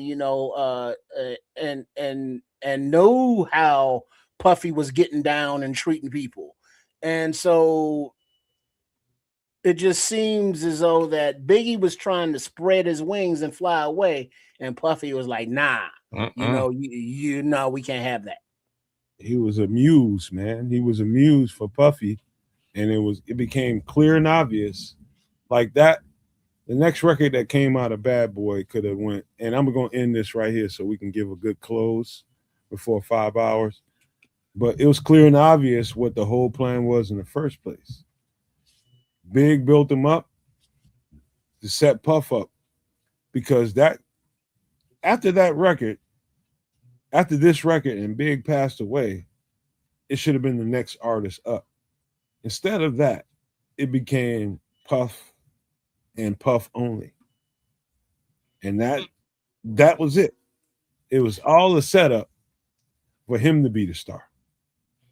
I wish I could argue with any of that. Like, I will say that Mace got a lot of shine. Mace and the Locks wrote a lot of his lyrics. That wasn't the next record that came out. No. That's why I said I can't argue with what you're saying, because the next album that came out was Puff Daddy's album. It was more. And it sucked. It was like terrible, horrible. We're talking about. We're talking about Puff Daddy here. He's never been really actually a rapper in any capacity. Mind you, even in I can never remember the name of the song, but the first song with Biggie Smalls on it. Huh? What are you talking about? What are you talking about? The first song for who? I'll try to explain it to you.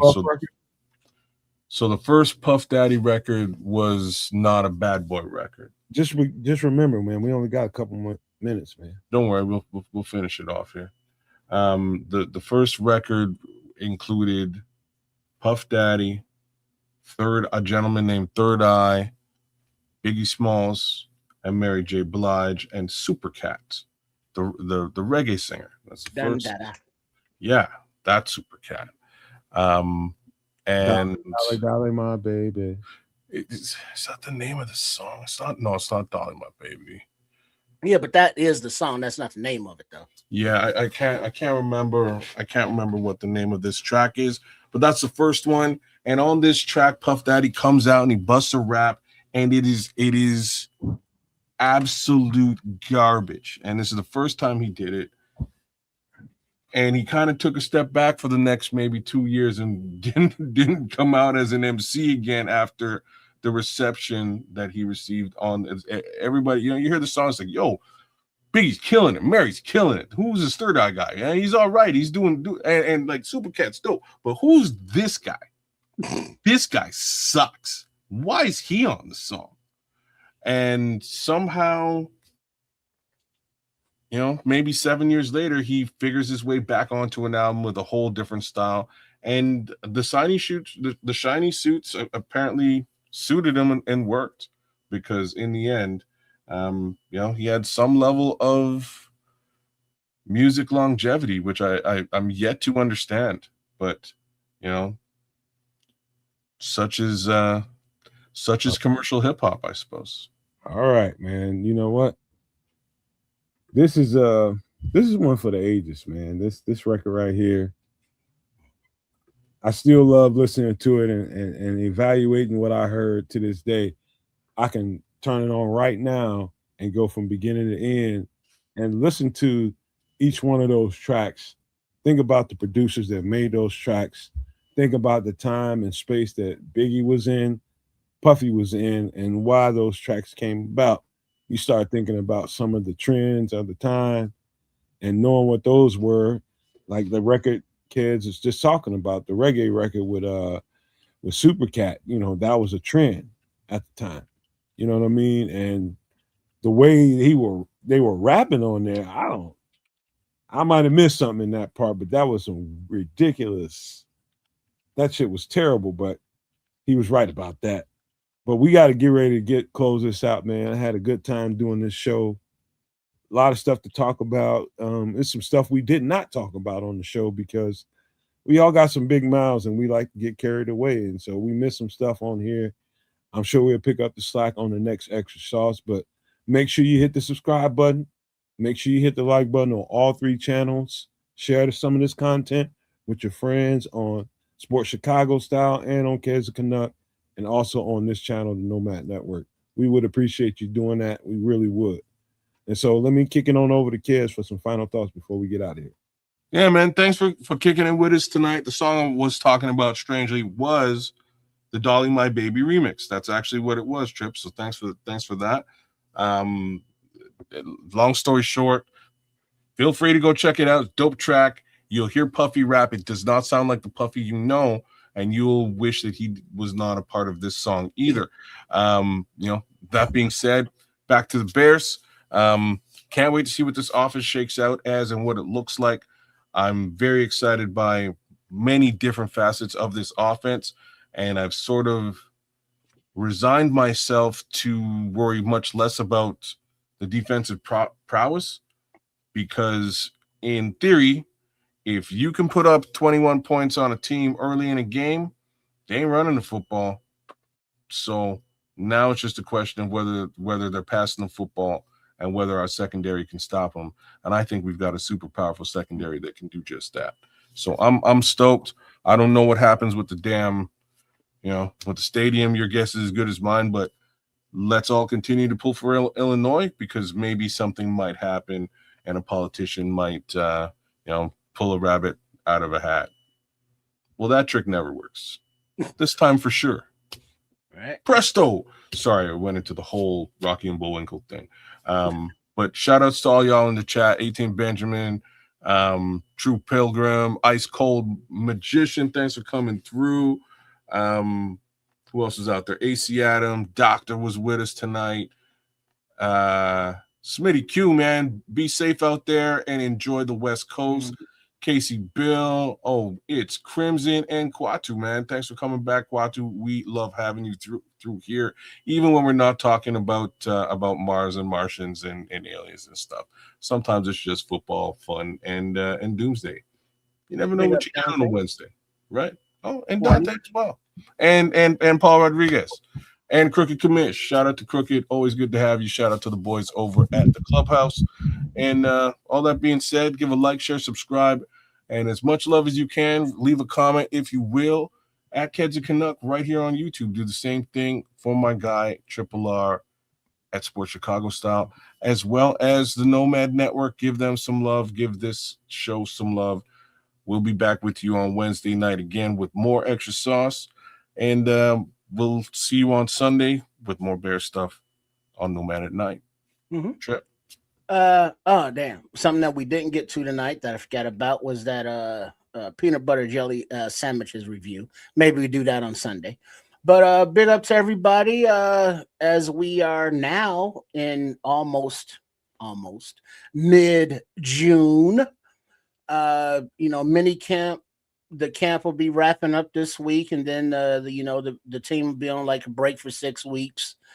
But until then, there's a lot to look at, a lot to analyze or debate, and to look forward to, and be thankful that we have a few a-holes in the organization. In the name of Kevin Warren, the a-hole coach of the league, Ben Johnson. They hate him, we love him, and that's all good. So, yep, shout out to the Nomad Network. Shout out to Keds of Canuck and Sports Chicago Style, also known as Triple RSCS. Nomad. Well, I just hope everybody came in here and got what they came in here for. You want a Bears conversation.